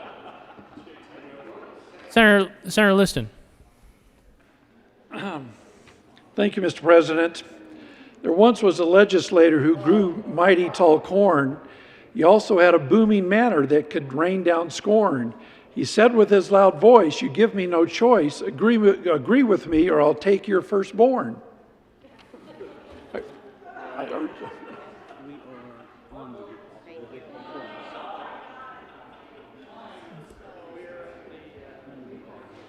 The motion before the body is the repassage of Senate Bill 236. Are there any no votes?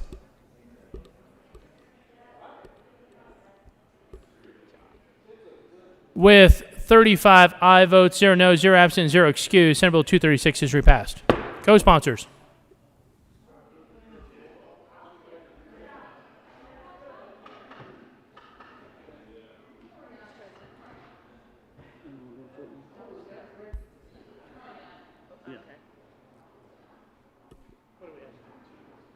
Back to seconds.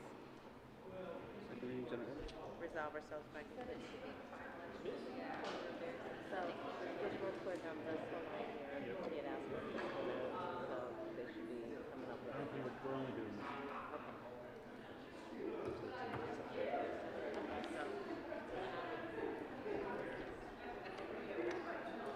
Okay, I'll still look straight in a second. Yes. Are you gonna lay some bills over?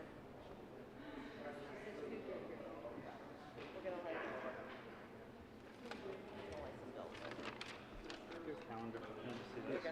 With the second reading? Mr. Majority Leader. Thank you, Mr. President. I move House Bill. Did I already lay over 1216? I move House Bill 1216 lay over until tomorrow, June 3rd.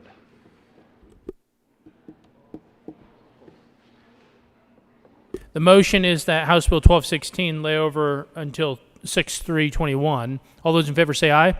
All those opposed, no. The ayes have it, and House Bill 1216 will lay over till 6/3/21 and retain its place on the calendar. Mr. Majority Leader. Thank you, Mr. President. I also move Senate Bill 200 lay over until tomorrow, June 3rd. You have heard the motion. All those in favor say aye.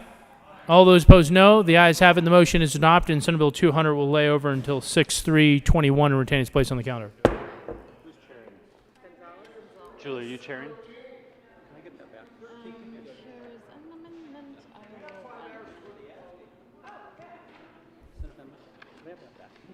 And that one layover daily was my mistake. When you said that, I knew what you were looking at. Right, right.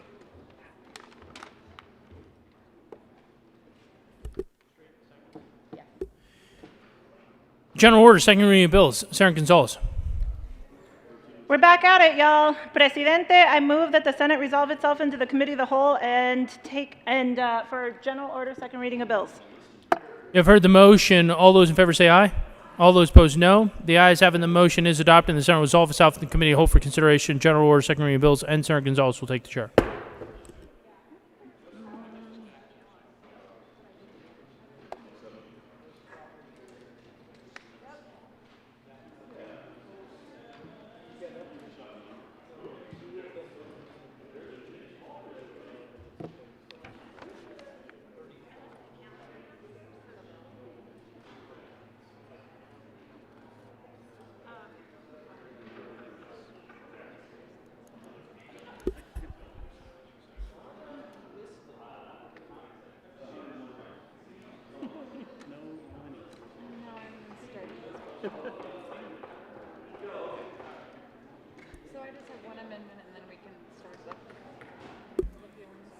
All right, y'all. What up?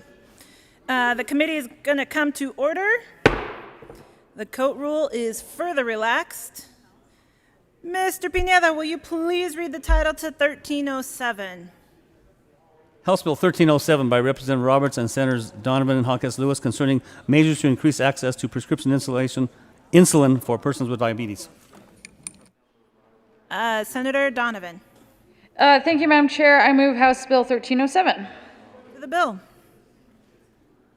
There is an amendment at the desk. Will the clerk please read the title, Mr. Pineda, to L008? Amendment L008 to House Bill 1307. Senator Donovan. Thank you. I move L008. To the amendment. Thank you, Madam Chair. This adds some legislative declaration that we thought was important to add some numbers to, not add some numbers, excuse me, add some facts and figures around the reasons for the bill, and I ask for an aye vote on L008. Further discussion on L008? Seeing none, the motion before the body is the adoption of L008. All those in favor say aye. Aye. Those opposed, no. The ayes have it, and L008 is adopted. To the bill. Seeing no further discussion, the motion before the body is the adoption of House. All right. Senate, you're walking the wrong way. Senator Lundin. Not good for long. Senator Lundin. Thank you very much, Madam Chair. It's so good to see you back in the chair. I'm back. To do a hearing acuity test as we head into this next. Oh, excuse me. I was, quite frankly, not meaning to disrespect the chair, just buying some time. Thank you, Madam Chair. You ready? Senator Smallwood. Thank you, Madam Chair. Colleagues, thank you for your attention. So a lot of people looked at this bill and thought, oh, this is just a little bill. It doesn't necessarily do much. That's what people told me. I've got serious concerns, colleagues, about this bill, and I don't know how many of you can remember off the top of your heads where you were 768 days ago, 109 weeks ago, 25 months ago. We were here, some of us were anyways, I know I was. 768 days ago, I was standing in this exact spot talking about House Bill 19-1216, which was an insulin bill. And we were talking about how we needed this insulin bill in order to fix the problem we had across our state of our citizens with type 1 and type 2 diabetes who weren't able to afford their insulin.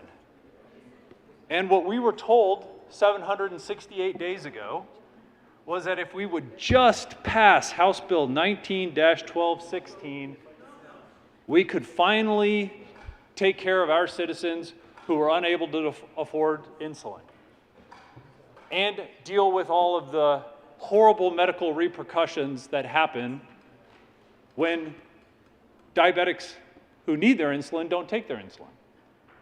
And they're serious. And this problem, colleagues, is serious. But what I told anybody who was listening 768 days ago was that House Bill 19-1216 was not going to fix the insulin problem. And I warned anybody that was listening that this was not a step in the right direction, that it was poorly crafted policy, that everything from the big picture of what the bill was trying to do down to what actually happened, we would end up having to come back and readdress this issue.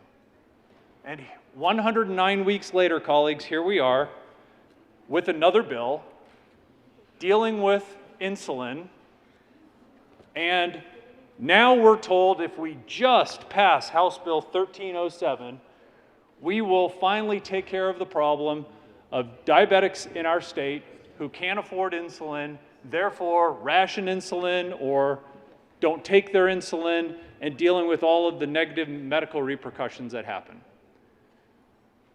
So colleagues, once again, I feel like I need to say a few words as to why this is a problem that we need to address, but that once again, how we failed to craft good policy to actually fix the issue. The prior bill was set up as an insurance bill. This bill kinda is. There are three things in this bill that I think we all need to be aware of that are going to cause us to be right back here, perhaps 768 days from now, talking about why we still haven't fixed the problem of diabetics not being able to afford their insulin and therefore missing doses. And I mentioned roughly 109 weeks ago that I thought it was very misguided for us to focus on only one condition. Once again, in House Bill 1307, we are dealing with only one condition. I'm worried that it was not right to set up a bill with so many tactical flaws, and this is a bill, once again, with tactical flaws. But this year, unlike 2 years ago, there's an issue about fundamentally how we're moving away from what we've historically done as lawmakers into a completely different realm of taking care of the problems that we see. So, what have we done historically as policymakers, as lawmakers, when we see a problem? Let's take food, for example. There are many Coloradans who are unable to afford their food. We know that. There are many people across the country that aren't able to afford their food. I don't think a single one in this body or anybody listening would disagree with that and say, you know what, there's nothing we need to do about folks that can't afford food. Let's just ignore that. No, colleagues, none of us would say that.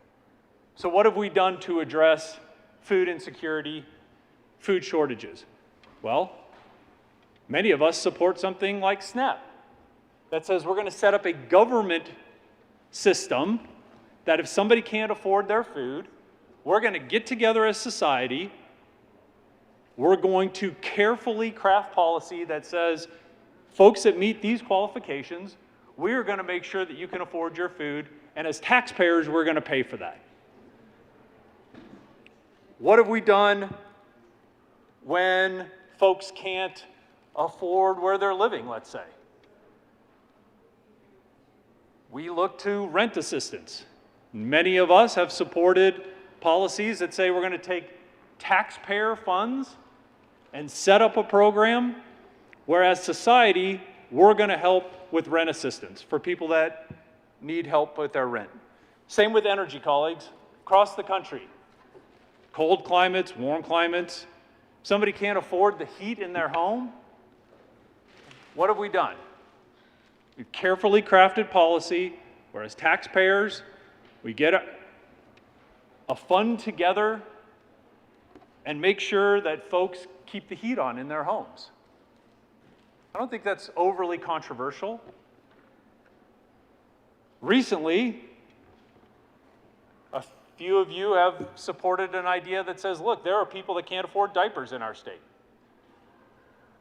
There are mothers that have their kids in plastic bags stuffed with paper towels because they can't afford diapers. So what did we do?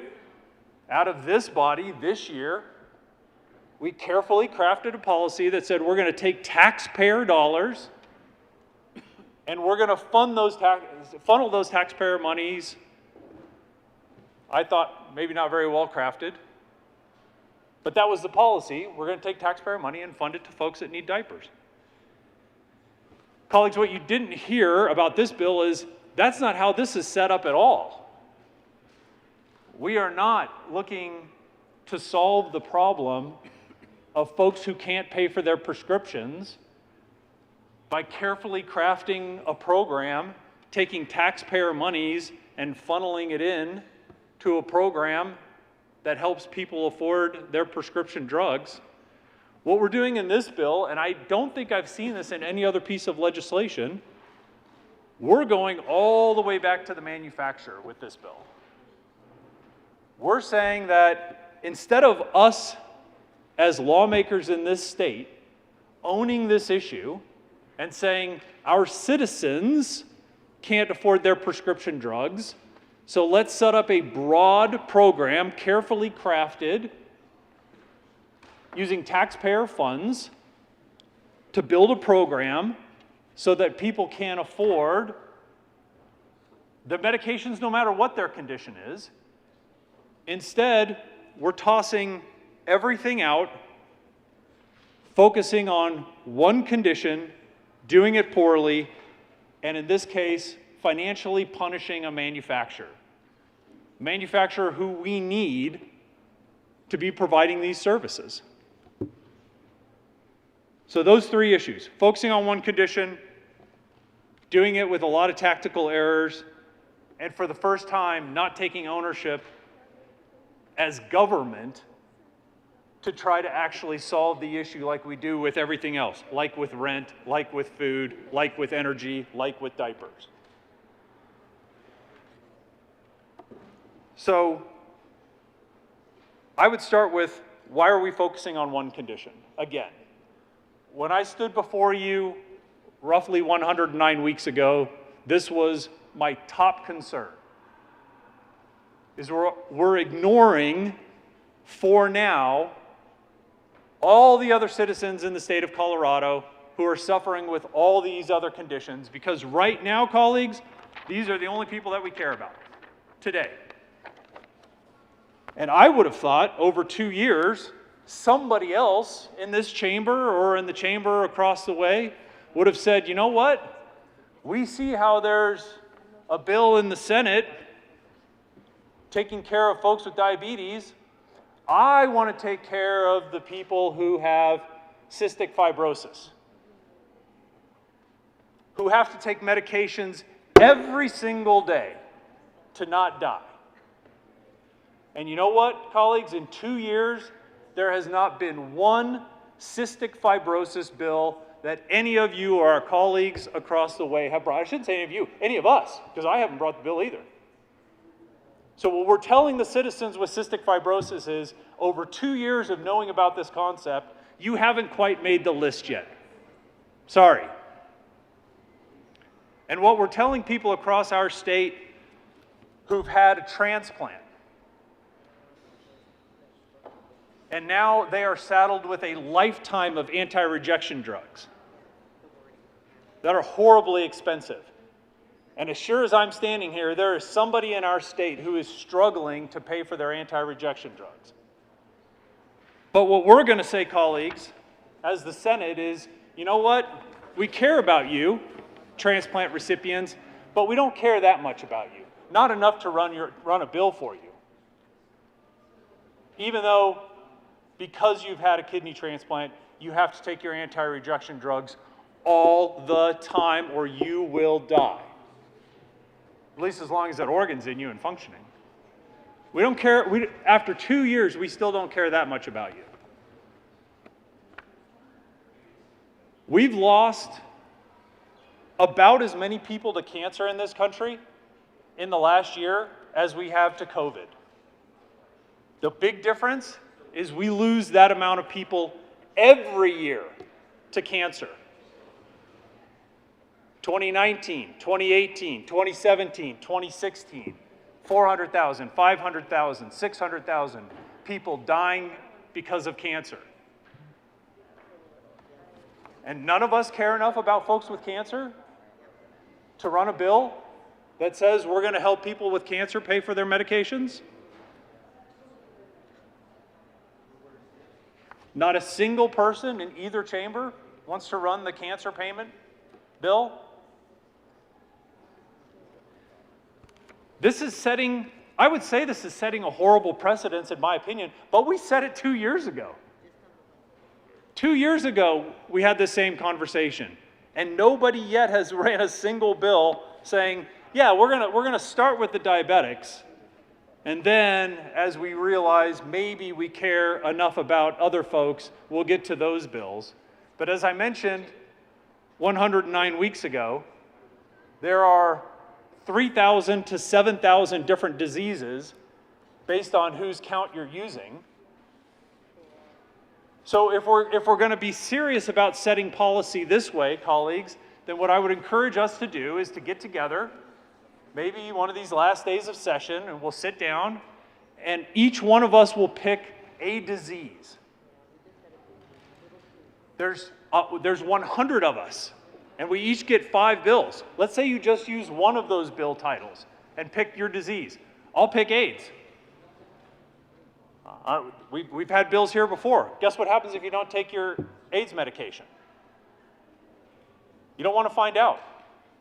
So if each one of us picks a disease, then by this time next year, we will have conquered the drug affordability issue for 100 of the 3,000 to 7,000 different medical conditions that are out there. And if we do that over the next 30 years, we will have those 3,000 different conditions solved in this state. One condition at a time. Colleagues, it's like there's a giant dam here with water behind it, and it's full of holes. And each one of us is going to come up, and we're going to plug the hole one at a time with each one of these. That's one way that we could craft policy in our state. Just look at that big dam and say, you know what? With enough of us and enough years, one way or the other, we're going to get all those holes plugged. Colleagues, I think this is a foolish way to try to build healthcare policy in our state. I couldn't agree more with the proponents that there is an issue with some people being able to afford their prescription medications. Couldn't we just as easily sit down with stakeholders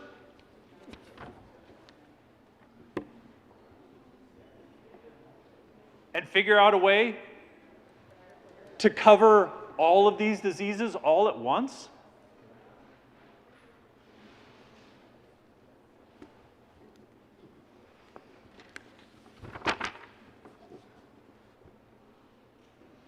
I think the bigger issue, colleagues, is there's something broken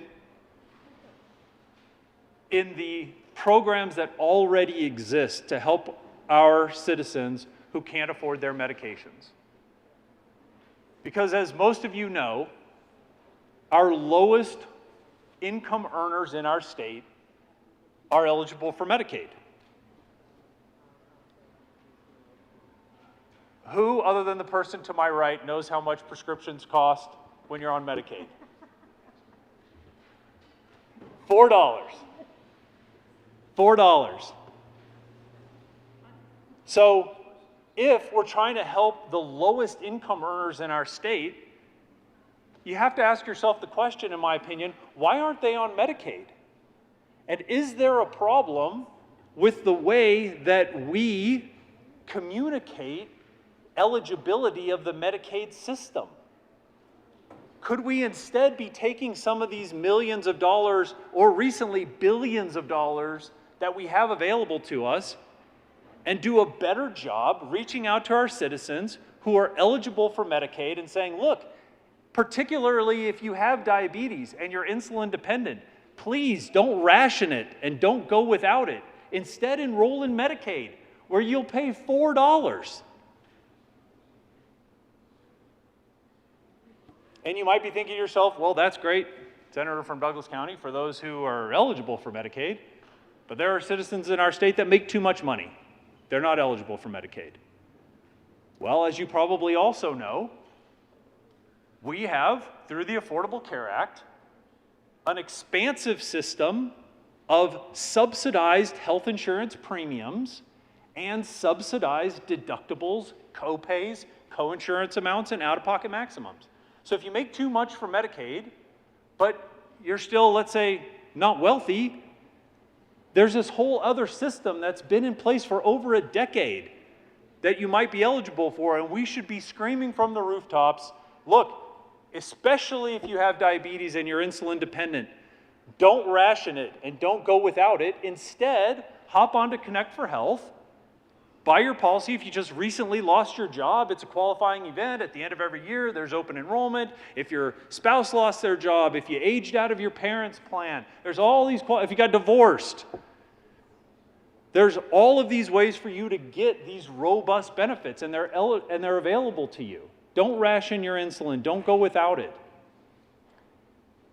So maybe, colleagues, so that we can capture all of the diseases and all of the conditions, maybe in addition to doing a better job communicating to our friends and neighbors about Medicaid, maybe we need to do a better job explaining how the health insurance system works. I haven't received any mailers at my house. I haven't seen a lot of billboards or signs on buses or bus stops or radio advertisements or TV commercials explaining to the citizens, don't go without your insulin. Here's a better way. And colleagues, if we did that, we wouldn't have to continue plugging the dam or the dike with one little plug at a time. We could capture all of the diseases and all of the conditions. And if you're thinking to yourself, well, that's great, Senator from Douglas County, but maybe these folks not only can't afford Medicaid, but because they make they can't be on Medicaid because they make too much money, or maybe they make too much money for cost sharing reductions and that type of thing. Maybe they've just had bad breaks. Well, as you probably also know, these drug manufacturers have these rebate programs. They have these coupon programs. You can't go 30 seconds watching television in our country without seeing an advertisement for a prescription drug. And how do they all end? If you can't afford your medications, fill in the blank should be able to help. So if all these rebate programs and discounts and coupons, if people don't know about them, and by the way, these are legitimate concerns, I think, that people don't know about Medicaid, they don't know about health insurance or cost sharing reductions, they don't know about rebate programs. Why are we not seeing bills that help communicate that and educate folks across our state so that health insurance and the healthcare system is less confusing for them? But instead, we're here again with one condition at a time. The other concern I have on that particular front is this bill, as you probably saw, covers one emergency prescription every 12 months. So if the folks that we're talking about perhaps don't qualify for Medicaid, perhaps can't afford cost-sharing reductions, what makes us so sure that 1 month in a year is going to actually take care of their issue?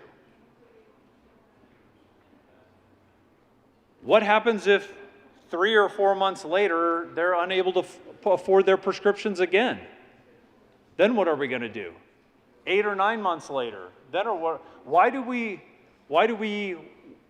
feel as a body like we want to help folks once a year, but we don't want to help them twice a year, or 4 times a year, or 12 times a year? Colleagues, I think it's a little misguided for us to say, we want to help, but we're only going to help you once. Until next year, in which case we'll help you once again. Colleagues, if people can't afford their medications, don't we want to help them 12 months out of the year? Isn't it important for us to consider changing this to where we're actually addressing the issue?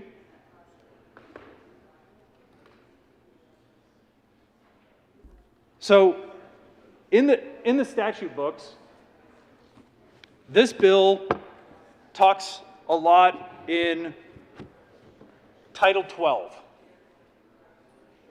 professions and occupations. So if you look throughout the bill, there's a lot of requirements on pharmacies. And if you go to Title 12, and you go to 12-280-125.5, colleagues, did you know that we already addressed this in statute? That pharmacists, I bet pharmacists know this, that in our current law, 12-280-125.5, pharmacists' authority to dispense chronic maintenance drugs. These are the rules around it. So what this bill, House Bill 1307, is supposed to do is to help when people need to have a chronic maintenance drug dispensed. In the statute, here's the rules about it. A pharmacist may dispense an emergency supply of a chronic maintenance drug to a patient without a current valid prescription. Okay? Pharmacists are allowed today in statute to dispense any emergency supply of chronic maintenance drugs to any patients that they want to already in statute. Pharmacist needs to make every reasonable attempt, but is unable to obtain authorization to refill that prescription. Pharmacist, and I'm paraphrasing, pharmacist has a record of the prescription at the pharmacy or has been presented proof of a recent prescription. In the pharmacist's professional judgment, this is what's most important. Pharmacists today, colleagues, if in the pharmacist's professional judgment, the refusal to dispense an emergency supply of the chronic maintenance drug will endanger the patient's health or disrupt essential drug therapy for a chronic condition of the patient. I don't see how it gets any more clear than that. Nothing is stopping a pharmacist today from saving somebody's life. So this is not the problem. Title 12 is not the problem.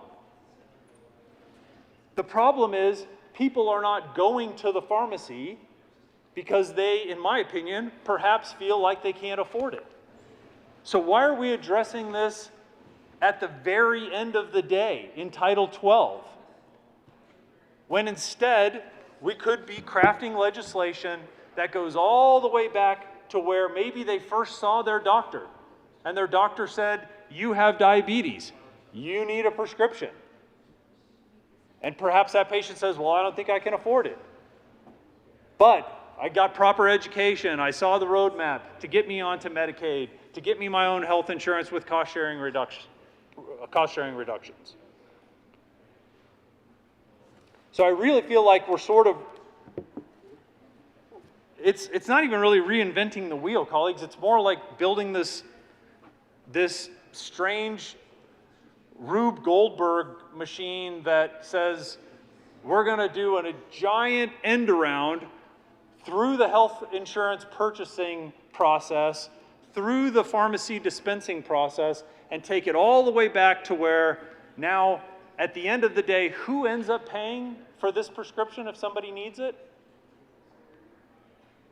Not the patient, not the government. My argument is this is a kind of program where this should lie within government. This is a role of government, but instead we're going to take it all the way back to the manufacturer and say the manufacturer, good luck. Because if a pharmacist dispenses this medication, you, the drug manufacturer, get to pay the pharmacy back. You have two ways you can do that, the way I read the bill. One is send them another supply of the medication. The other is send them money. Because it's the drug manufacturer who's going to pay for it. So going back to our examples about how we usually create law, it would be analogous to the diaper bill and saying, okay, instead of the government paying for diapers to give to people who need diapers, instead what we're going to do is we're going to go to the people that make the diapers and tell them, hey, diaper manufacturers, you need to send us the free diapers. We as the government, we're not going to be any part of this. We'll build the Rube Goldberg machine with all of its parts and pieces, but at the end of the day, the diaper manufacturers are the ones that need to pay for this. As the taxpayers across our state, nope, we're out. Or to go to the construction companies that build apartment complexes and say, look, we want to help our citizens who have trouble paying their rent, but we're not going to build some government program and have the taxpayers fund it. No, we want the builder of the apartment complex to build these apartments, and they're the ones that are going to need to pay for this. So folks that have a hard time paying rent have a place to live. We're not going to take any responsibility as the legislature. We're going to go directly to the producer. And for folks who have a hard time paying for their food, we're not going to have some government fund with money in it. No, we're going to go right to the food producers. We're going to go to the grocery stores and say, look, grocery stores, these people have a hard time paying for food. So you need to give them the food, grocery stores, and then go back to the farmers and the ranchers and have them pay for all the food that we send. How long before a system like this breaks down, colleagues? Let's say that you take me up on my offer and we have our 100 bills every year that are taking care of one condition or the other. Because I think that you all care about everybody's medical conditions. I am not standing here trying to imply that anybody truly cares less about somebody with cystic fibrosis than somebody with diabetes. I would not ever imply that. I know most of you too well. But to say, okay, we're gonna get these 100 conditions one at a time, and we're gonna have the drug manufacturer be the one that pays for all of these things, and then 100 conditions turns into 200 conditions, turns into 3,000 conditions, and then next thing you know, California looks at Colorado and says, hey, those Colorado lawmakers are really smart. They got the drug manufacturers to pay for 3,000 different kinds of drugs. Maybe we should do this. So California starts doing it, and New York starts doing it, and Illinois starts doing it, and Michigan, and Florida. Colleagues, is this a sustainable long-term solution to this problem? To just continually ask the drug manufacturers one at a time to give patients all of their medications for free? Because I'm going to go as far as to say, I don't like a bill that says we're only going to help people that need help one time a year. I think we should help people that need help every single time they need a prescription. And my guess is somebody in this chamber or the next chamber, when I'm standing here 2 years from now, will have figured out that this only covers people once a year. And they're going to say, that's foolish. We want to help people every time they need a prescription. How long before the whole system then breaks down? When all 50 states demand all drug manufacturers provide all medications to all patients for free.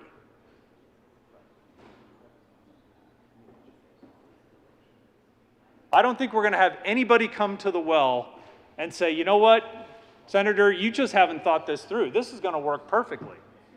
Because it can't. If we want to help people, we need to think bigger. We need to think broader. And there have been bills down here. I just supported one. I was just down here talking about the mental health bill that I supported. Covers everybody. They all get that wellness exam. I thought that was a great bill. Comes with an actuarial study that'll prove whether or not I'm right or I'm wrong. So there's ways that we can think bigger. We don't need to think one medical condition at a time. There are 74,000 people in Colorado, roughly, on insulin. Are we really comfortable moving to a system where the producers pay for everything? Where we ask the drug manufacturers to pay for all of this? And where does that stop? Has anybody ever known anybody who's on dialysis?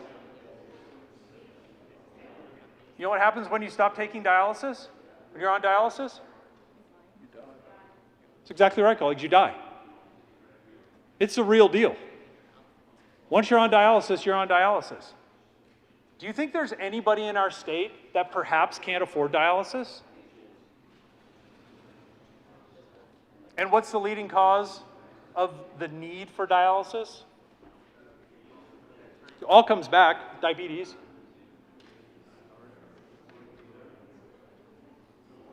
Insulin not working, people not taking their insulin, people rationing their insulin, move into end-stage renal disease, end up on dialysis. It's a horrible thing.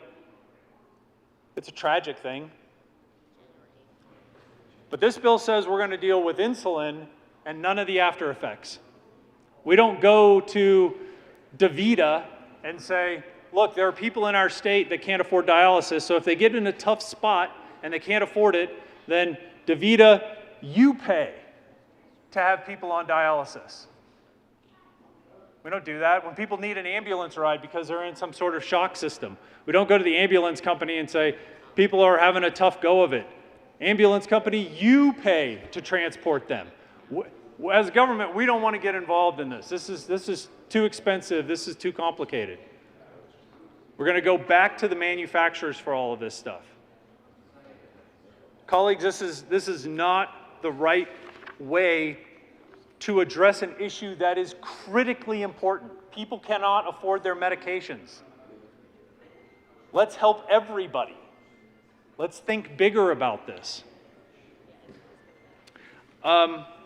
Madam Chair, I have a number of amendments, but I know I had some colleagues that wanted to speak, and I'm glad to wait my turn and run through amendments later, with your permission. Senator Liston. Well, Senator Smallwood, if you, either way. Senator Liston. Thank you, Madam Chair, and to the good senator from Douglas County. I will only take 90% of the time that he took. Just kidding. Members, some of you might have noticed that my name is on the bill, but it's actually not on the bill. And I want to explain why I took my name off the bill, which I normally wouldn't do. I was called by one of the sponsors, not the good senator from Vail, about, hey, I've got this great bill that's going to solve the problem for people who have diabetes, and we're going to take care of their insulin needs and so forth. I'm just paraphrasing, based upon my support of the insulin bill 2 years ago, of which I did support. And but what was told me briefly and what the bill really says, I could not honestly support. So, so with all due consideration and to stay true to my principles, I did take my name off the bill. But let me tell you why a little bit, without getting into as much detail as my colleague from Douglas County, is that I was concerned that that the very companies that have worked so long and hard to develop insulin products, successful insulin products over the years, that the heavy hand of government that most of us here in the legislature that don't know as much about taking care of people with insulin, that we were going to suddenly, supposedly with a magic wand, wave a magic wand and set price controls on these companies that, and there's a couple in particular that were basically being singled out and saying, we know better than you, and we're only going to let you charge so much. That's here in the first page of the bill, that we're going to put a $100 cap on what you can charge. It's really what this is, members, is that this is a tax on the very companies who are at the tip of the spear doing the most to help people, the unfortunate people that have diabetes. And as was alluded to by the good senator from Douglas County, if we continue down this path, at some point in time, the very companies that we need and the patients that have diabetes, they're going to ultimately say, we can't afford to develop the research and development and everything that's involved with the delivery of this necessary pharmaceutical and do it for nothing. Because, as also was stated, is if we set the precedent here in Colorado, then there will be other states to say, well, geez, if those legislators in Colorado force the companies and put price controls on the company, well, we think we'll do it too. And pretty soon it gets ratcheted down more and more, and the companies will finally say, we're not even going to sell our product anymore. And then we'll have further complete government takeover of the pharmaceutical industry. It's also, as you read through the bill, this puts extra demands. It's not a mandate yet, but it does state in the bill, my good colleague from Longmont, that what pharmacists have to do. Right now, it just states that it's a suggestion, but as we all know, a suggestion ultimately leads to a law, which leads to a mandate, and we'll be telling the pharmacists, you have to do this and you have to do that.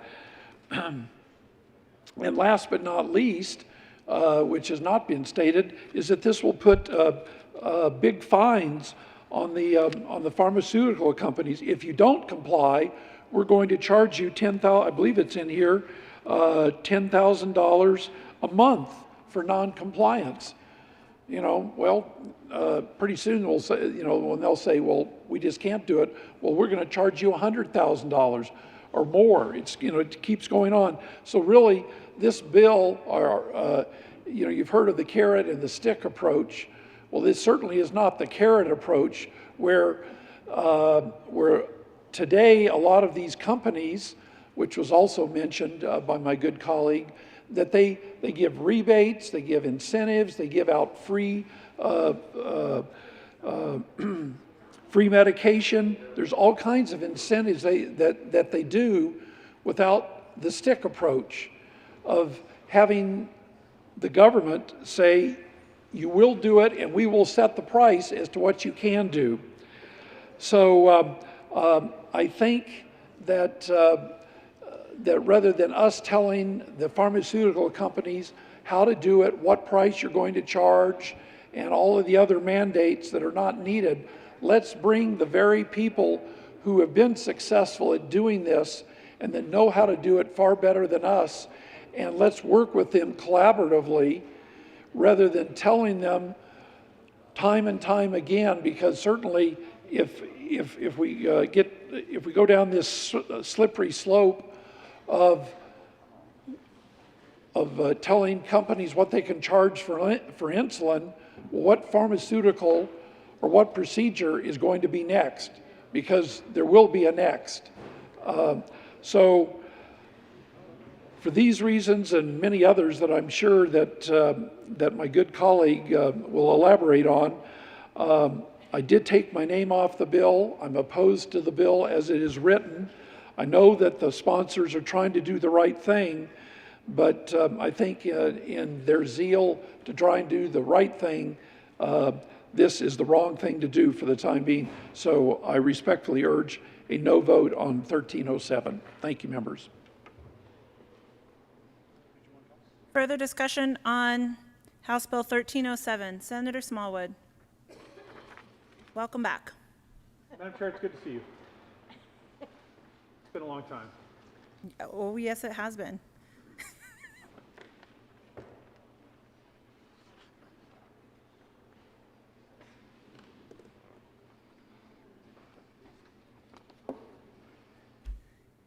Mr. Pineda, there is an amendment at the desk. Would you please read L10 to 1307? Amendment L010 to House Bill 1307. Senator Smallwood. Thank you, Madam Chair. I move Amendment 10. For the amendment. So, colleagues, you might have heard of Amendment 10 by reputation. So, if you grab your House Bill 21-1307 revised fiscal note, and you go to page 2 near the bottom under state expenditures, you'll see something talking about the Department of Law. So this is not me bloviating. I'm just reading from the fiscal note from the fiscal analyst. Department of Law. A similar policy, I'm assuming to House Bill 1307, adopted in Minnesota has resulted in ongoing litigation against the state. If similar litigation were to occur in Colorado regarding this bill, expenditures will increase in the Department of Law. If legal services are required, the increase in expenditures will be addressed through the annual budget process. So, I'm not a lawyer, never will be, so I'm not going to try to provide any commentary as to this particular litigation that's going on in Minnesota. What I've been told is that the litigation is serious and that once the case is presented correctly, that the state is going to more than likely lose the lawsuit. I have no idea if that's true or not. Again, I'm not a lawyer. But if our state ends up in this same predicament, I think, and I know a number of you in the room feel, like having a sunset on this particular piece of legislation is prudent financially. Now, the good senator from Commerce City presented a bill in Health Committee early this year that I supported that had a repeal. It was for a necessary documents program. So I don't think when it comes to talking about repeals, all of a sudden as a body, we need to do a lot of pearl clutching and, oh my goodness, we can't have repeals in. We have repeals in all the time. In fact, I believe I ran a bill with the president on a repeal and what we were going to do with it. Repeals aren't bad. If we look at a program like the senator from Commerce City did and brings it to say, here's a bill, it had a repeal in it, the program's working great, it's still necessary, let's keep it. What did we do? We kept it because it's a great program. However, if things don't go well and we end up in a lawsuit, and I know what you might hear is, well, we'll just do a repeal at that time. Colleagues, can you shoot really straight with me on this? Who is going to be the one to put their name on the bill that gets rid of the insulin affordability program in our state? Who in their right mind is going to do that? Somebody in charge of the annual budgeting process, perhaps? Unlikely, maybe. I don't know. But what I would ask you to consider is if we put a repeal in on this, and this is exactly what it is. I'm not going to mince any words. This is going to look at the program 2 years from now, and if it's not working or it's costing the state a fortune, we're going to repeal it. If it's working swimmingly, like the necessary documents program, we're going to keep it. I don't think there's any question about it. So I'd ask for your aye vote on Amendment 10, looking forward 2 years. If the program's working, we'll keep it. If it's not, nobody needs to run the bill that repeals the insulin affordability program. Senator Donovan. Thank you, Madam Chair. Colleagues, I'll ask for a no vote on this. Sunsets and repeals are not the same thing. This isn't a sunset, this isn't a review. It's just a repeal. So this would end the program on this date, and you would start over with a brand new bill to reestablish this program. So this is just a straight repeal as this amendment is written. Senator Zenzinger. Thank you, Madam Chair. Just for some clarification, I think sometimes there is a misnomer between what we call a sunset and what we know as a sunset. You can't call it a sunset specifically unless it is a governmental program that is being reviewed by the Department of Regulatory Agencies. So yes, sometimes in order to effectuate a sunset, you have to say repeal unless it is a governmental program that we're reviewing. So for example, if you go to the Department of Regulatory Affairs, they have criteria for sunsets. Sunset review statutory criteria. Sunset reviews are based on the following statutory criteria. And I'm just quoting from the website here. 1, whether regulation by the agency is necessary to protect the public health, safety, and welfare, whether the conditions that have led to the initial regulation have changed, and whether other conditions have arisen that would warrant more or less the same degree of regulation. So I'm going to emphasize one of the words in this again, whether regulation by the agency is necessary. So unfortunately, in the way that the bill is written right now, there is no agency that is directing this program. There's no agency that is involved. There's no agency that is running this program. That's not the way it's written. So you can't have a DORA sunset because it doesn't reference an agency. It's an imposition on a private company that is not regulated by government. Number two, if regulation is necessary, whether the existing statutes and regulations establish the least restrictive form of regulation consistent with the public interest, considering other available regulatory mechanisms, and whether agency rules enhance the public interest and are within the scope of legislative intent. So again, the second criteria that is listed here for a sunset is that it has to reference an agency, and whether those agencies' rules enhance the public interest.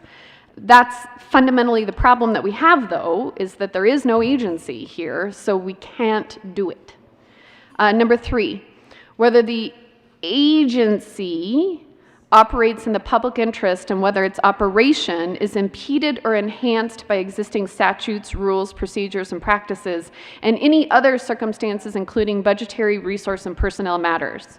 So again, this is number three of the criteria, and it relates specifically about whether or not that agency is operating in the public interest, which we cannot do in this instance because there isn't an agency that is being called into question here. There's no agency in which to review whether or not there is a public interest here. Number four, whether an analysis of agency operations indicates that the agency performs its statutory duties efficiently and effectively. So, sounds great. We definitely want a review. We want a review of this program, but we can't do a DORA sunset because it isn't actually being operated by an agency by which to evaluate or review. Number five, whether the composition of the agency's board or commission adequately represents the public interest, and whether the agency encourages public participation in its decisions rather than participation only by the people that it regulates. So again, very important. Sometimes you do need to do a review. Sometimes you need to look at whether or not there is adequate representation, whether the public interest is being represented by that agency. But in this case, we cannot do that because it is a private entity that is being regulated, not a public entity. So there's no ability to do that. Number six, the economic impact of regulation, and if national economic information is not available, whether the agency stimulates or restricts competition. So in this case, there is no competition that is being impacted here on the part of government because it's not a government program that we are evaluating. Number seven, whether complaint, investigation, and disciplinary procedures adequately protect the public, and whether final dispositions of complaints are in the public interest or self-serving to the profession. We're not dealing with the profession here. Number eight, whether the scope of practice of the regulated occupation contributes to the optimum use of personnel and whether entry requirements encourage affirmative action. Well, we're not talking in this case about any kind of an occupation. Number nine, whether the agency, through its licensing or certification process, imposes any sanctions or disqualifications on applicants based on past criminal history, and if so, whether the sanctions or disqualifications serve public interest or commercial or consumer protection interests. To assist in considering this factor, the analysis prepared pursuant to subsection 5A of this section must include data on the number of licenses or certifications that the agency denied based on the applicant's criminal history, the number of conditional licenses or certifications issued based upon the applicant's criminal history, and the number of licenses or certifications that are revoked, suspended, or based on an individual's criminal conduct. For each set of data, the analysis must include the criminal offenses that led to the sanction or disqualification of an action by the agency. Number 10, whether the administrative and statutory changes are necessary to improve agency operations to enhance the public interest. So the problem that we have is that we have a really good process that is outlined here in the Department of Regulatory Agencies that allows for a sunset process. We use them all the time. They are very appropriate, but they have to refer back to an agency, a governmental function, a department, a division, a program that's being administered by the agency, a board that is being regulated by an agency. None of that exists in the current bill, and so therefore we cannot apply this very reasonable, logical, often used paradigm, this mechanism that we have known as a DORA sunset. So if we wanted to, however, impose a sunset process of some sort on a piece of legislation that does not involve an agency, what would we call it? We could call it a sunset, but it can't be a sunset that is connected to DORA. We can also call it a repeal. And that is very common in this building. In fact, we just did it. Recently, we passed a bill that had entirely striking the repeal for the Necessary Documents Program. The Necessary Documents Program was instituted in 2016, and in that legislation, it said we will repeal this in 2021. And then what happened is we carried legislation this year where we said, no, we're going to stop that repeal because we agree with this program. This program is working. This program is successful and it is necessary. It's even in the title, Necessary Documents, so much so that we're going to run a bill, and that's all it did. That is all it did, is it just got rid of the repeal. That's it. We do it all the time. In fact, there was a bill not too long ago that was actually amended by, it was a bill sponsored by the senator from Colorado Springs and the good president from Pueblo, and they amended the bill. And what they did is they amended it by taking out the sunset. Now, did they take out the review? No. What they did is they took out the sunset, and the reason they took out the sunset is because it turns out that that bill was not referencing an agency. So the House put on a sunset, and then the Senate said, great idea, but we can't really do that because it's not referencing a function of government. So we're going to amend this bill, and we're going to take that sunset out. And we all agreed with that, and we passed that. I know that it sounds bad that we're using the word repeal, but that is the technical and legal term for application of a sunset when it does not apply to an agency. We do them all the time. That's what they are there for. And I think that in this instance, it would behoove us to do that just to make sure that there aren't any issues down the road based on some of the problems that have been called out in the fiscal note. Now, it is not a condemnation of the policy to do this. It's actually quite logical to do this. It's responsible to do this. It is not a condemnation of the policy because the policy is good, just like the Necessary Documents policy was good. Just like there was another bill that we did the other day on energy. It contained a repeal, and it wasn't because we didn't think that the idea was good. We passed the bill. And it was actually a bipartisan bill. It received support from a good number of people in this chamber with that repeal in there. And that's because the repeal that was listed in that bill was not a condemnation of the policy. It's a logical thing that you sometimes put into legislation when you're trying out a new idea. So, again, I would just like to say that we can't technically say sunset because the sunset process is a review process that is connected to the Department of Regulatory Agencies. And that's not what this is. It doesn't mean that the policy is therefore bad. It just means that in a certain number of years from now, we're going to decide as a body whether we want to continue it or not. And we're going to look back on the evidence and we're going to say, yes, this was life-saving. We're going to keep this. Or not.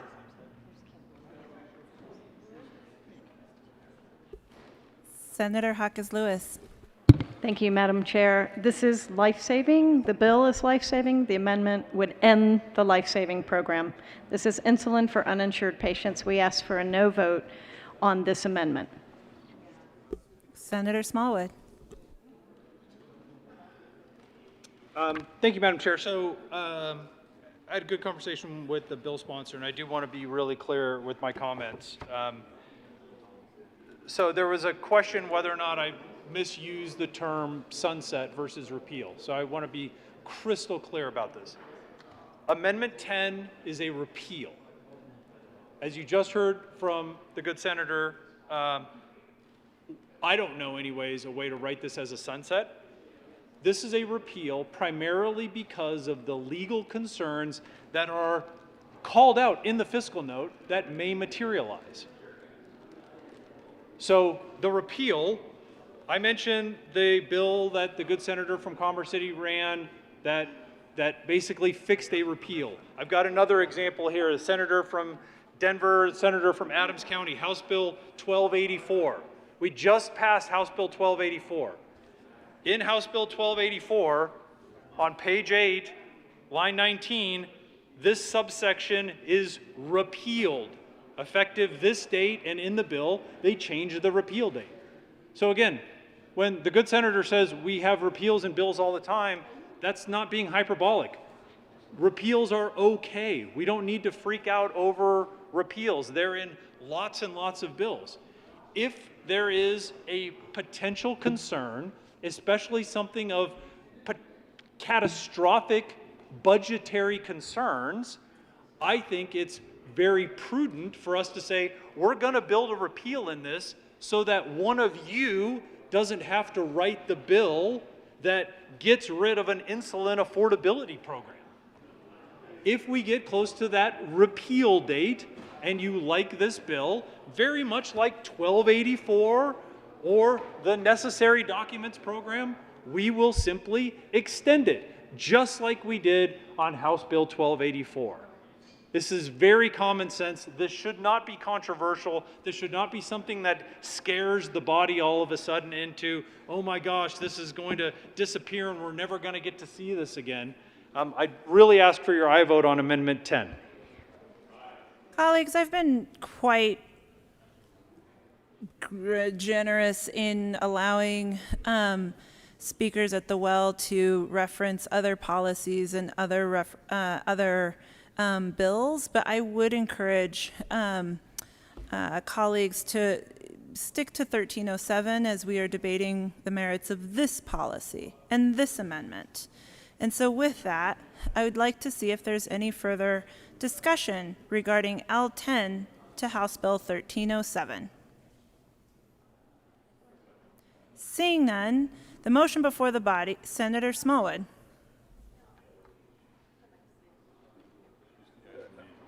Madam Chair, I apologize. I don't know if you've stood in this part. It's really hard to hear sometimes. So I'm sorry? I'm having a really hard time hearing you. So I apologize. I couldn't hear what you were saying just there. So I've said I've been quite generous in... After that, sorry. No, and so seeing no further discussion, the motion before the body is the adoption of L10 to House Bill 1307. Further comments? Senator Zenzinger. Thank you, Madam Chair. I apologize to the chair if it seemed as if I was referencing other bills. My point that I was trying to make is that the objection that we heard about this amendment is that it's using the word repeal. So my point was, and I will reiterate it just to make it perfectly clear, that the word repeal in this instance means sunset. And the reason why the repeal, that word in this instant means sunset, is because it doesn't connect to the Department of Regulatory Agencies. That's it. That was my whole point. If it had been something that was connected to the Department of Regulatory Agencies, then we could say the actual word sunset, but we can't. Right now, those two things don't exist in the bill. So it's an objection over the use of the word, and I wanted to clarify the reason why we have to use that word versus another word. So I apologize, Madam Chair, if it seemed as if I crossed a line. I was trying to use examples of similar bills that used the similar word because they weren't connected, and then others that were connected, and so they used a different word. So thank you. The motion before the body is the adoption of L10 to House Bill 1307. All those in favor say aye. Aye. Those opposed, no. No. Noes have it, and L10 is lost.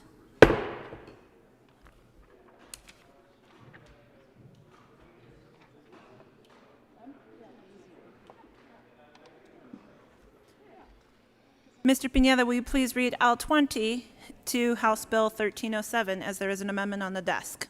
Amendment L020 to House Bill 1307. Senator Smallwood. Thank you, Madam Chair. I move Amendment 20. To the amendment. Thank you, Madam Chair. So Amendment 20 should be non-controversial. I believe the bill sponsors will view this as a friendly amendment. So you heard me mentioning rebate programs, discount programs that manufacturers have. I am certainly not saying, colleagues, that anything that I've mentioned previously works for everybody. So we talked about the Medicaid system and how it works for some people, particularly those who might be insulin dependent. We talked about if you earn too much money and you don't qualify for Medicaid, how there's a robust system of individual insurance and cost sharing reductions. And you heard me say that those might not work for some people, that some folks might still be uninsured because we haven't done a great job communicating these programs, we haven't done a great job in education. So what this is asking is that upon enrolling or at least providing information about this insulin affordability program, that we should also let the patients know that long term there may be a manufacturer's program that works on a continual basis for them. Remember, this bill, House Bill 1307, only helps our citizens one time per year. What about the other 11 times or more, depending on how often they're getting their prescription? This is asking them to be informed about those other programs. Maybe those programs work for them, maybe they don't, but at least they'll have the information and we'll have one step towards solving the bigger issue in this. And I'd ask for your aye vote on Amendment 20. Senator Hawkins Lewis. Thank you, Madam Chair. Amendment L020 is actually, could be an educational amendment. Patients will learn about their insulin. The 3 manufacturers that make insulin actually do have very good insulin programs. So we look at this as a friendly amendment. Senator Fields. Thank you, Madam Chair, and I do too. Because we shouldn't have people mining for information when it comes to their medication. And if you are a diabetic, it is a life-saving drug. So we need to be able to have information available so that people can have access to affordable prescriptions as it relates to insulin. So I would say an aye vote on L020. Seeing no further discussion, the motion before the body is the adoption of L20 to House Bill 1307. All those in favor say aye. Aye. All those opposed, no. The ayes have it, and L20 is adopted.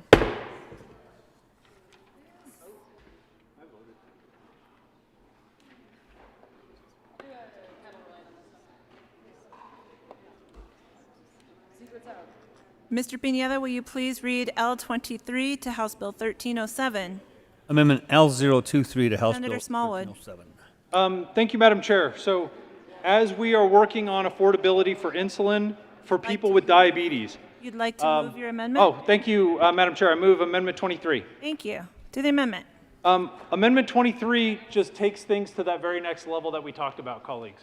If folks aren't able to afford their insulin, or if we're only able to help them one time a year and leaving them sort of hanging out there the other 11 months out of the year, what I'm concerned may happen is exactly what does happen, is that people suffer from diabetes, the condition gets worse, we potentially phase into end-stage renal disease, dialysis, transplants, amputation, blindness, all of the comorbidities that happen with diabetes.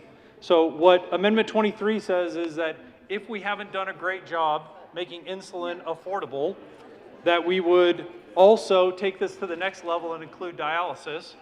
Whereas if somebody's unable to perform dialysis, we'll treat that the same way that we did insulin and ask the provider of the dialysis services to provide those costs to the individual, to provide those services at no cost to the individual. I'd ask for your aye vote on a very common sense Amendment 23. Senator Hawkins Lewis. Thank you, Madam Chair. We ask for a title ruling on this amendment, please.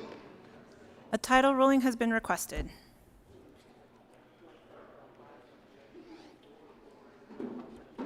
We will stand in a senatorial 5.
Con todo respeto, with all due respect, Amendment L023, I rule that as chair, the amendment falls outside the title.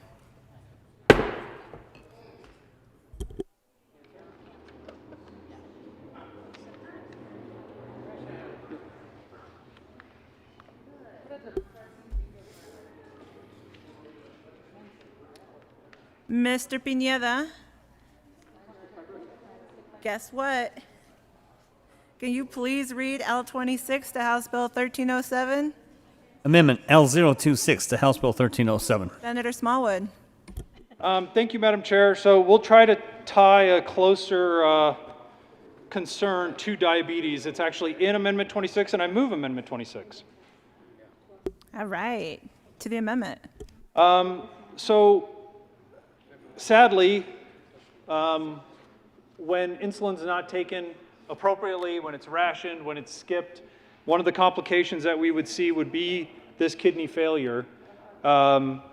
Kidney transplants are an unfortunate reality to too many Coloradans suffering with diabetes. And as we're going to make the insulin available from the manufacturer to the patient at no cost, I think it only makes sense to also have this transplant services available at no cost to the patient, and we would have the provider of those transplant services bear those costs. I'd ask for your aye vote on Amendment 26. Division. That's a little early, a little premature. But Senator Hawkins Lewis. Thank you, Madam Chair. We ask for a title ruling on this amendment. We could call division on the title ruling, but we're going to stand in the senatorial 5 for a title ruling.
We're skipping kidney. We're going right to the good stuff now.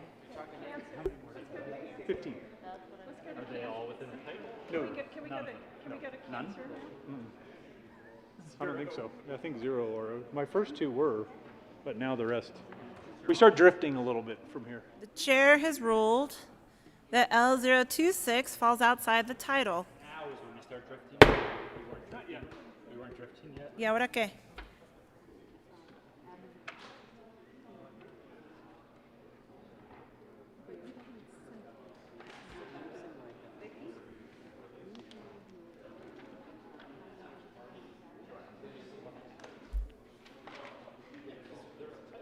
Mr. Pineda, will you please read L12 to House Bill 1307? Amendment L012 to House Bill 1307. Thank you, Madam Chair. I move Amendment 12. To the amendment.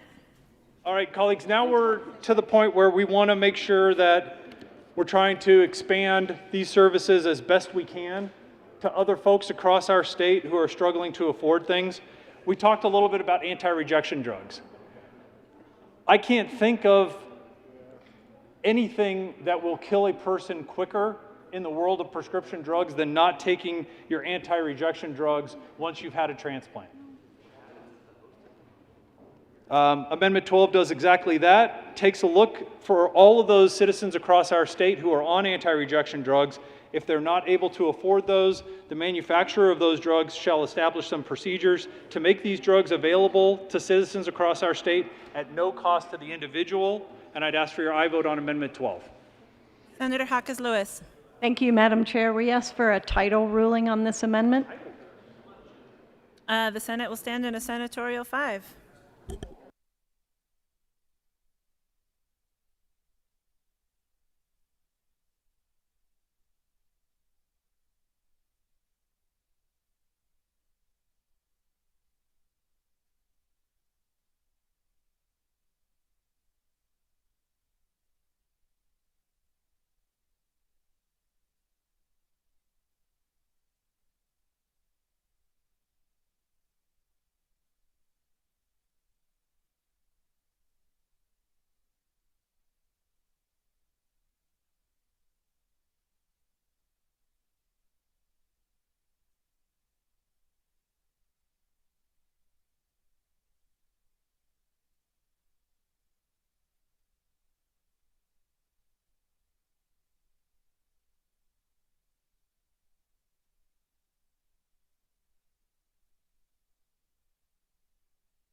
Seeing as the title of House Bill 1307 is concerning measures to increase access to prescription insulin for persons with diabetes, as chair, I rule that L12 falls outside the title.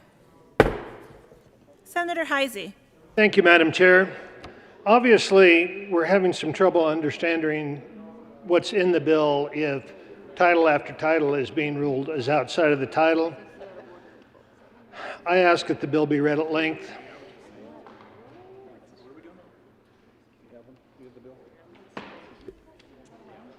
Mr. Pineda.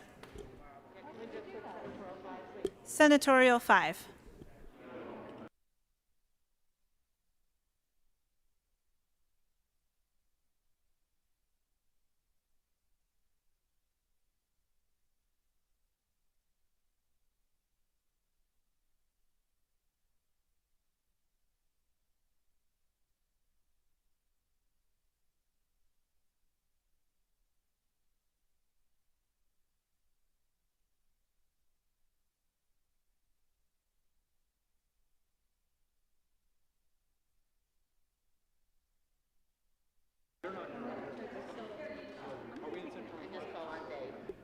Mr. Pineda, please read House Bill 1307.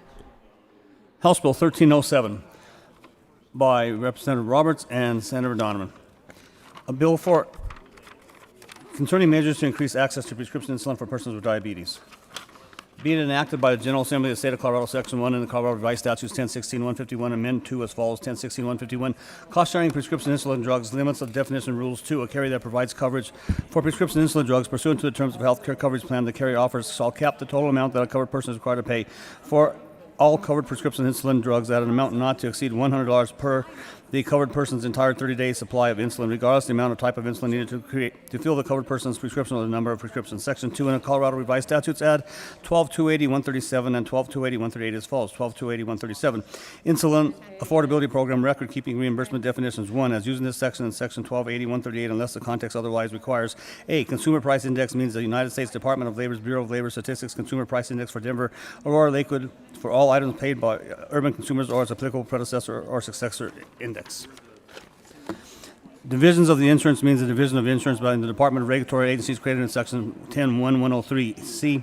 Manufacturer means a person, 1, engaged in a manufacture of insulin that is self-administered on an outpatient basis and available for purchase by residents of the state, and 2, that has annual gross revenue of more than $2 million from the sale of insulin in the state. D. Pharmacy means a pharmacy outlet registered pursuant to the Article 280, whereas where prescriptions are compounded and dispenses. G. Program means the Insulin Affordability Program created in subsection 2 of the section.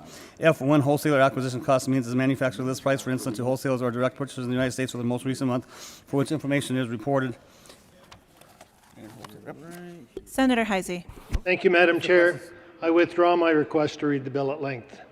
Thank you. Further discussion on House Bill 1307. Senator Smallwood. Thank you, Madam Chair. Can we have a Senatorial 5, please? May we have a Senatorial 5, please? Absolutely. The Senate will stand in a Senatorial 5.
Senator Smallwood. Thank you, Madam Chair. Colleagues, thank you. So for the millions listening online and those hundreds here behind the glass, so we had a good, I think, collegial conversation, which is I believe all of these amendments, after hearing the title ruling on the first two, all of the rest of these amendments are going to be ruled outside the title. And I think that's fair. But I do want to briefly mention what these amendments are. I'm not going to move any of them, just so that we can get an idea of what this particular bill proposes as a way of fixing what we, I think, all agree is a problem, and what I am proposing needs a different solution. So Amendment 13, which will not be moved, says that for those of you out there watching who have cystic fibrosis, that we would treat you the same as we would somebody with diabetes, and if you are not able to pay for your prescriptions, the manufacturer would pay for those. For those over 500,000 who've passed away from cancer and the hundreds of thousands more in our state who are suffering with cancer, if you couldn't have paid for your drugs, this would have taken care of that. Hyperlipidemia, asthma,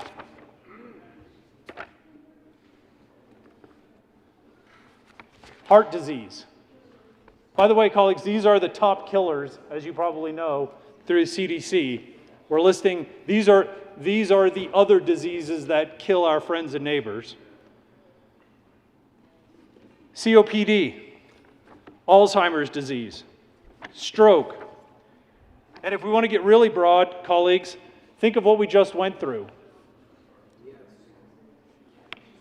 Think of COVID-19. If we would have asked the drug manufacturers, colleagues, to please, for the sake of the globe, create a vaccine to save millions of our citizens.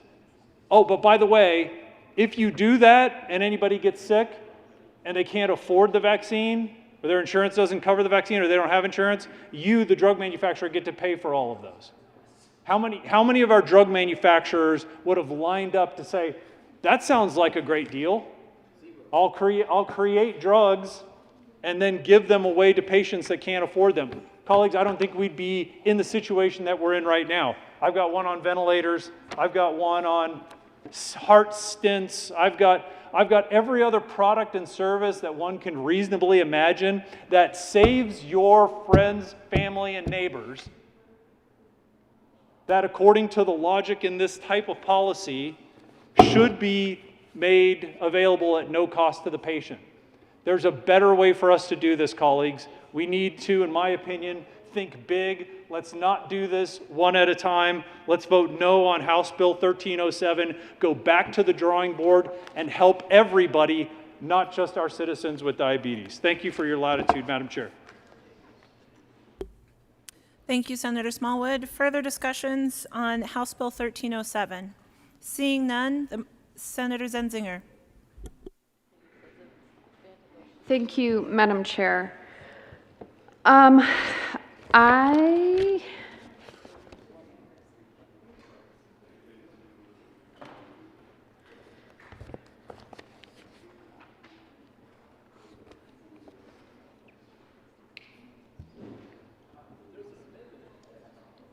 Mr. Pineda, will you please read L29 to 1307? Amendment L029 to House Bill 1307. Senator Zenzinger. Thank you, Madam Chair. I move Amendment L29. So, members, this bill that is before us today is really important. The policy is really important. We have people in this state who need life-saving medicine daily, a maintenance of care, who are not getting it for whatever reason. Maybe it's because they are not on Medicaid. Maybe they are on insurance, but they are underinsured. Maybe they are not aware of some of the programs that are out there that do assist people that need emergency supplies. For whatever reason, there are people in our state who are shortchanging themselves their regular doses of insulin, and it's a problem. Because when that happens, that creates a cascade of problems. For example, you can end up with kidney disease, which then later could lead to kidney failure, which could then later lead to needing kidney dialysis. My father has diabetes. One of the things that he has to do every 3 weeks is he has to have injections into his eyeball. I can't even think about that. I have a hard time putting on contacts, much less an injection to my eyeball. But he has to have that. He has to have that every 3 weeks regularly, or he will go blind.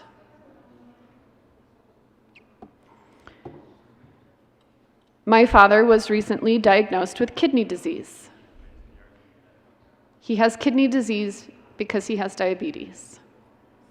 And this is someone who has access to his insulin.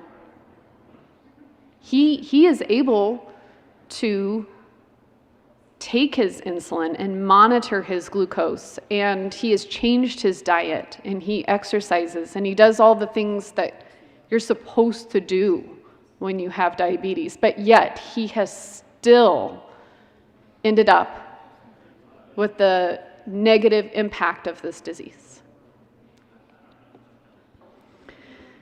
I care about this policy, and I want to make sure that we aren't going to stand up a program only to have that program shut down or taken away because of a lawsuit.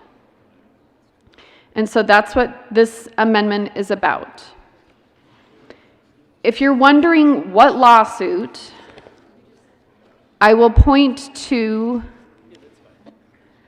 the fiscal note for House Bill 1307.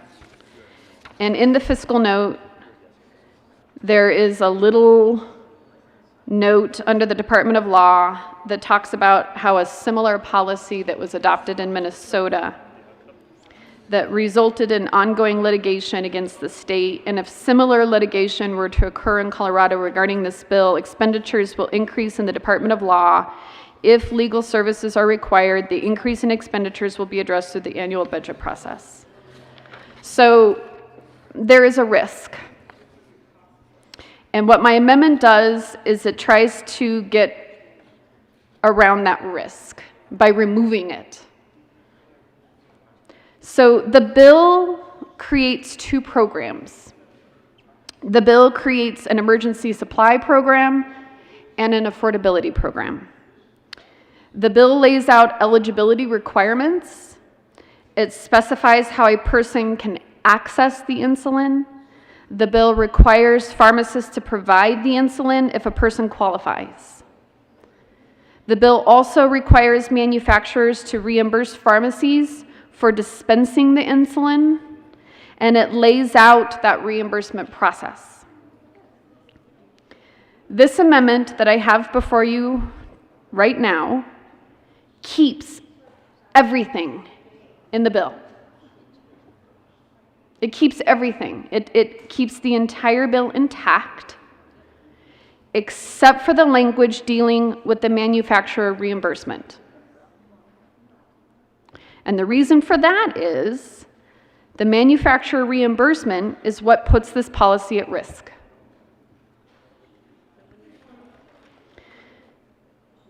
So why? Why would this put the policy at risk? Now, in the fiscal note, they noted that this has been tried in one state. That state was Minnesota. They had a similar law to what's being proposed today, and the Minnesota law, which was the Alex Smith Insulin Affordability Act, they named it after Alex Smith, which we do here all the time, is we name legislation after somebody. It established 2 programs. Their legislation established the Continuing Safety Net Program and the Urgent Need Program. Now, the Continuing Safety Net Program mandated that manufacturers provide free insulin products to any individual who meets certain eligibility requirements. And if a person is eligible, he or she can get insulin for a year. Now, the Urgent Need Program, which was a second and different program, required that manufacturers provide a 30-day supply of free insulin to individuals who meet certain eligibility requirements. This Minnesota law was signed into law back in April of 2020. On June of 2020, a lawsuit was filed in the U.S. District Court, District of Minnesota, by Pharma. That is P, capital P, lower h, capital R, capital M, capital A, because Pharma is actually an acronym. And this is really important because Pharma is not a manufacturer. They are a nonprofit corporation that represents pharmaceutical companies, and they serve as the pharmaceutical industry's, quote, principal public policy advocate, end quote. Now, Pharma, the agency, includes companies. They have member companies that are a part of it. It's an agency. It is not the actual manufacturer, such as like Eli Lilly and Company, Novo Nordisk, and Sanofi. Those are the 3 principal, I think only, manufacturers, which for the most part sell insulin in the United States, and particularly in Minnesota. Now, the lawsuit alleged that the Minnesota law and the resulting programs violated the takings clause of the Fifth Amendment to the United States Constitution. And in addition, the lawsuit alleged that one of the exemptions created under the law, if interpreted a certain way, would violate the Dormant Clause, the Dormant Commerce Clause. So Pharma, which is an association, sought a declaratory and injunctive relief.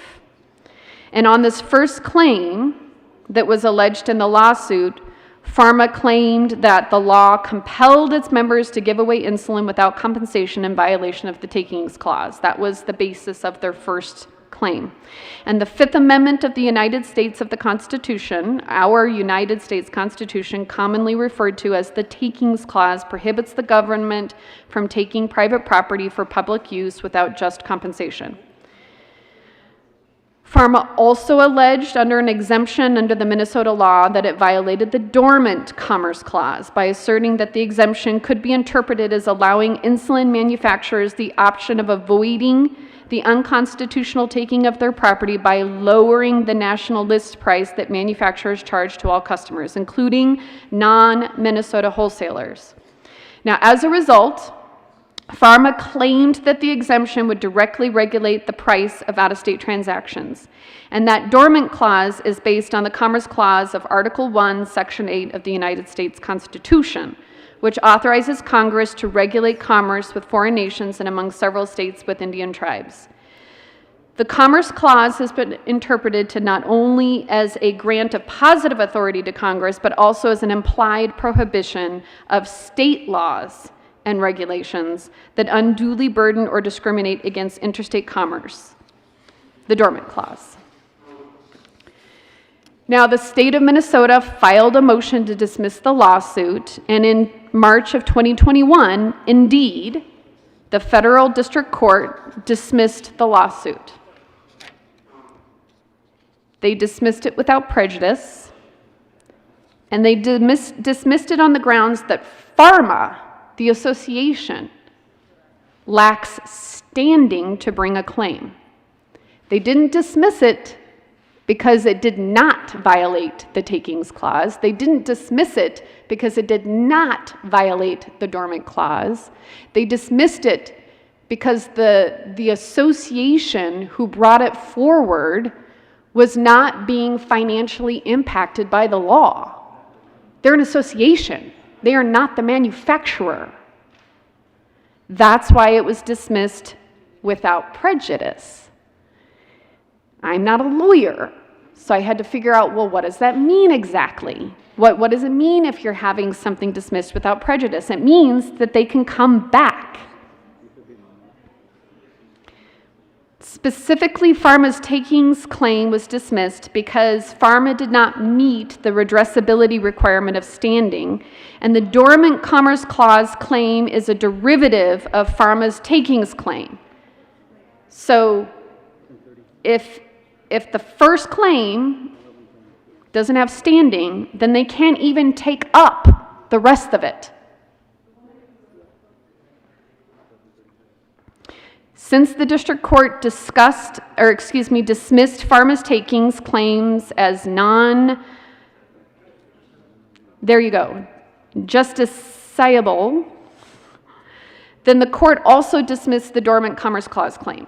Not because it didn't apply, but because it was under the original claim, which was dismissed because they didn't have standing. So again, dismissing the lawsuit without prejudice means that another lawsuit could be filed challenging the constitutionality of the Minnesota law.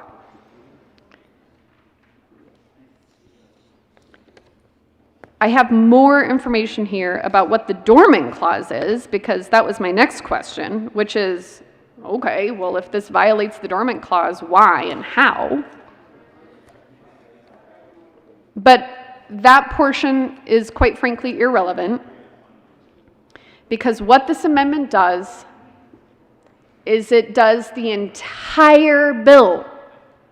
It takes up every single part of the bill, with the exception of the requirement upon the manufacturer. The very thing that will get us into trouble, that could potentially bring a lawsuit here to Colorado and end the entire program. Now, I'm going to go back to the reason why I'm running this amendment. I'm running this amendment because I believe we need this bill. I believe that there are people out there who need insulin. I believe strongly that for people's essential daily health, that the government, us, the people in this room, in this body, should step up and take responsibility and provide it, because that's how much I believe in this program. We should do it. And we should do it in such a way where it won't get shut down. Now, I heard somebody comment to me, "Oh, Rachel, you're just a hack for the pharmaceutical companies. You're just doing this because you like pharma." And I laughed. You can believe that if you want to. It's not true. I don't care. I don't have personal feelings for pharma. I'm not trying to defend pharma. What I am trying to do is to make sure that if we stand up this program, that it stays and that it doesn't get pulled out from under us.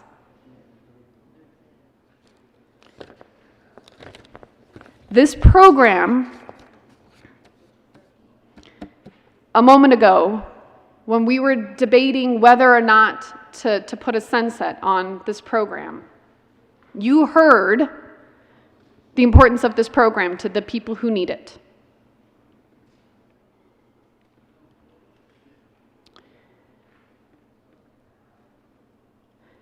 Quote, "But to put a repeal concept within a bill that would create a pathway for people to afford a life-saving drug that they would take advantage of, that they would know that is out there, that we would work as a state to promote a solution," because that is in the bill as well, right? We're going to make sure that people know that this is an option. That when they are at death's doorway, and we have created a program for a number of years that allows them to know that they don't have to face a coma, right? That's how important this program is we are saving people's lives, we're preventing comas, and so therefore we need to keep this program, and we need to keep this program in such a way that it can continue. Not be yanked out from under us.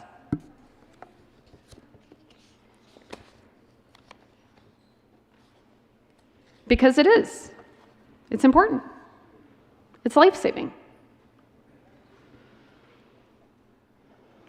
So the next question would be, well, can we do it? And the question is, yes, we can, actually. In fact, we're already doing it. We're already doing this with other types of programs.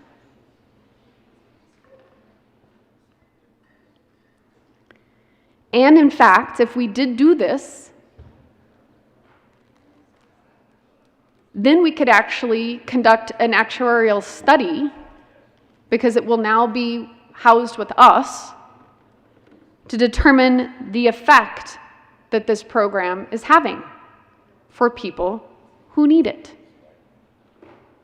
Now, the federal government stepped into this space when it comes to kidney dialysis. If there's a person out there that cannot afford kidney dialysis, the federal government will pay for them to have that, because it is life-saving. It is a maintenance of care. And I feel so strongly that this body needs to do the same.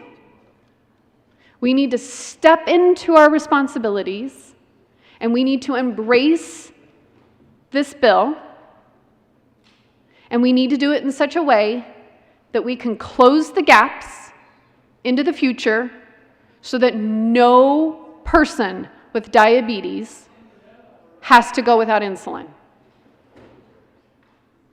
Regardless if they have insurance, whether they are underinsured, whether they have no insurance. I voted for the bill 2 years ago, and I would very much appreciate that you vote in favor of this amendment as well.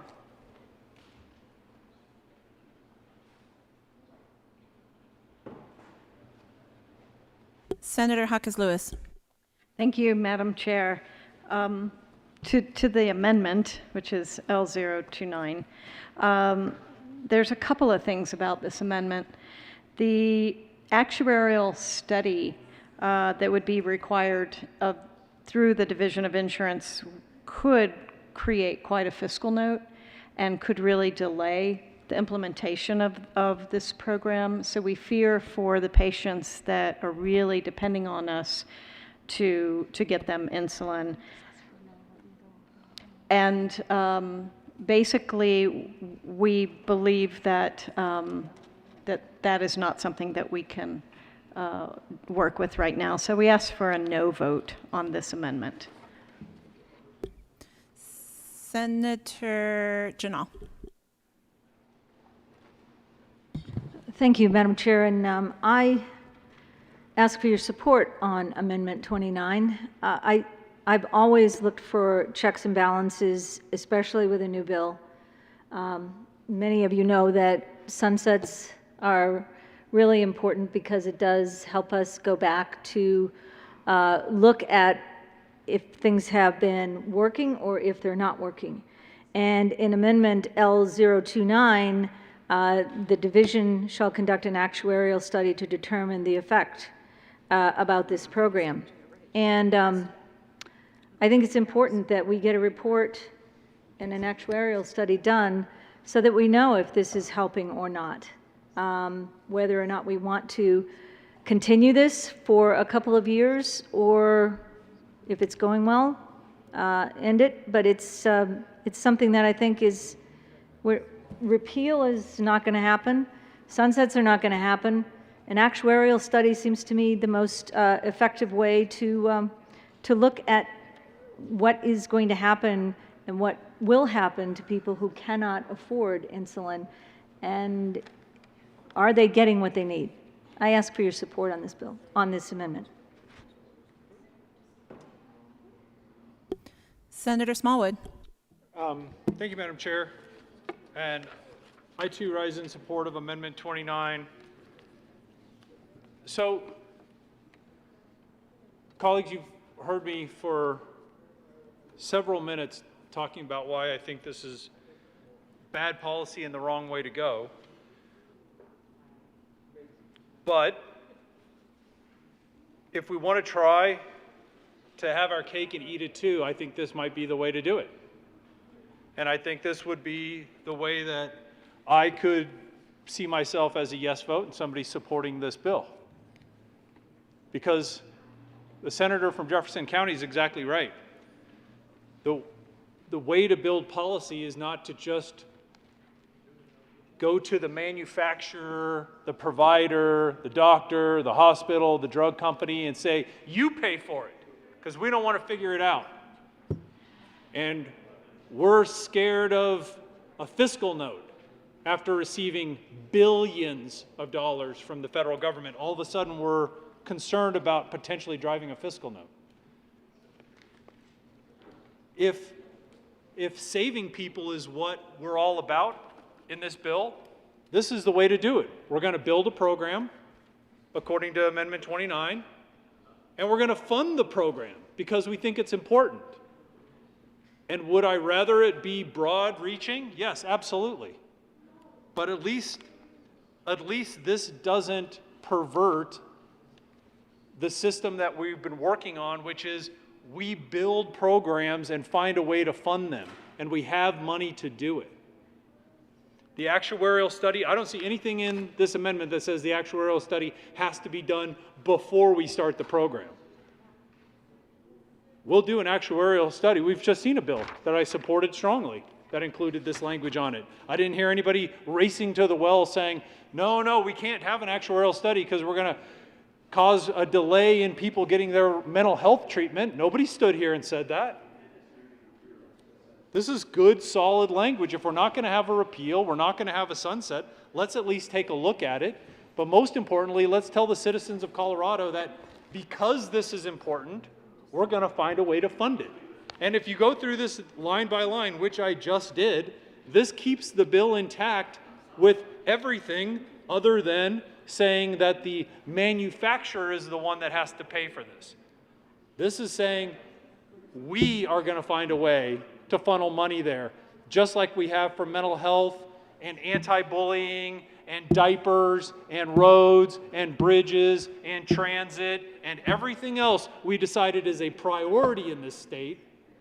Let's add this to the list. If it's important, let's do it. Let's not punt it to the manufacturers and pray that it works for them. I didn't think there was ever a way. In fact, I'm pretty sure I told the bill sponsors there's never a way that I could be a yes on this bill. But kudos to the senator from Jefferson County. You found a way. And I support Amendment 29, ask for an aye vote, and then ask for an aye vote on the bill. Senator Zenzinger. Thank you, Madam Chair. So just to be clear, we're saying vote no on the amendment, this is from the sponsors, because we don't want to know how much it's going to cost down the road to premiums for government to step in and take responsibility and to make sure that we pass this policy, pass it in its current form, and then have the policy be yanked away completely and to have nothing is better than moving forward with it and then figuring out down the road after this program has been in place for a while if it had an impact on premiums or not.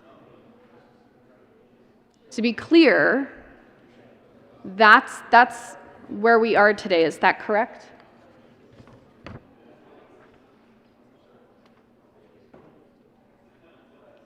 Leader Holbert. You're still on L29? Yeah. Thank you, Madam Chair. I rise in support of L029, and I've been listening to the debate here, sitting, the good senator from Douglas County, the good senator from Jefferson County, and others. And it's fascinating to me that my friend from Jefferson County as she's mentioned, that maybe someone or more than one person suggested that she's just in this for pharma.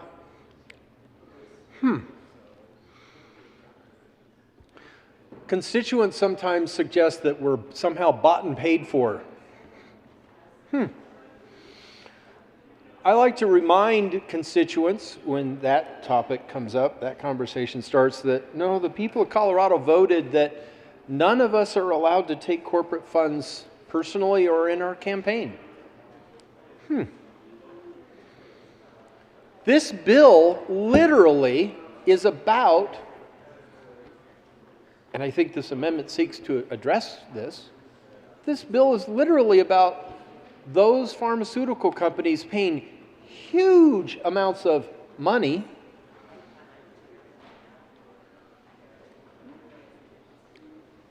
but the members of this assembly can't take money based on the accusation that was made, allegedly, I believe my friend from Jefferson County. She can't take a cent of corporate money.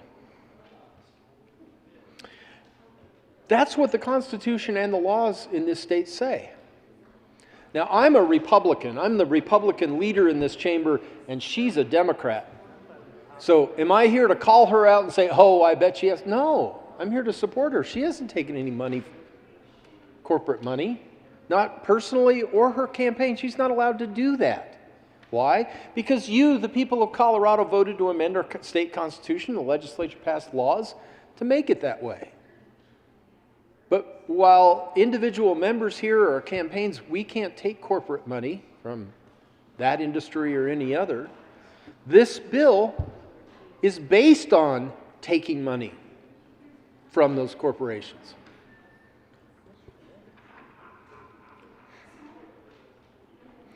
To have the division conduct an actuarial study to determine the effect, if any, the program created in this section has had on premiums, that's a good idea. Why? Because we pay premiums, those of us who have insurance. And maybe your employer pays your premium or you pay some of it, but this isn't free. This is requiring those corporations to pay out of their pocket for somebody else, not the elected officials, but for paying the cost of their own product. And doing an actuarial study to determine whether or not that has had an effect on premiums is a good idea. And it is actually valid. Whereas the accusation that my friend from Jefferson County brought to us earlier, that somebody has suggested that she's just defending this bill or opposing this bill because of pharma, that doesn't hold water. You can't take a cent from them. But this bill seeks to take millions from them. Ask for an aye vote on 029. Further discussion on LO29? Seeing none, the question before the body is the adoption of L029 to House Bill 1307. All those in favor say aye. Aye. Those opposed, no. No. The noes have it. L029 fails.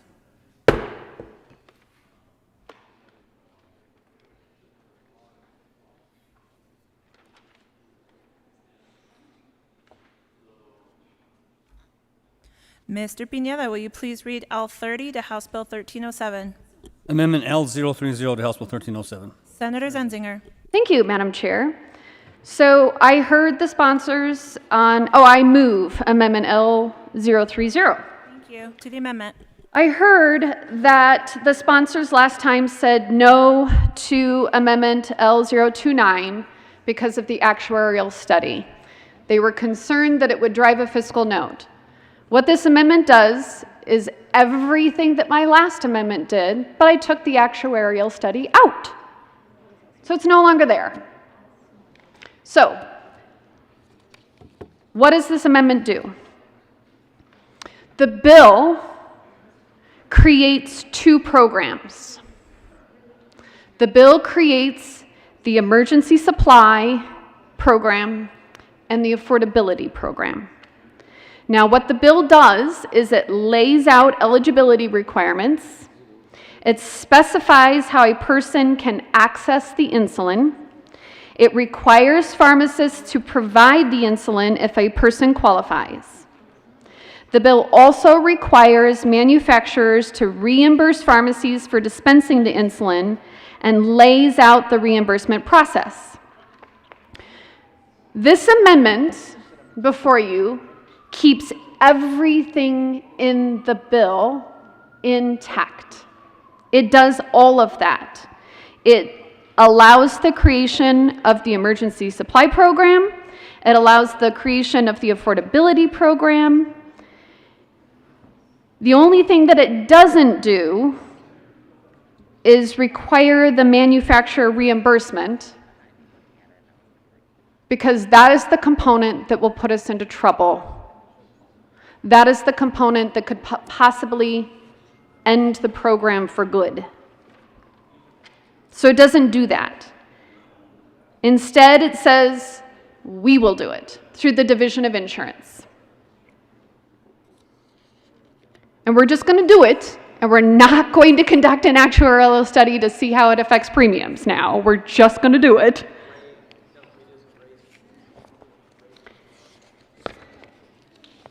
And the reason why this is important is because of the second half of that lawsuit. The second half that the court did not rule on. They couldn't get to the second half of the lawsuit. They stopped at the first part. The first part said, yeah, you don't have standing. So they never got to the second part of that lawsuit. So if a manufacturer were to come forward themselves, not pharma, not an association, but the actual person who has standing, what would they assert? They would assert a violation of the dormant clause. So Article 1, Section 8 of the Constitution, known as the Commerce Clause, provides Congress with the power to regulate commerce with foreign nations and among several states and with Indian tribes. And from this authorization of congressional power, courts have inferred a restriction on state power known as, quote, the Dormant Commerce Clause.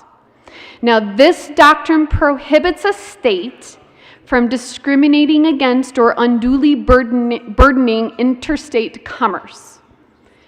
Now, according to the Supreme Court, this prohibition on interfering with interstate commerce was rooted in the framers' concern that economic balkanization had the potential to doom the new union between the states. And under the Dormant Commerce Clause precedent, courts will typically strike down a state law if it expressly mandates differential treatment of in-state and out-of-state competing economic interests in a way that benefits the former and burdens the latter.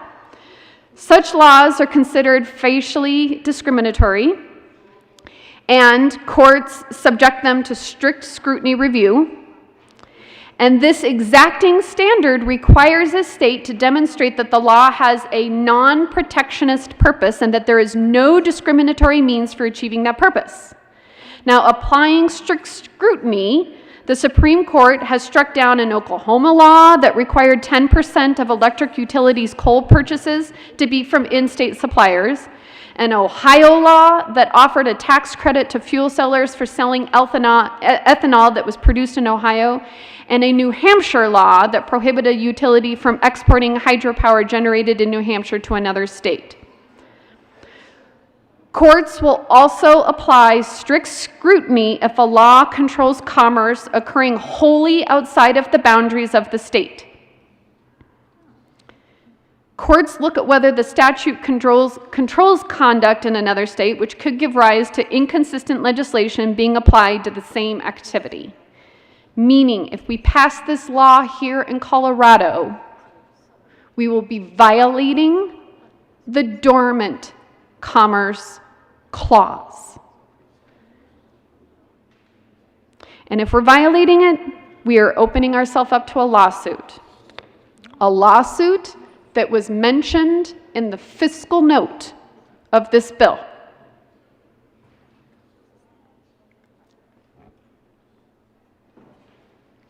Now, again, the amendment takes up the entire bill and it moves forward with creating an emergency supply program and an affordability program.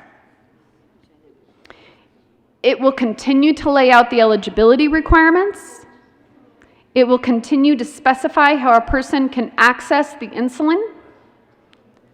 And it will require pharmacists to provide the insulin if a person qualifies. It will happen through the Division of Insurance, which we have the capability to do, which we are already doing in many other capacities. And it will prevent standing up this program today and having to shut down this program tomorrow. It eliminates the possibility of a lawsuit, takes that possibility away, and it allows this program to move forward so that people can have life-saving insulin. And the good sponsors could not abide this amendment because of the possibility of the actuarial study creating a fiscal note, so I have taken that out. That is no longer a part of this amendment. And so with that, I would respectfully ask for a yes vote on Amendment 030. Senator Hawkins Lewis. Thank you, Madam Chair. We ask for a no vote on this amendment. Further discussion on Amendment L30. Seeing none, the question before the body is the adoption of L30 to House Bill 1307. All those in favor say aye. All those opposed, no. No. The noes have it. L30 fails. The question before the body is the adoption of House Bill 1307. All those in favor say aye. Those opposed, no. The ayes have it, and 1307 is adopted.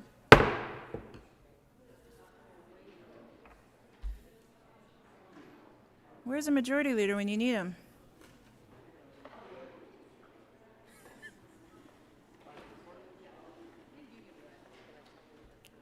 Heyo.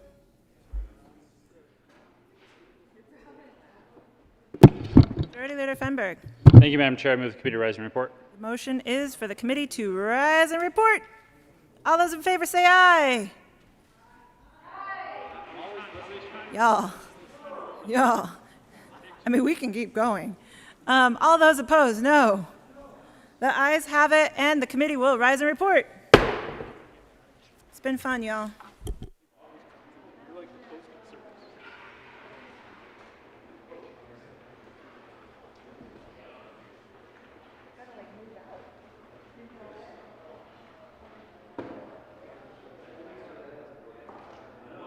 Rachel, you got a calendar? Yeah. 30? Yeah. 29 and 30 or just 30? Just 30.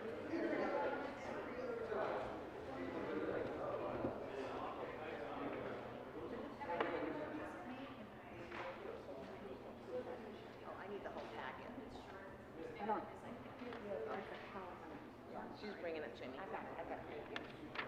Thank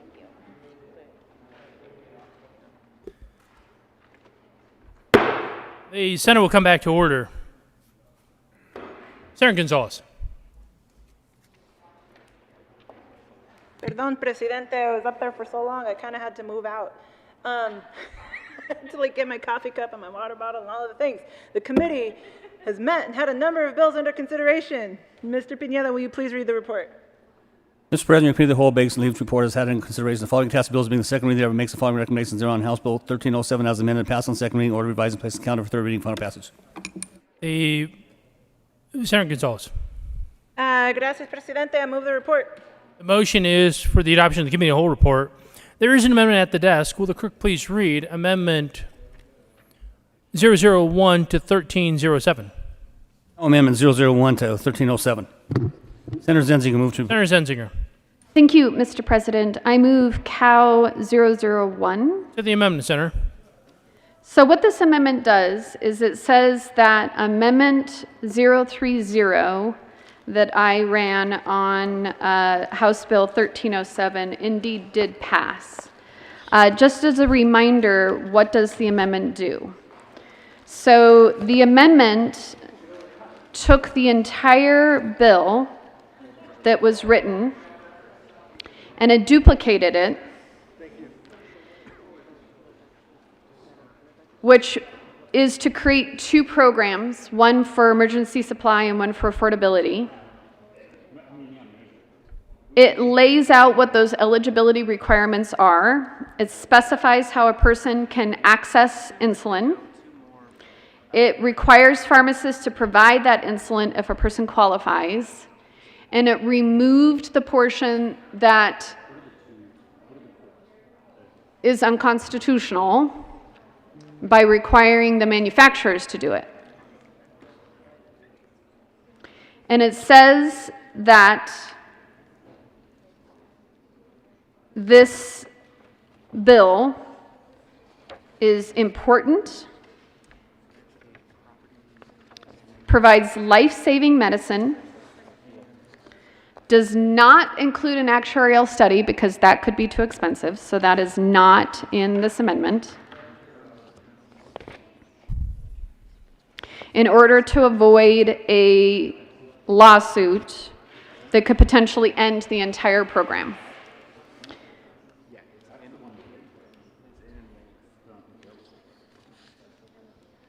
This lawsuit was called out in the fiscal note, and it's based on similar programs, one in particular in Minnesota that was passed, where they received legal challenges, and while that is being parsed out, the program's not going. So they passed it, the program stopped. It is not currently running while they're challenging that lawsuit. And who knows how long that would take. I'm imagining years. And so in the meantime, those people in Minnesota who are in need of insulin aren't getting it. And what this cow does is it says, but you know what? We're not going to let that happen here in Colorado, because we're going to step into it and we're going to embrace this bill and we're going to make sure that it happens in Colorado, and we're going to take care of our people, and we're going to do it in such a way where we're not going to open ourselves up to a lawsuit, so that that program that we value, that we think is important enough to pass a law for, can continue.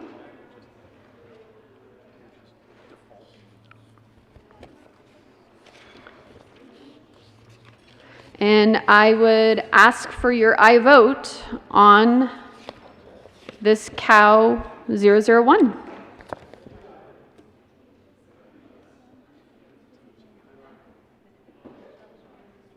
Senator Hawkins Lewis. Thank you, Mr. President. We ask for a no vote on Cal 001. Senator Smallwood. Thank you, Mr. President. Welcome back. I urge an aye vote on the Cal amendment. As discussed, I would have rather seen it with the actuarial study, but we'll talk about that later. We'll urge an aye vote.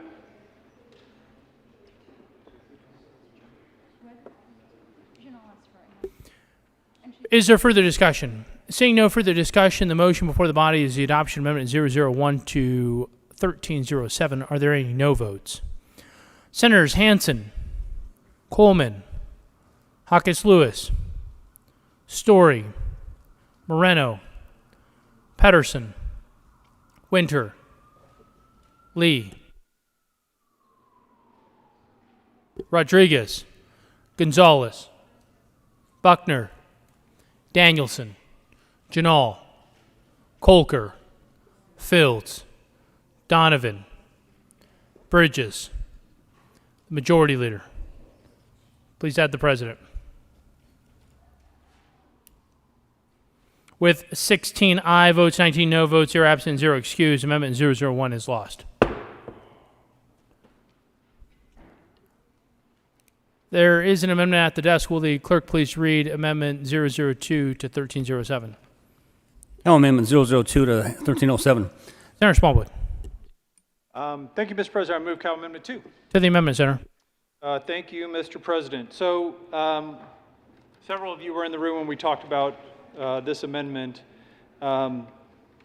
This is taking a look at the amendment from the senator from Jefferson County, Amendment 29, which actually funds this program. Again, instead of punting it back to the manufacturer and setting that precedent that that's the way we're going to create policy in the state of Colorado, this is actually going to create a program, just like we do for everything else in our state. I added the actuarial review back in here, the actuarial study. This is not prohibitive. In fact, I think that it's required. The governor was pretty clear in the signing statement that that I read, that in order for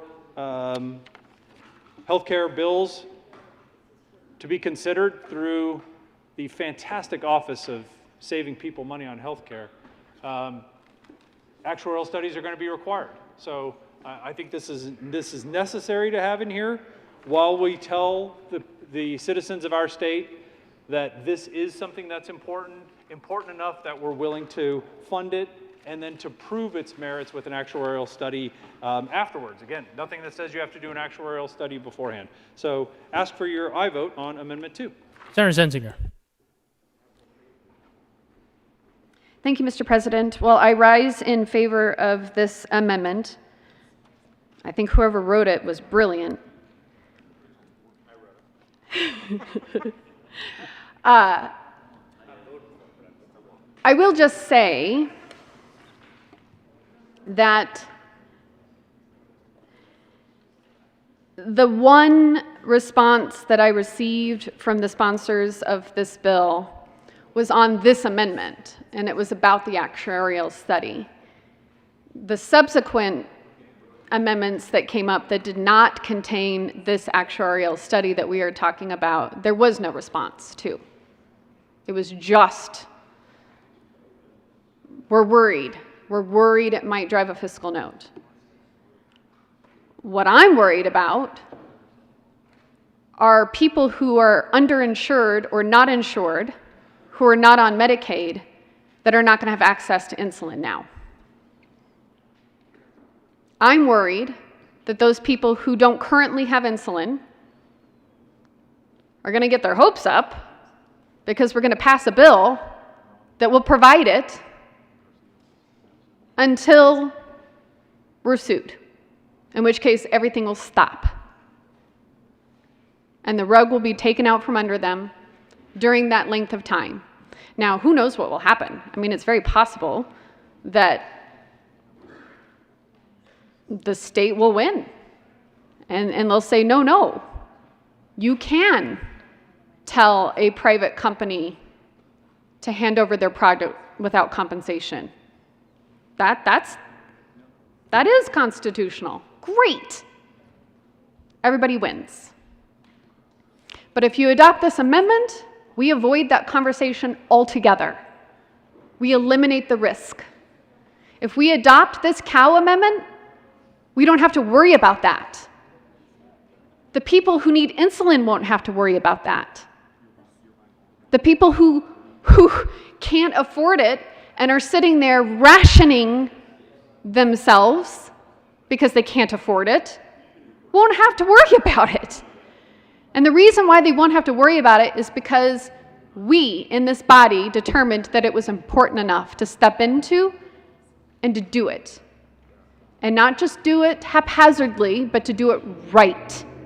To do it in such a way as we have done with other important healthcare matters. Through the Division of Insurance, in a way that prevents any possibility of this being taken away from them down the road.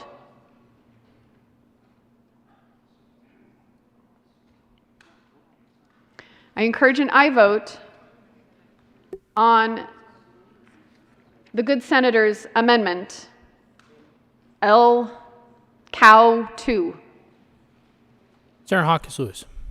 Thank you, Mr. President. We asked for a no vote on this amendment. There would be an unknown fiscal note, so we asked for a no vote. Not having any further discussion, the motion before the body is the adoption of Amendment 002 to 1307. Are there any no votes? Senators Hansen, Coleman, Story, Winter, Rodriguez, Moreno, Patterson, Story, Danielson, Gonzalez, Hawkins Lewis, Buckner, Lee,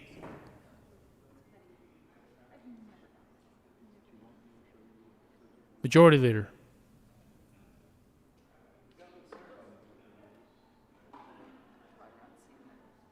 Donovan, Bridges,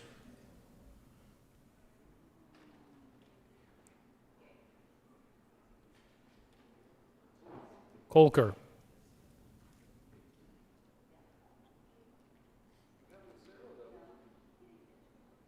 Fields. Please add the president.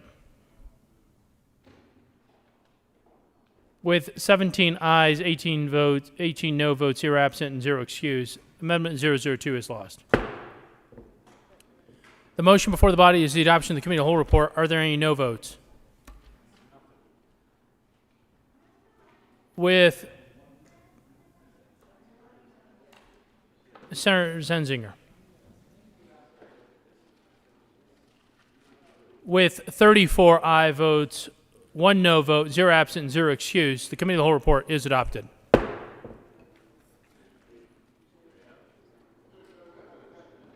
House Bill 1307 as amended, passed on second reading, order revised, and placed on the calendar for third reading and final passage.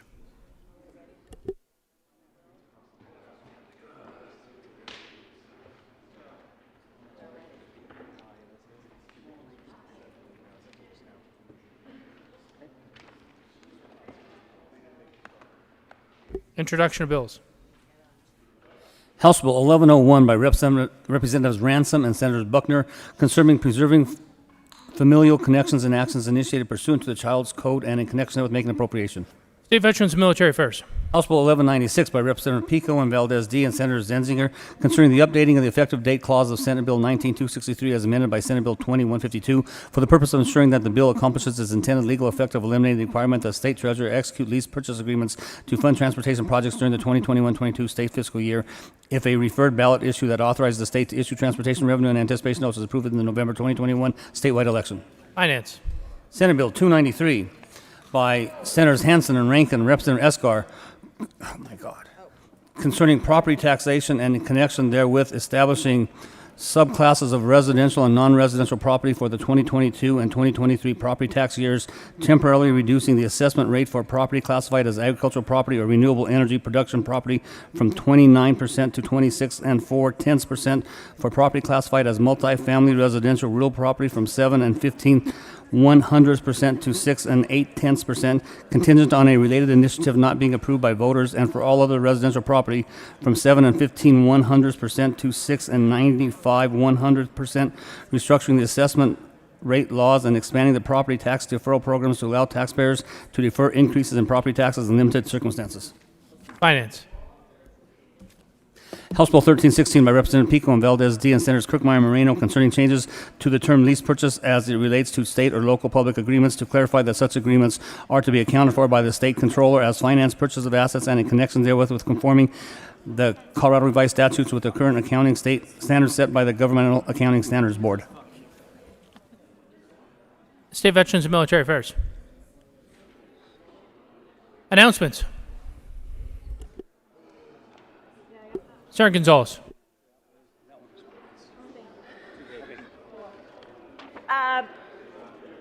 Members of the State Affairs Committee, Members of the Senate State Affairs Committee, gear up for a State Affairs meeting. We will be meeting 15 minutes upon adjournment at approximately, what is that, 5:50? To hear House Bill 1316 and House Bill 1101. See you in 15 minutes in the Old Supreme Court. In 15 minutes. Thank you. Senator Rodriguez.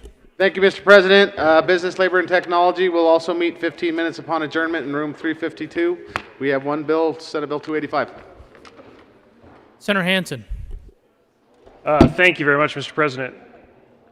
For members of Senate Appropriations, we will kick off tomorrow morning at 8 o'clock in LSBB.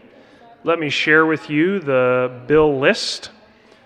Senate Bill 60, House Bills 1005, 1030, 1110, 1134, 1166, 1171, 1198, 1209, 1230, 1233, 1250, 1260, 1261, 1263, 1264, 1275, 1276, 1280, 1281, 1285, 1289, 1294, 1302, 1313, 1314, and 1318.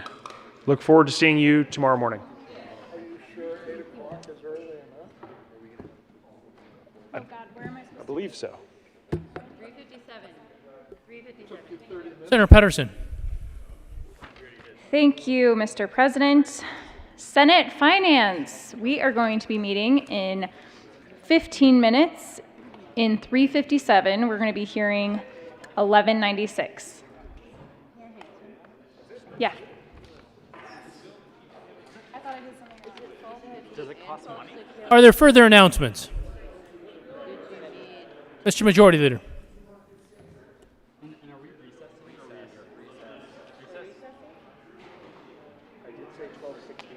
Thank you, Mr. President. Members, one announcement.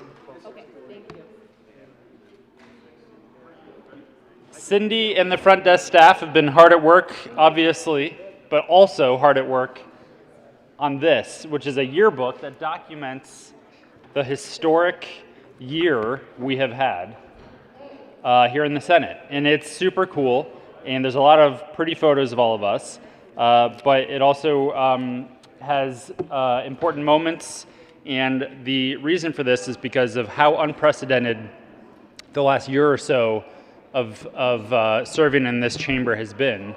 And Cindy had the great idea of documenting it and preserving it for the ages. This is a prototype. If you have any formatting requests, or if you see a photo that you just really, we didn't get the good side, maybe that kind of feedback is actually not appropriate. But I think it said formatting changes, right? This was just a rough draft Yeah. of it, so we're going to tweak it Yep. and order copies. Right. So if you do have, if you do notice anything that needs to be tweaked, let Cindy know. But we will be ordering copies of this. So if you would like one, please let the front desk know. They will be ordering them for everyone by early next week, by June 7th. So please, please let the front desk know if you would like them to order one for you. It will be free. It is not something that you have to pay for. It is something that will be made available from the deep pockets of Cindy Markwell for every senator. So thank you to the front desk for their work on that.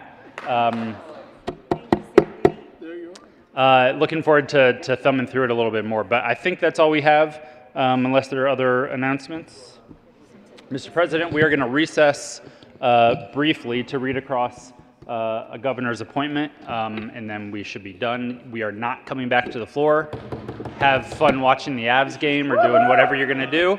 Mr. President, I move that the Senate recess until 5:45 p.m. You have heard the motion. All those in favor say aye. All those opposed, no. The ayes have it, and the motion is adopted, and the Senate will stand in recess.